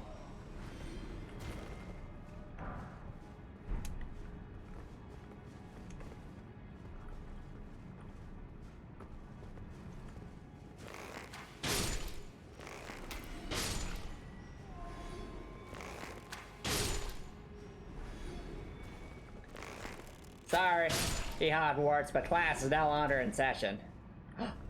Pot friend? Not friend. Not friend.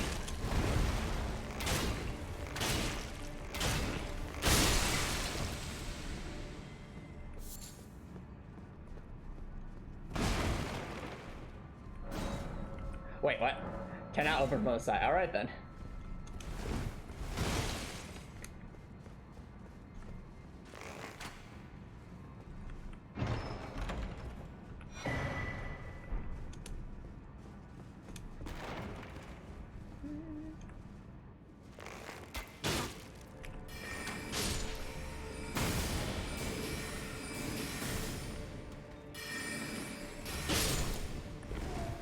Yep.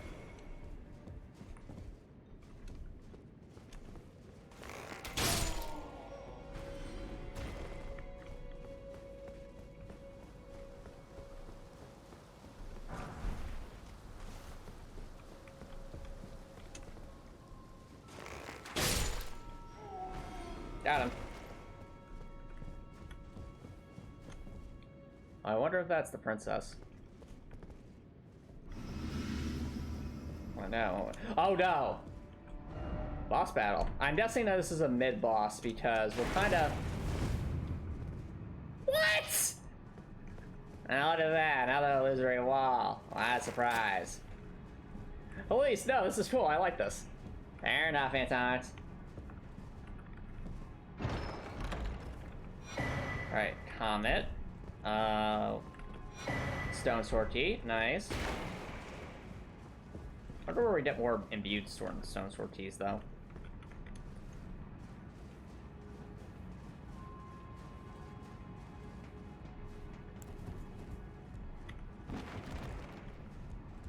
what's way up here?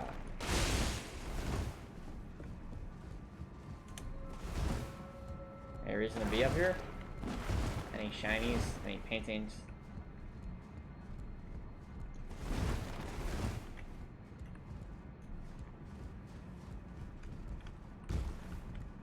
Wait, ooh, whoa, look at this, chat.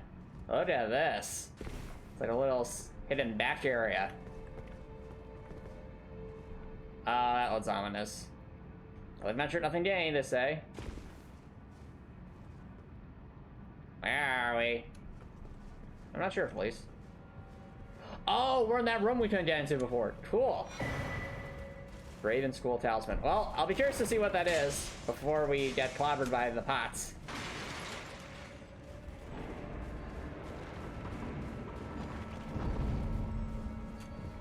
Listen, I'll explore in a second, but there's too many pot friends in here.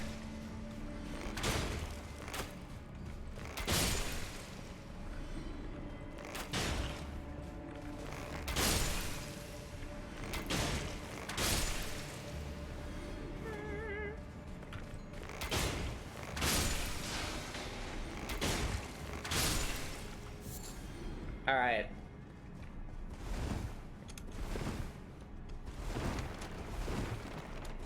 So what does this talisman do?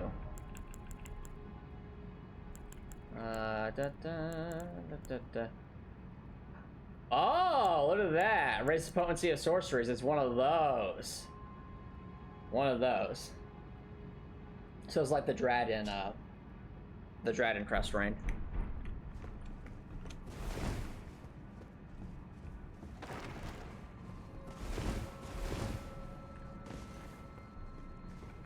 I guess that would make sense, Drakor. Based off the lore we found in this area so far.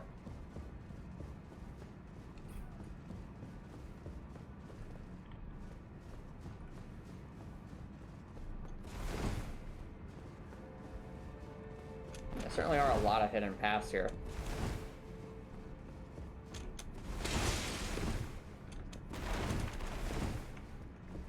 Alright, let's see what we're up against then. First aim, more secrets.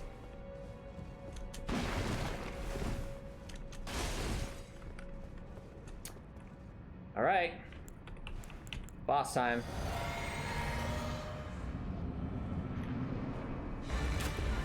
Oh, it's the Red Wolf again, chat. I mean, we kind of already fought this thing, but alright. We fought like a harder version of this thing already, didn't we?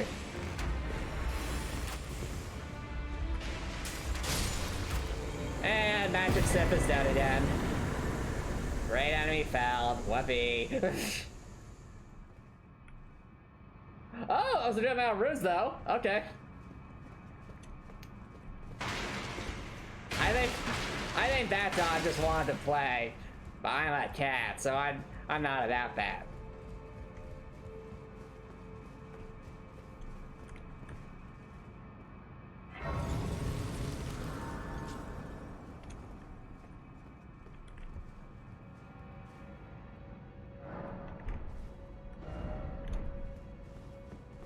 And there are paintings everywhere here.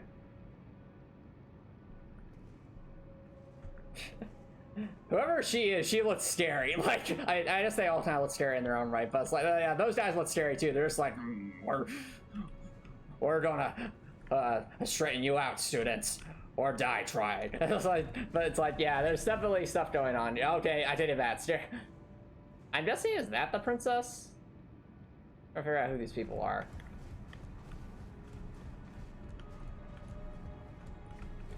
I'm not sure. It depends what. I honestly don't know.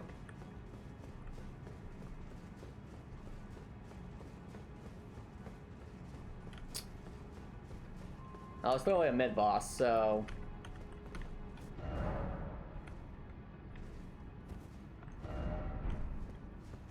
Now we're in the academy proper, I guess. Still have a long way to go, though.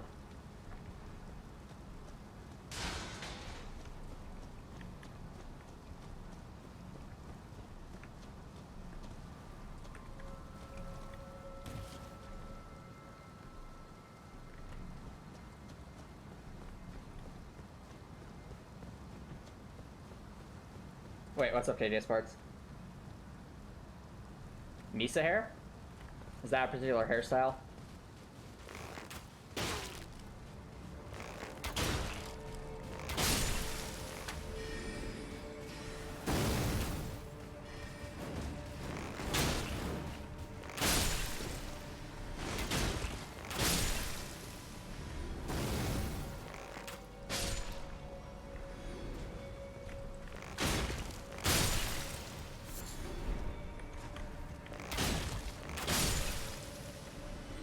Oh, Misa hair from I see what you're saying. Yeah, that'll work.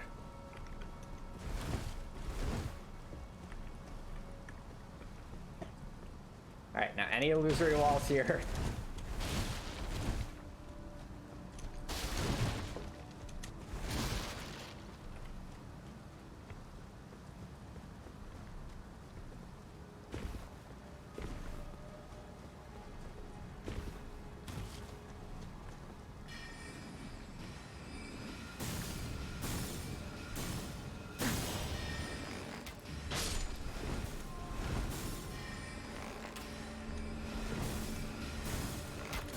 Got him.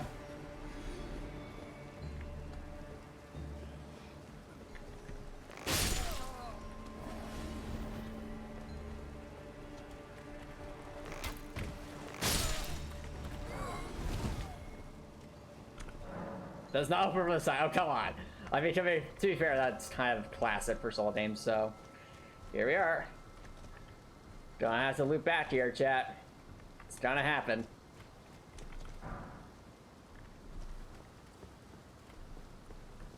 Can we hit that jump? Yeah, we can. Don't feel like that'll save us much time, though, because I think, like... Yeah. Shiny.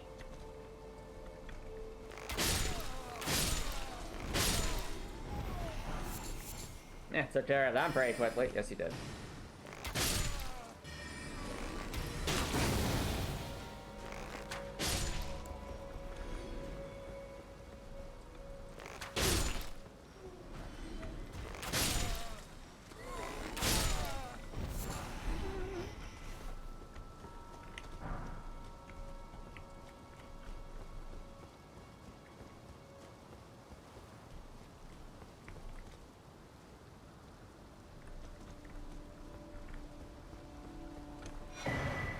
Alright, there's a once in a quick blade. Oh wait, no, we have to. Do we have to go that way? Or there's a door. One second.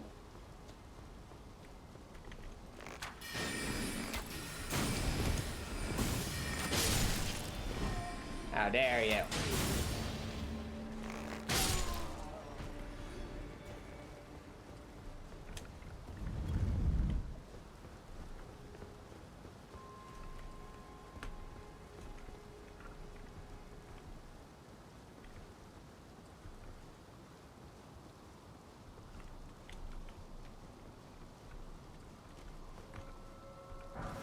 We go that way, or is that a death barrier? No, we definitely can. Look at this, chat. A rooftop path. I'm at explore. Actually, I guess I'll explore down there first before I go to the rooftop path.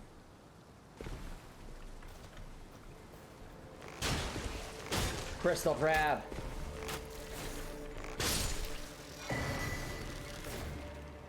Carlos Brimstone. Oh, that was like a hidden enemy. Cool.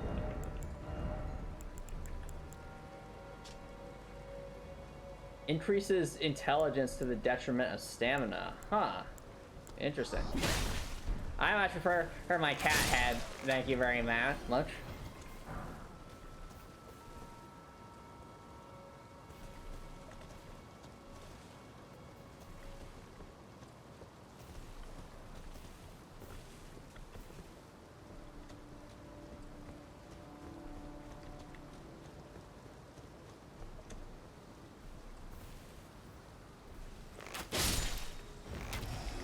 Oh, there's one of these here.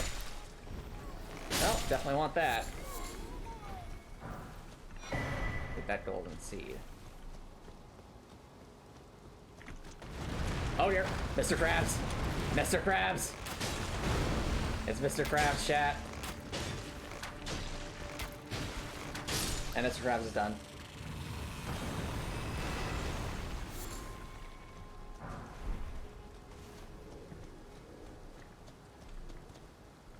Yep, time for crab, and it lasted for like 15 seconds.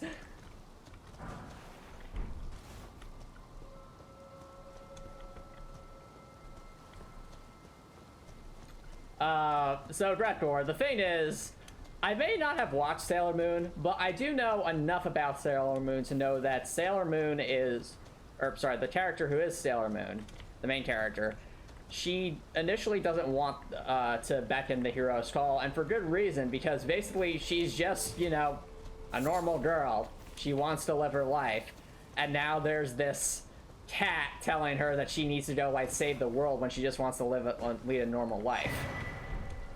It's like, that's, you know, that's not laziness, but that is certainly a very relatable thing. It's like, hey, you know, you want to do, you're given some special thing to do, but at the same time, it's like you want to, you know, you want to go enjoy your childhood, like, you know, stuff like that.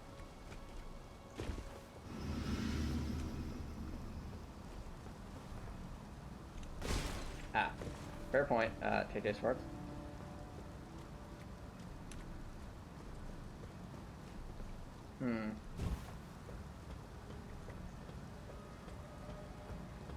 Ah.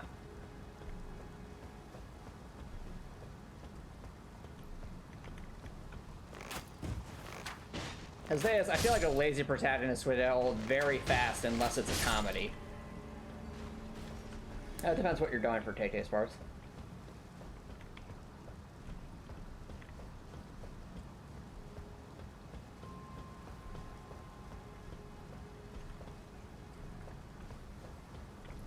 And. Wait, is that a spot, or is that just, or is that deaf? Can't really, I'm assuming it's deaf. Yep, that's most certainly deaf. Okay. And around here. There's a shiny.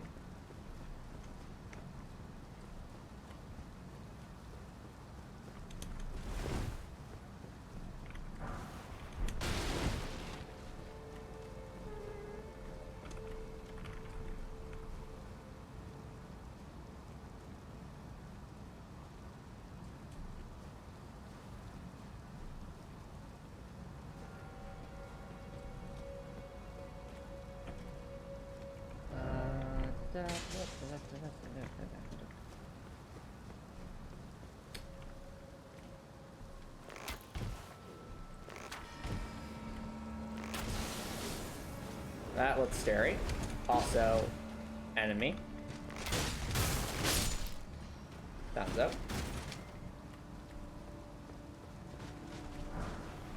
Oh wait, I should be looking up. I should be looking up. These guys like to pose in high places.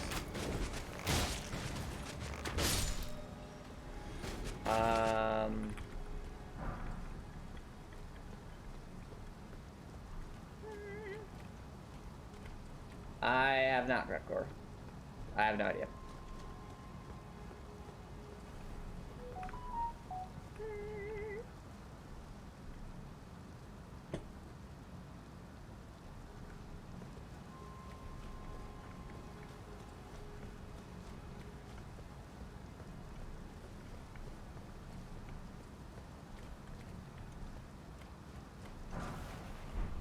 Meteor bolt. Cool.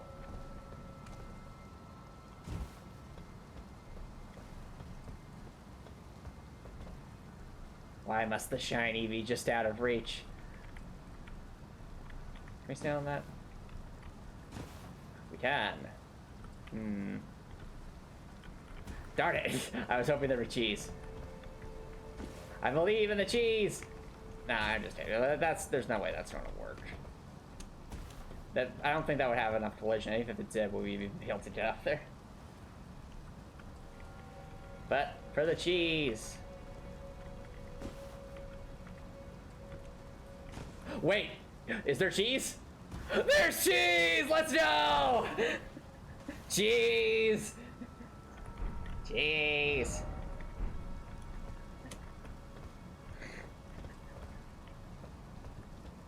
How were we supposed to get up here? Oh, we were probably supposed to like drop down from like that bell tower.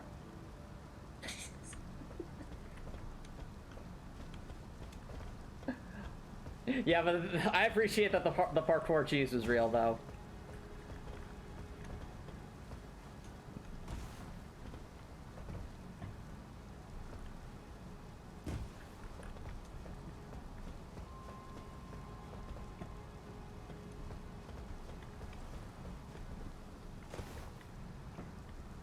And I am lost on these rooftops. I agree, Felice. These rooftops are confusing. It's fun, but it's confusing. Alright, also.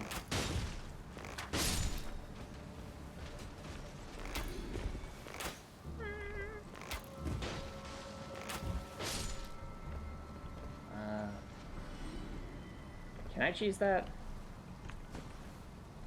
I don't want to risk it because if we do, we're going to end up on a much lower elevation. And that's no fun. Can't even make that. Yeah, no. Let's just hop over here.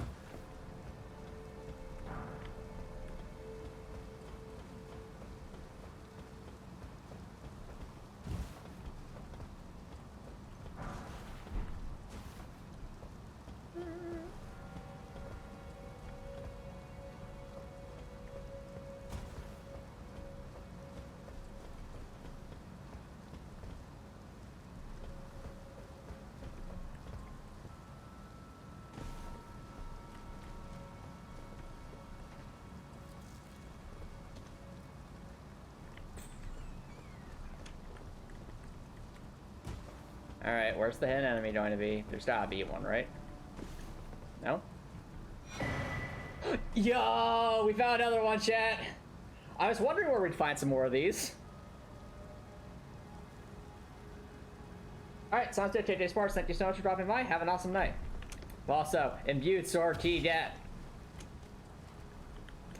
It's always a good thing. I want to see where those other portals go. Well, since one was here, I guess maybe the other one's probably somewhere else in Raya Lucaria. It's a possibility.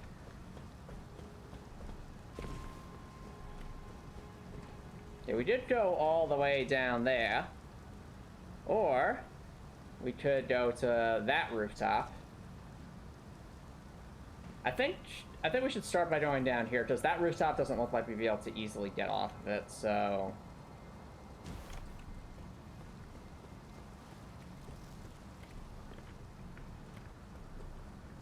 Oh, got some crabs. Alright, just a shiny. Is there like a ladder in here, or is it just like a little crab room? Alright, it's just a crab room. Glad we shut down here then. This was clearly not the intended way. Oh, there's another one. Another one of those crystal crabs. Wonder what item he'll have.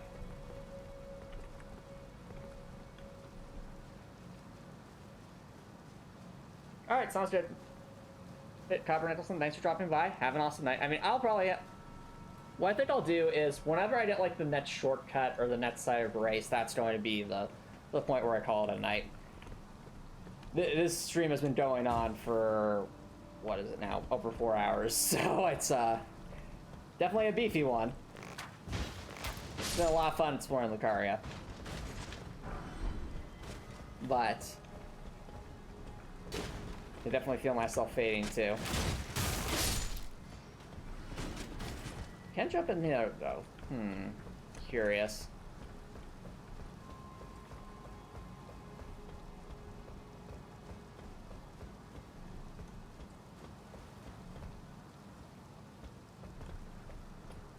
I do it all on a bounce chopper, Nicholson. Now, obviously, tonight's an exception because I have the day off tomorrow. But basically, the only time I play video games is either when I'm testing Heartwell in my free time or when what you see on stream. Basically, what you see on stream is all the recreational video game playing I do for the most part. So basically, I cordon off in times where I can fit it in, but it's not like I can sit down for like a 10-hour gaming session or anything like that. It's more so it's all in a balance.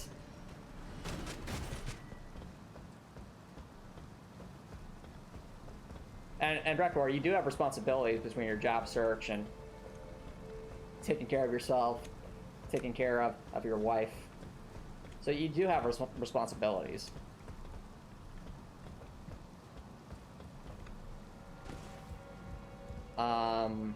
Okay, so we hop in here. Oh, interesting. Chat. I think we're literally over the room we were in earlier and fought the doggo in. I love this level design so much. And my hunch is correct. That means there's going to be a ladder we can get down. Yep. Nope, that's definitely it. Tad, you're it. Oh, I missed. There you go. And as I called it, ladder debt.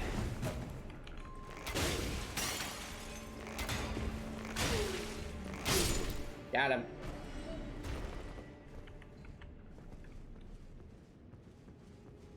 All right. Well, you don't want to sleep, Copper Nicholson. I'm about to wrap things up anyway, but go do your thing, dude. Take care. Listen to your body and take care of yourself. Also, oh, this crystal crab give us. Magic crab. Twin Sage, Glintstone Crown. Okay. Greatly increases intelligence to the detriment of HP and stamina. Wow, that is actually a pretty massive increase in intelligence. Especially for just a piece of headgear.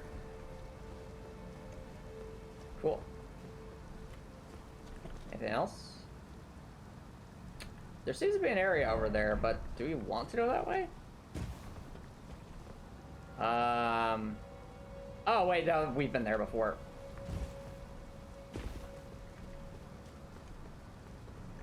It was a pretty crab. Wait, where did you come from? Got him.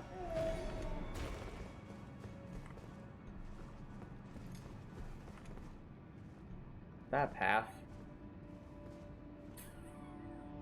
Okay, well, I don't know what that is, but I think we'll have to leave that for next stream. So, yeah, let's hop down, let's rest, let's hit arrows, and call it a night.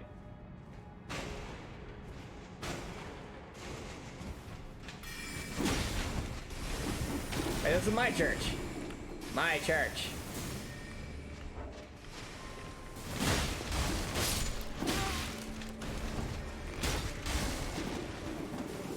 Oh, I'm out of arrows.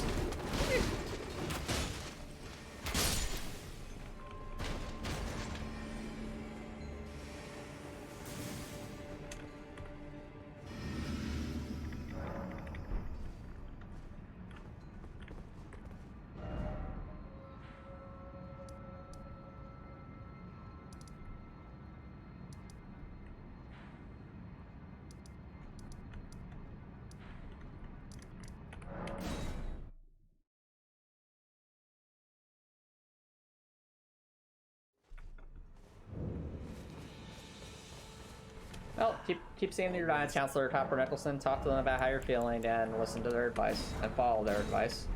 Goodbye. And take care of yourself, dude.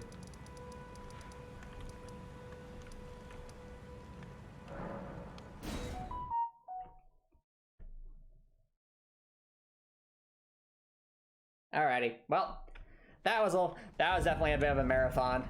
I guess we call this the Lucaria marathon, but definitely going to have to put this up next week. Obviously, Thursday is a Heartwell Depth stream, but otherwise, I've got to wrap things up. Anyway, everybody, if you're watching on Twitch, feel free to stick around for a raid. But if you're watching on YouTube and you like what you saw, please consider subscribing on YouTube. It's free to subscribe on YouTube. You can always change your mind later, and it's a great way to show support. If you're watching on YouTube, I hope you have an awesome night.